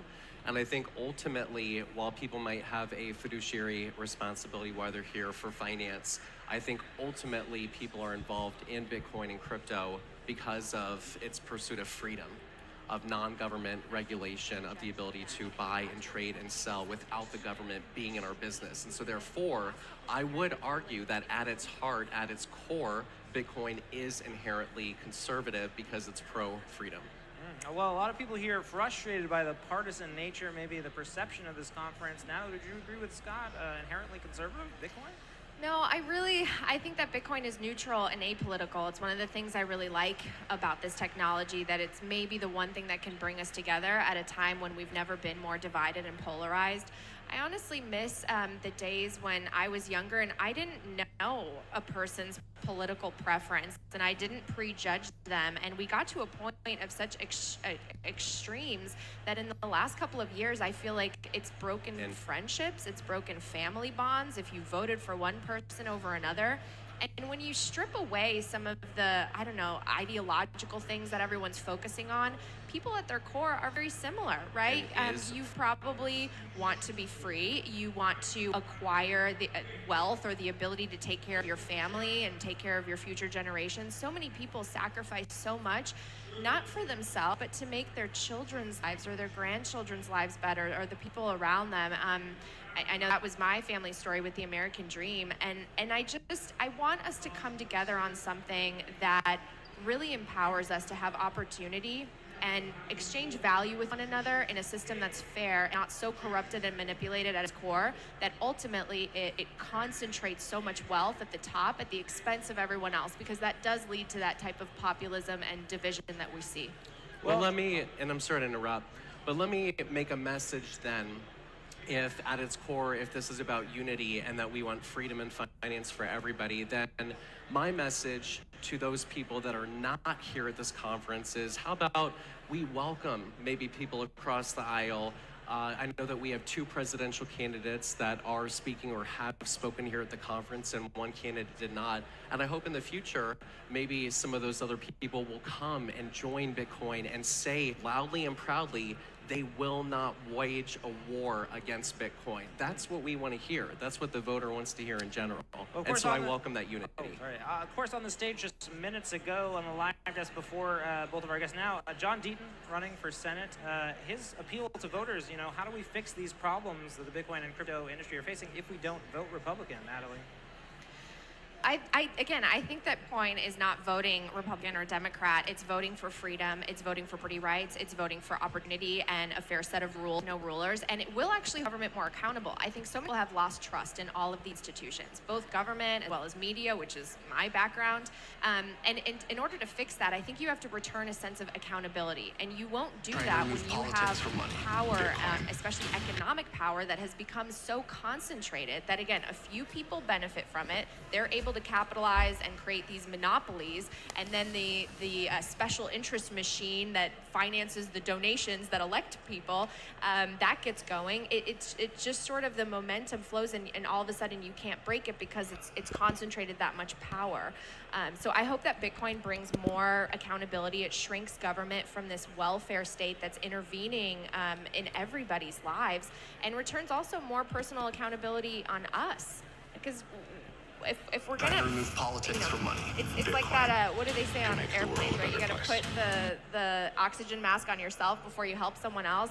We have to take self-responsibility and stop looking to saviors that are going to ride in and promise us things for the next election, when really they are basically coming into office and staying there the 10 years, like 40 years, and not getting anything changed. So we need to hold them more accountable, and I think it starts with holding ourselves more accountable.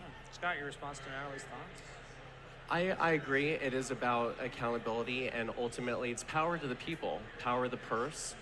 But I would argue that holding people accountable is by also being a voter and being involved not only in Bitcoin and growing your and is for everyone. And I think ultimately, while people might have a fiduciary responsibility while they're here for finance, I think ultimately people are involved in Bitcoin and crypto because of its Ron pursuit Paul of freedom, and Rand Paul of are non-government here. regulation, of the ability to buy and trade and sell without the government being in our Vivek business. is here. So therefore, Vivek I would argue Ramaswamy. that Where's at its heart, Vivek? at its Where core, are you, Bitcoin Vivek? There he is. inherent. He's great.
and is for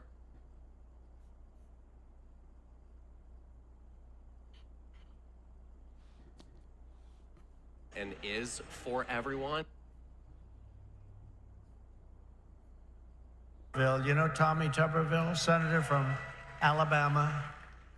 And you have many members of Congress, Andy Ogles, Thomas Massey, John Rose, Mark Green and French Hill, and the next U.S. Senator from Ohio. I hear he's doing very well, Bernie Moreno. Where is Bernie? I hear Bernie's doing well. The great Laura Loomer. Some of you know Laura. She's a fantastic person, great woman. And a tremendous developer from New York and Florida, one of the best, Steve Witkoff, and he's got his son Alex with him today. That's an incredible family, development family. They've been supporters from the beginning.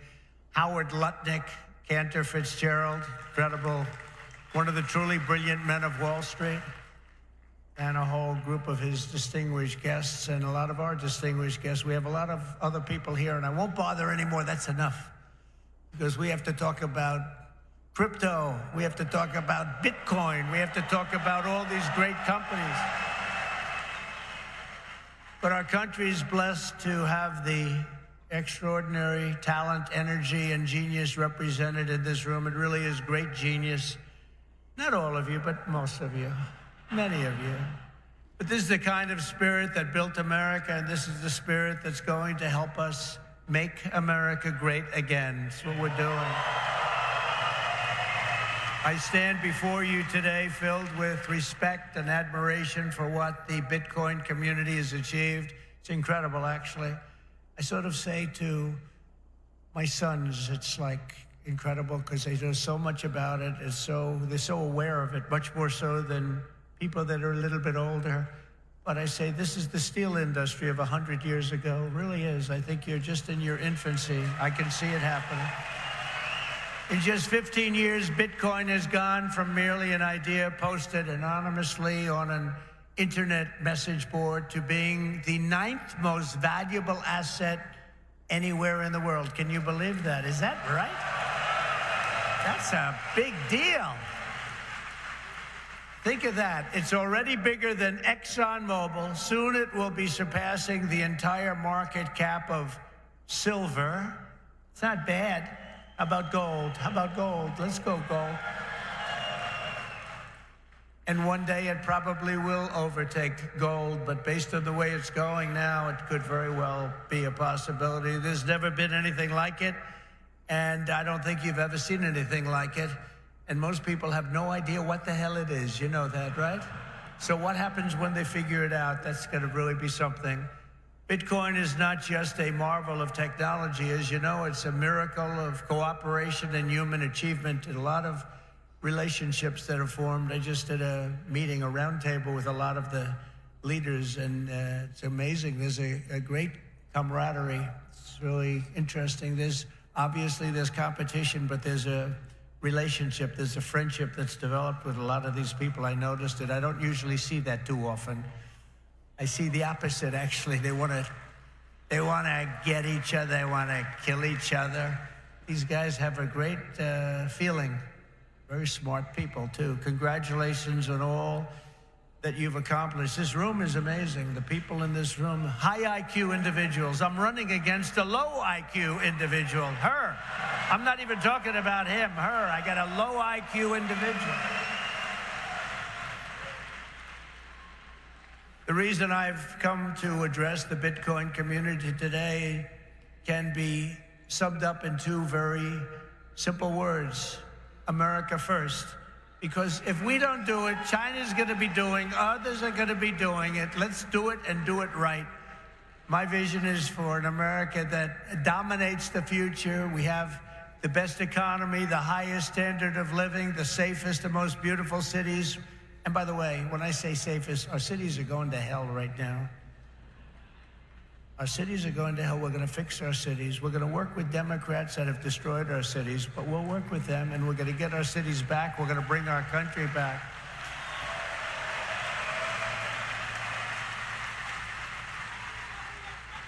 And we really were the freest and the most ambitious, most dynamic nation ever to exist on Earth. And we're going to get that back again because we're not there now. We're a nation in decline. You know it. We know it. Doesn't sound nice. But it's okay because we're going to bring it back. We're going to bring it back fast. Right now, it's embarrassing. It's embarrassing what's happened. Even today, when you look at what we just said, that would never have happened if they respected our country. If we don't embrace crypto and Bitcoin technology, China will, other countries will, they'll dominate, and we cannot let China dominate. They are making too much progress as it is. And we want them to be successful. I don't want China to be successful, but we have to be the most successful. That's what's gonna happen.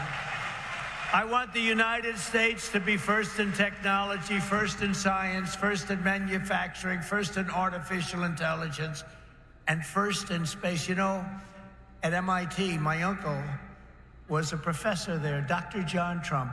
He would have fit in with this room very nicely, actually. That's why I mention it. And I believe he was the longest serving professor in the history of MIT. He graduated, we have a very intelligent family, actually. He graduated tremendously. I think he has 3 different degrees, but they said, would you like to stay on, John, and be a professor? Well, I've got a lot of offers, I assume he said, but I've got a lot of offers. Well, he was there for, I believe, 41 years. When I was in the White House, the head of MIT came to see me, and they presented me with a book on my uncle. He was a legendary guy in the academic world and in the world of MIT. So I understand a lot about what you're doing, and I have great respect for highly intelligent people. And you are highly intelligent. America's destiny is to lead our rivals in everything and to surrender our industries to no one, You know, some of you are involved with AI, but you also have the same thing. You need a thing called electricity. You need a lot of electricity. You know, AI needs to be really dominant, and China can do it much easier. We have environmental impact statements to do, but we're going to do things that nobody thought were possible. You need tremendous amounts of electricity. You need double the electricity of the entire electricity that we have right now in the United States to dominate, and we'll get that done. Who would think we can get that done? But we're going to get it done. We'll be having power plants built at the sites. We'll be releasing people from certain ridiculous requirements. And we'll be using fossil fuel to make electricity because we're going to have to. We'll be using nuclear. We'll be doing it in an environmentally friendly way. But we will be creating so much electricity that you'll be saying, please, please, President, we don't want any more electricity. We can't stand it. You'll be begging me, no more electricity, sir. We have enough. We have enough. You know, in the Midwest, they just opened, it was very interesting, they just opened up 2 chargers, you know, a charger for the electric cars. And you know, I love Elon. He's great. He endorsed me and great endorsement and everything else. But not everybody has to have an electric car. I told him that. So we're going to get rid of that mandate, if you don't mind. Some people want gasoline-propelled cars. Some people want a hybrid.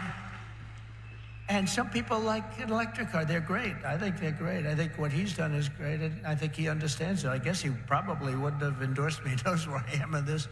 But he did. And it's just like they did these chargers in the Midwest. There are 8 of them. They spent $9 billion to build 8 chargers to charge up a car. And at that rate, it would cost approximately $12 trillion to put the charges around. Somehow that's not working. The country would have to file for Chapter 11. We'll do a chapter, you know, it's called Chapter 7 instead of a Chapter 11, but it's the equivalent. No, we have to use our brain. We have to be, we are the party of common sense, okay? We have to have common sense. But what we do have to do is we have to produce tremendous electric for AI and for all of the other things, including the things that you're doing. And we'll get it produced, and we're going to get it produced fast, or we're not going to be able to compete with China and other countries. So we're going to get it produced fast. This afternoon, I'm laying out my plan to ensure that the United States will be the crypto capital of the planet and the Bitcoin superpower of the world, and we'll get it done.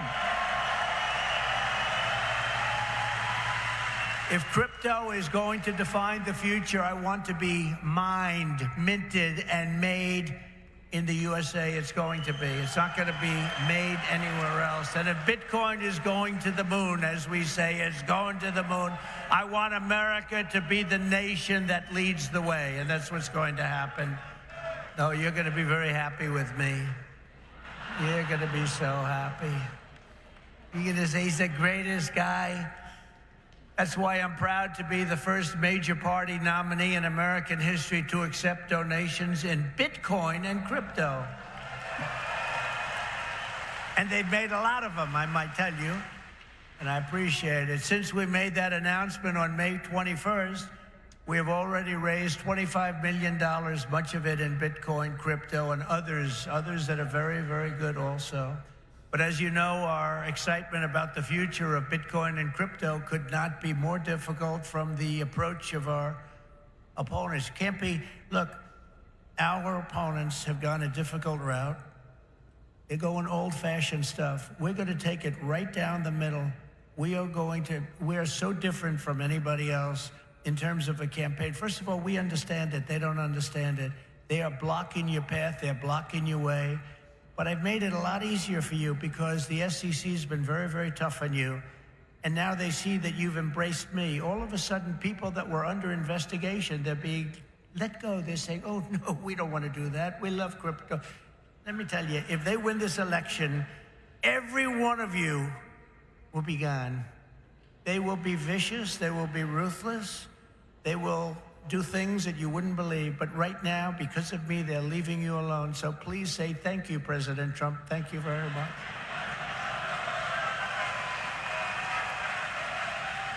And the reason they're doing that is I've heard from some of your great geniuses that talk to me about this subject. I've heard from Vivek. 175 million people in some form are involved with this world of crypto and Bitcoin and all of the others, 175 million. So when they heard that, they said, let's be nice to them, at least until after the election. So I've taken a lot of pressure off a lot of people. A lot of people are very happy today that about 3 months ago weren't so thrilled. For 3.5 years, is that right? Look, he just said that's right. And you know it's right.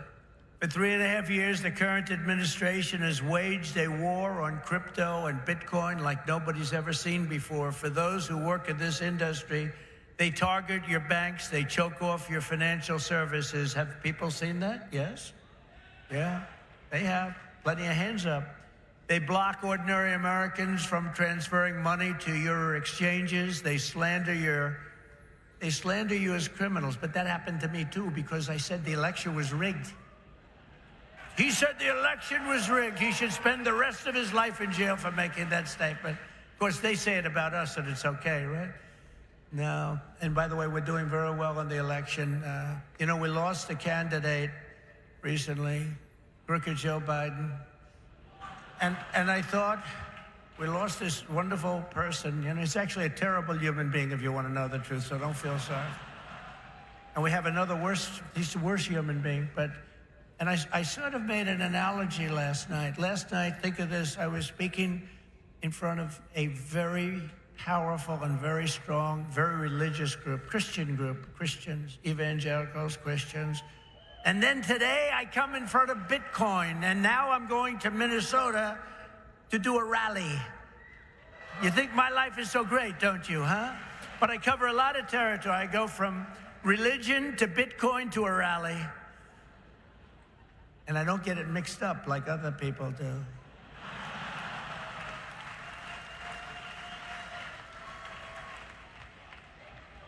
Where they come out and they say, may God bless everybody involved in the Bitcoin world. But actually, we mean that because you need blessing, because you've got to do something very spectacular. But we had an incredible time last night talking to Christians, largely Christians, a Christian group. And this is so great. And then we have a very big rally in Minnesota. Hasn't been one since 1972. Richard Nixon, can you believe it? And I think, I think we're leading Minnesota.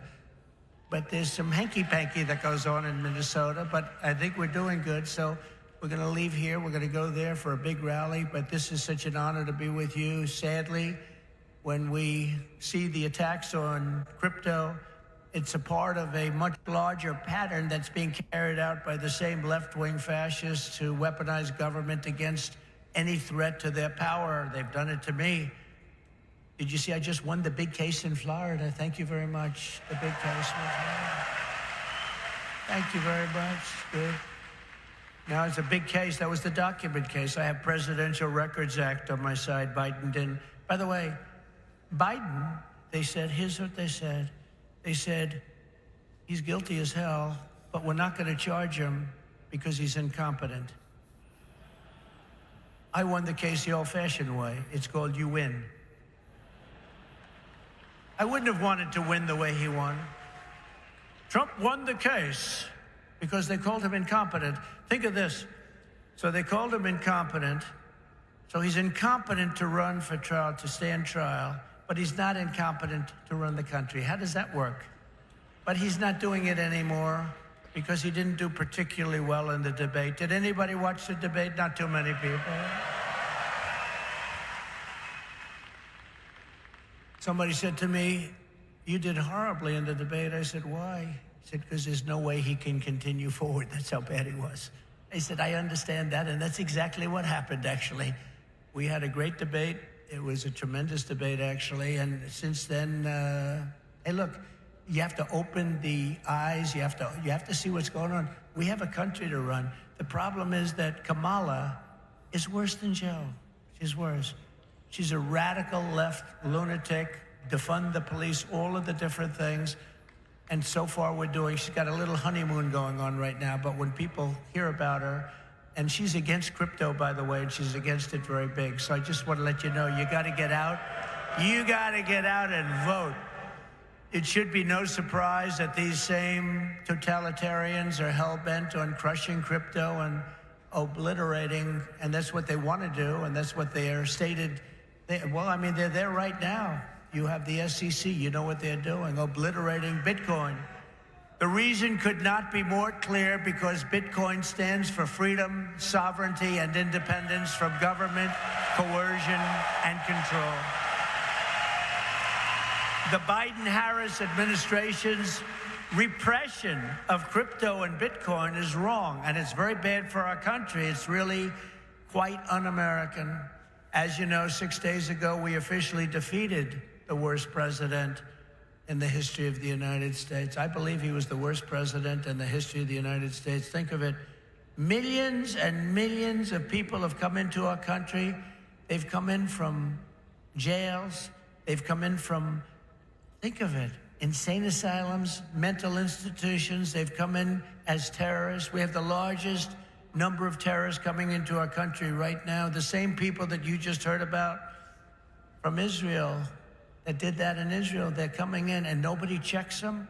Nobody knows what's going on. We have no idea what's going on. They've lost control of our country, and only bad things can happen. So it's not going to be that way. We're not going to let that happen.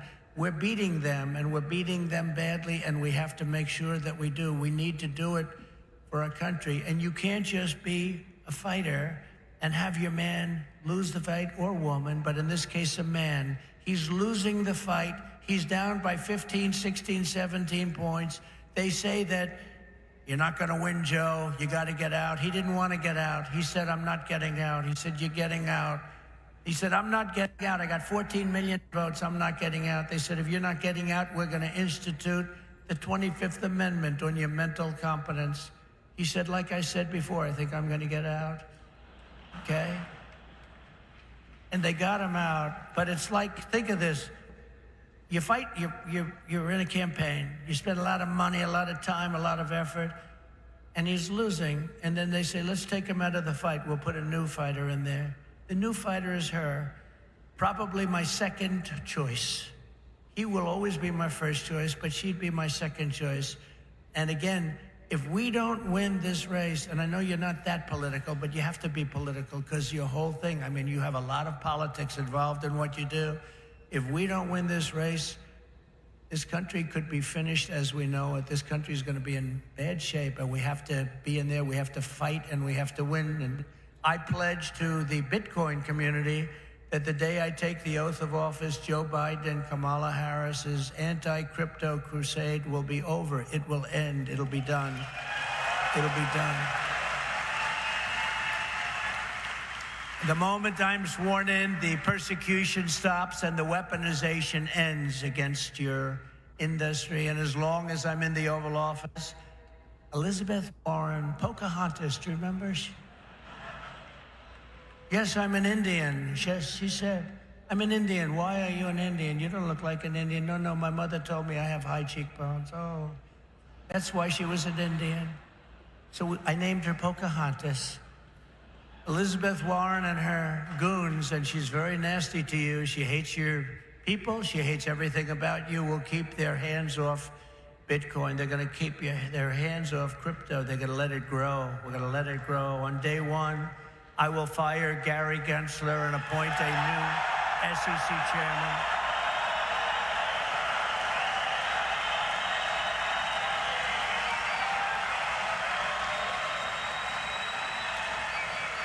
I didn't know he was that unpopular.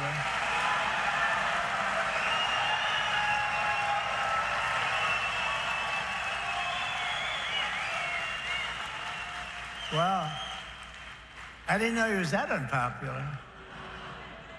Let me say it again. On day one, I will fire Gary Gensler. Whoa.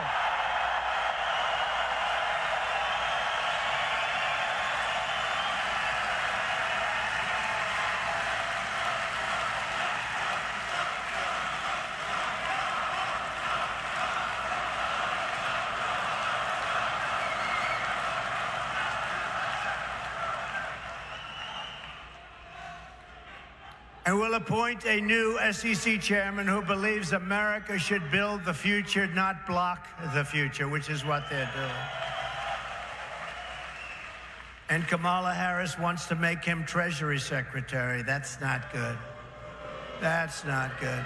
He was Hillary Clinton's finance person. Did you know that? Crooked Hillary. Remember Crooked Hillary? Do you remember her? Anybody remember? He was the finance chairman of Hillary Clinton's campaign against a gentleman known as Donald Trump. Not a popular person within the... Actually, she came to my wedding. Do you know that? To our great First Lady, Melania. She came to our wedding, and Bill came to our wedding.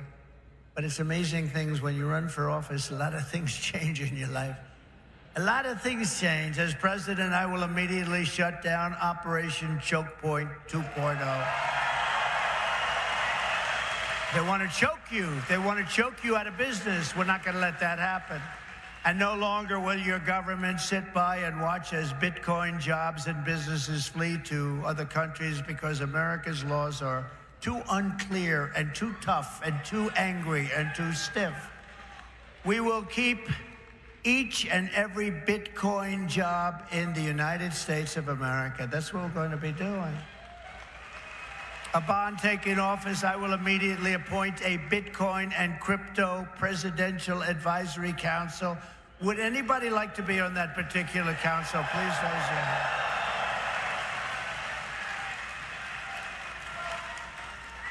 Their task will be to design transparent regulatory guidance for the benefit of the entire industry, and they will get it done in 100 days. We will have regulations, but from now on, the rules will be written by people who love your industry, not hate your industry, people that want to make it clear and simple, straightforward and fair, people that want to see your industry thrive, not dive. Next, I will immediately order the Treasury Department and other federal agencies to cease and desist all steps necessary, because, you know, there's a thing going on in your industry. They want to move the creation of a central bank digital currency. It's over. Forget it. CBDC. There will never be a CBDC while I'm President of the United States. And I will always defend the right to self-custody. Self-custody. You're going to have a great industry. You're going to have a great industry, and we're going to be fuel for your industry, not demolish your industry. America will once again be a nation that protects property rights, privacy, freedom of transaction, freedom of association, and freedom of speech. We're going to go back to the old days when we were a nation that was building, not a nation that was eating itself alive from within. As part of our effort to provide regulatory clarity, we will create a framework to enable the safe and responsible expansion of stable coins. Do you know what a stable coin is? Does anybody know? Please raise your hand.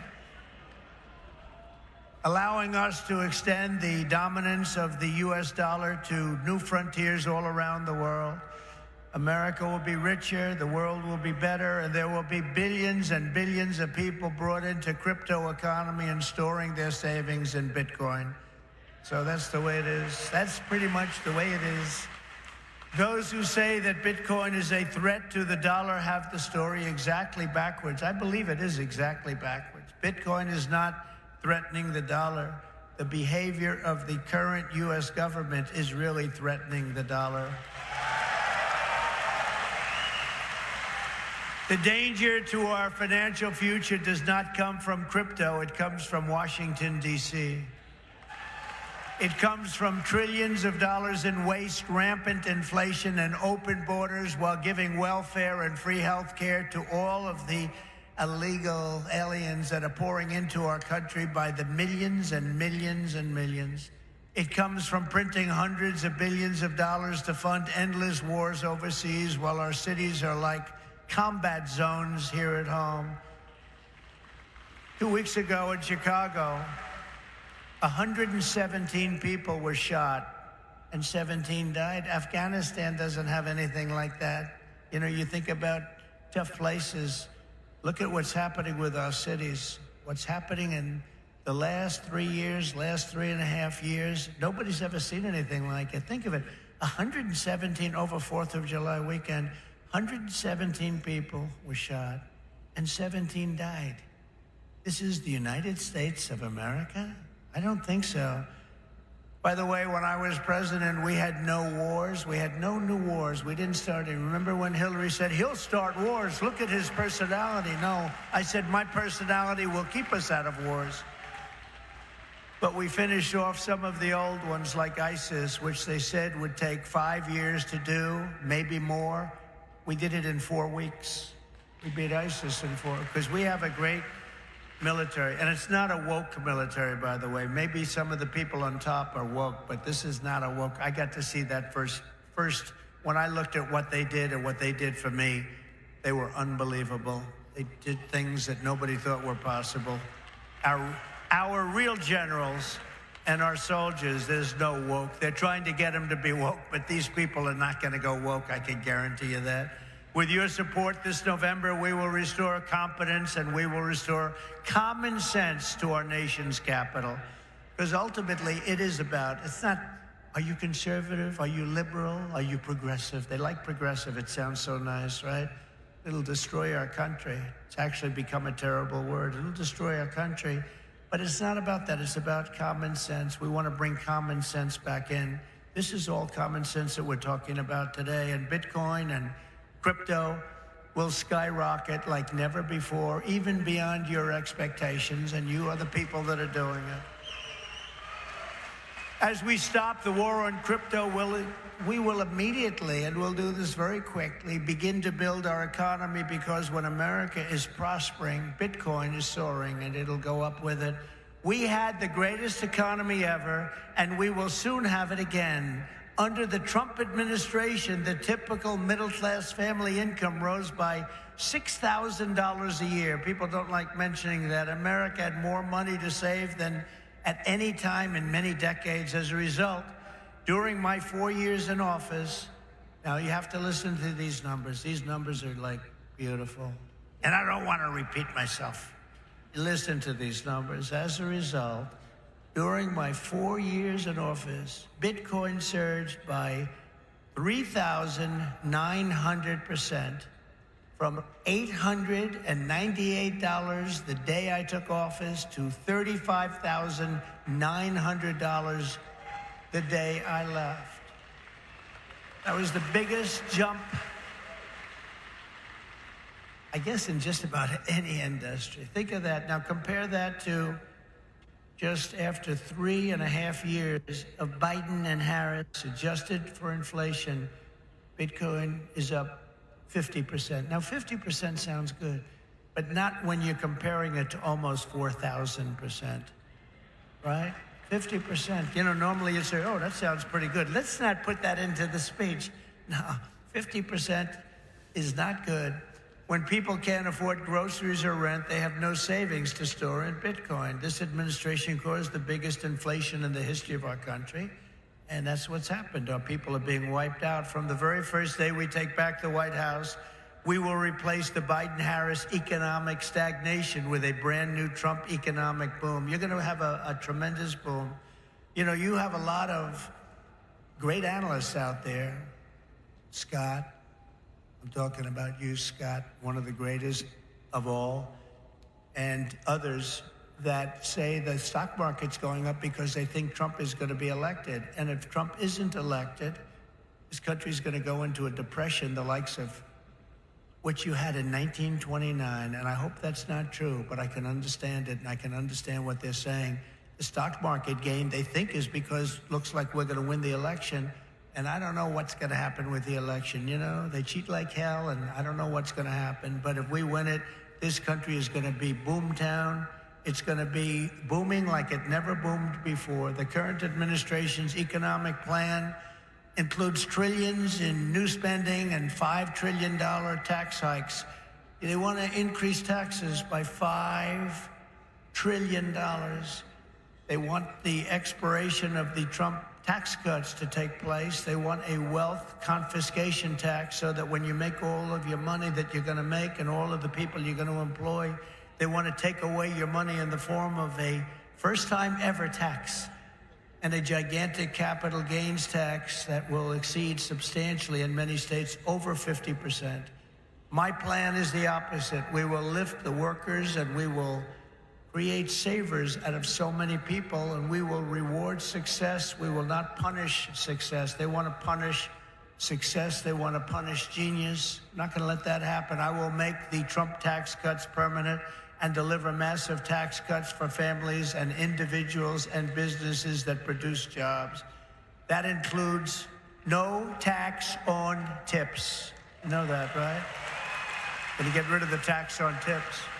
I will cut unnecessary and burdensome regulations, fight every day to make America the best place on earth to build a business, including a crypto business. It's going to be the best place. You're not going to have to go to China. You're not going to have to learn, gee, how do I learn Chinese? I want to learn it very quickly. I have a little granddaughter that speaks fluent Chinese. Can you believe it?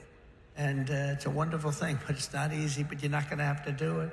Most importantly, for our citizens, we will end the inflation nightmare that this administration has created, and we will end it quickly. It's got to end. It's destroying our country. You know, inflation is a country buster. You can go back many, many years to Germany, and you look at what happened to Germany during their huge period of inflation, destroyed the country.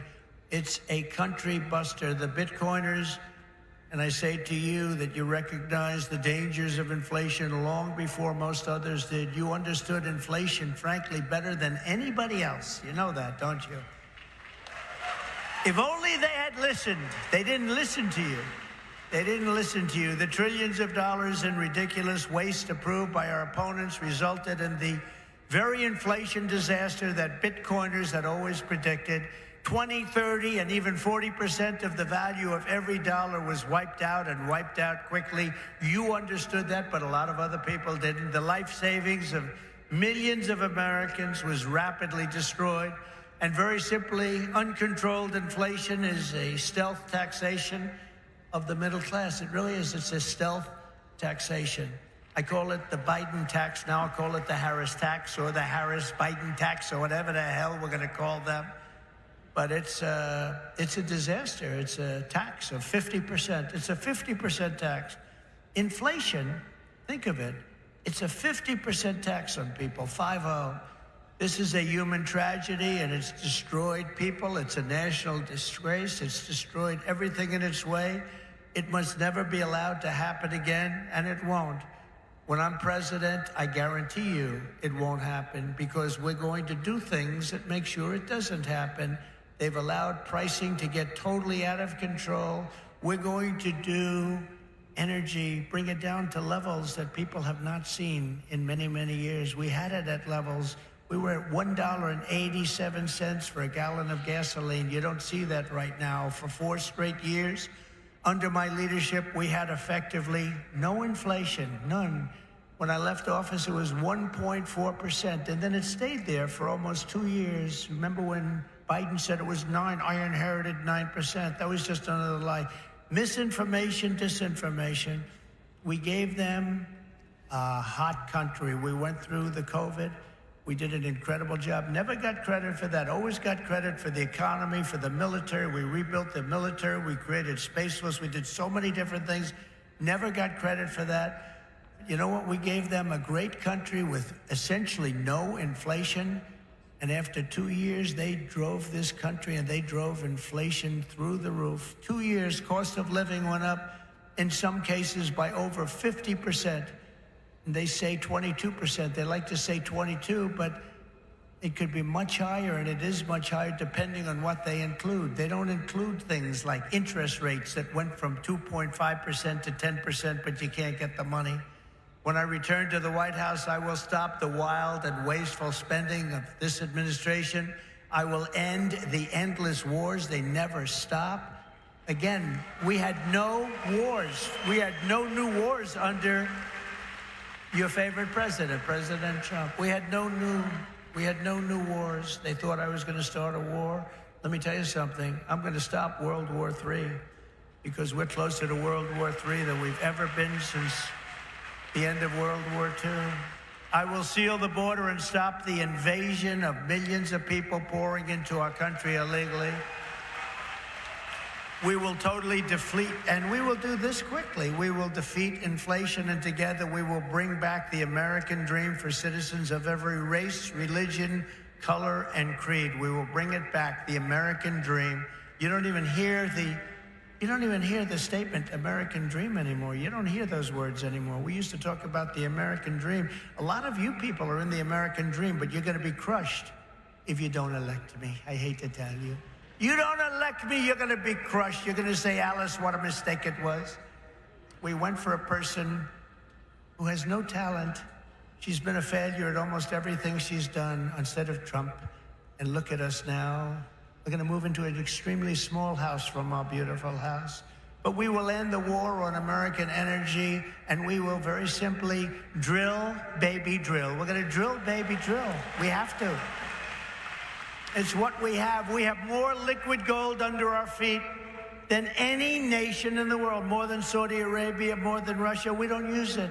We don't use it. They use it. We don't use it. We go out and buy oil from Venezuela. It's amazing. But we won't stop there. We will harness American energy in all forms. I have set the ambitious goal that by the end of my term, the United States will be the #1 lowest cost of energy and electricity of any nation on earth. We can make it so inexpensively. Because of what we have under our feet, we can make it so inexpensively. And with low energy costs, America will become the world's undisputed Bitcoin mining powerhouse. You'll be a Bitcoin mining powerhouse. You will not have to move your family to China. You will not be moving to China. As we implement these reforms, Bitcoin and crypto will grow our economy, cement American financial dominance, and strengthen our entire country long into the future. Many Americans do not realize that the United States government is among the largest holders of Bitcoin. Does anyone know that? How about that? The federal government is almost 210,000 Bitcoin, or 1% of the total supply that will ever exist. But for too long, our government has violated the cardinal rule that every Bitcoiner knows by heart. Never sell your Bitcoin, right?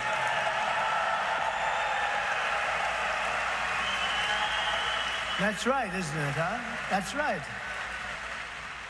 How did I figure that one?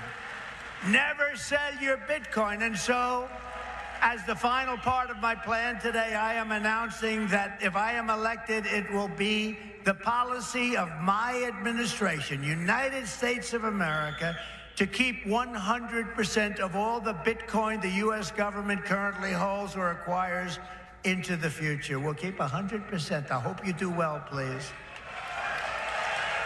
This will serve in effect as the core of the strategic national Bitcoin stockpile. As you know, most of the Bitcoin currently held by the United States government was obtained through law enforcement action. You know that. They took it from you. Let's take that guy's life. Let's take his family, his house, his Bitcoin. We'll turn it into Bitcoin. It's been taken away from you because that's where we're going now. That's where this country is going. It's a fascist regime.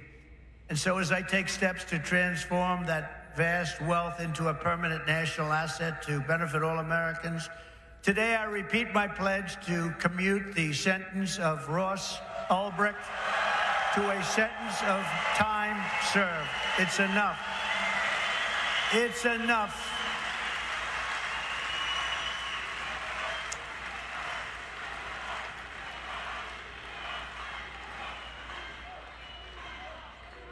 That's where we are as a country.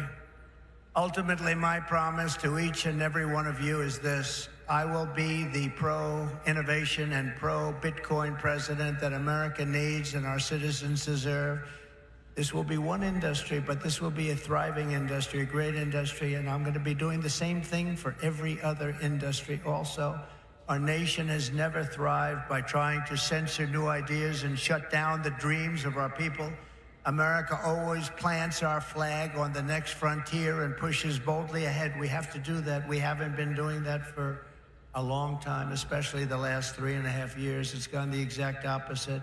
Those of you in this room inherit the legacy of generations of American pioneers and patriots, risk-takers and renegades who settled this continent, built the modern world, and lived on the bleeding edge. You live on a bleeding edge. You do know that, Bitcoiners, don't you?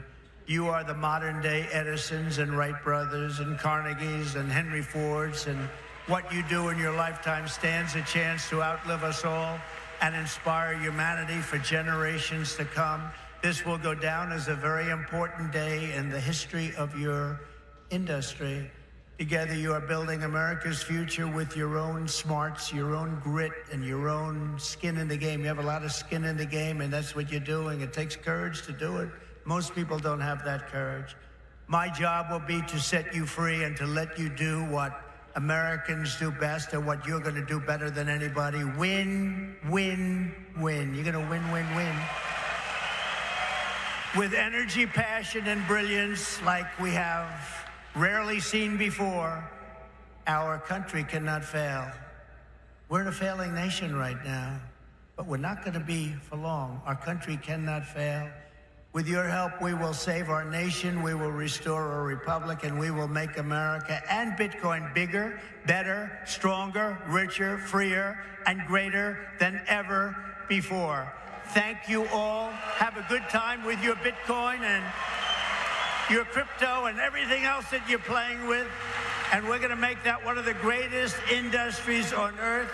Good luck, and God bless you all. Thank you. God bless you. Thank you.